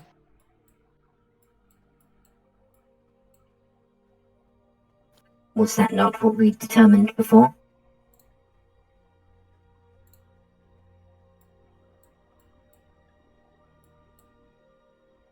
Kreenyaga. Too much complexity, I am afraid. Hold on. I guess you're gonna have to do 2 trips.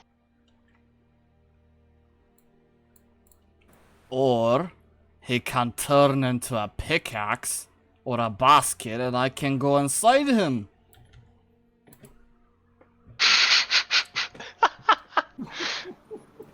Or a barrel. I mean, And Pretty Boy can carry us. yeah, pretty boy. I feel like you're abusing Kreenyaga a bit too much. That, Not just me. that Kid would loves leave doing that. Aphelia with 40 or more oars, would it not? Well, I can carry the rest.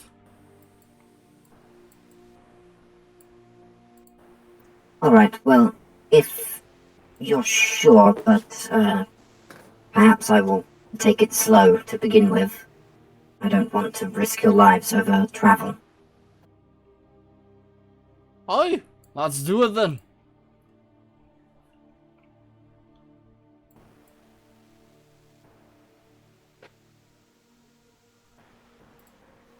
She'll drop the oars down onto the ground and transformer chopper in disguise.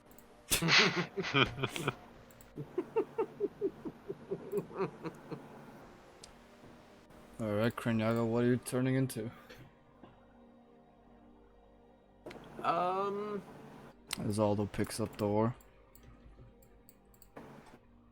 I'm trying to think because one thing that I guess it's more about transporting people at this point because he could fill himself as the suit of armor or whatever with ore and stuff like that if that was helpful. But then, you know, he would just be very heavy. I'm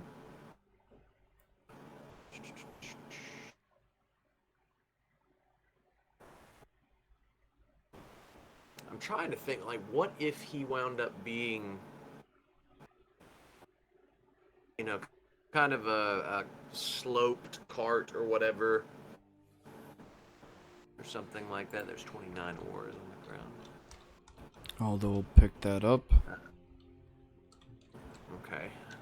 Yeah, I don't know. I think I'm just kind of thinking of almost like a chariot type attachment for the rear, So, you know, like I guess there's what, 2 on the front, and then I guess kind of a bucket seat or something like that for whoever's in the back, and Kreenyaga will just be attached, something like that.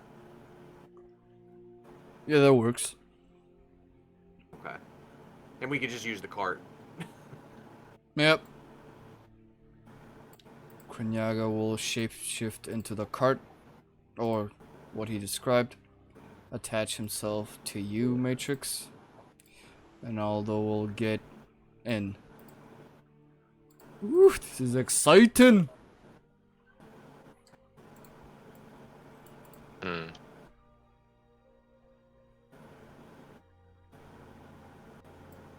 Okay. Hop on, pretty face. Sure. Let's go. Alright, Matrix. Because you have no wheeled attachment that's hunkering you down, you are able to go your full 80 feet speed. Okay. This sounds very dangerous. Alright, Matrix is gonna do a little test first, I think. Just sort of do a little loopy and test the stability and stuff. Does it seem safe? Well, Kreenyaga, make me an athletics check. Okay.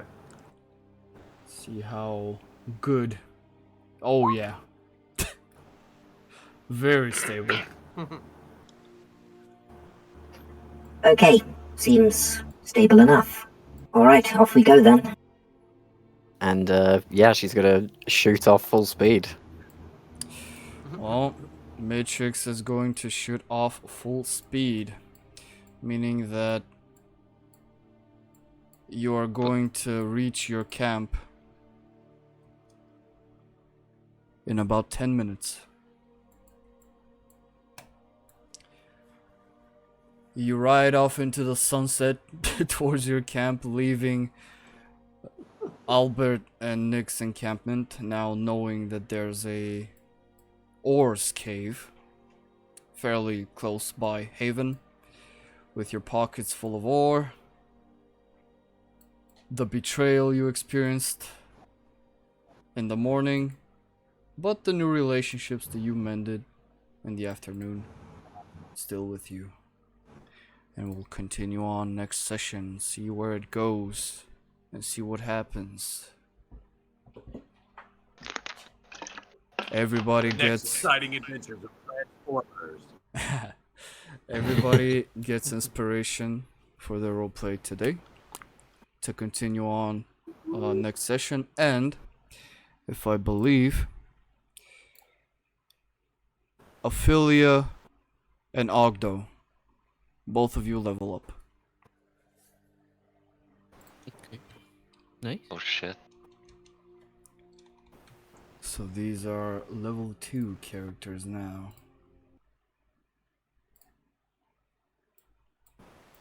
Yep. Damn, 11 to HP. That's big. Let's go, Aphelia. What was it? Just your hit dice. Ah, true. 4. The usual. Good stuff, guys. Yeah, next time on Haven Survival, we battle Hell's Angels. Yep. I see.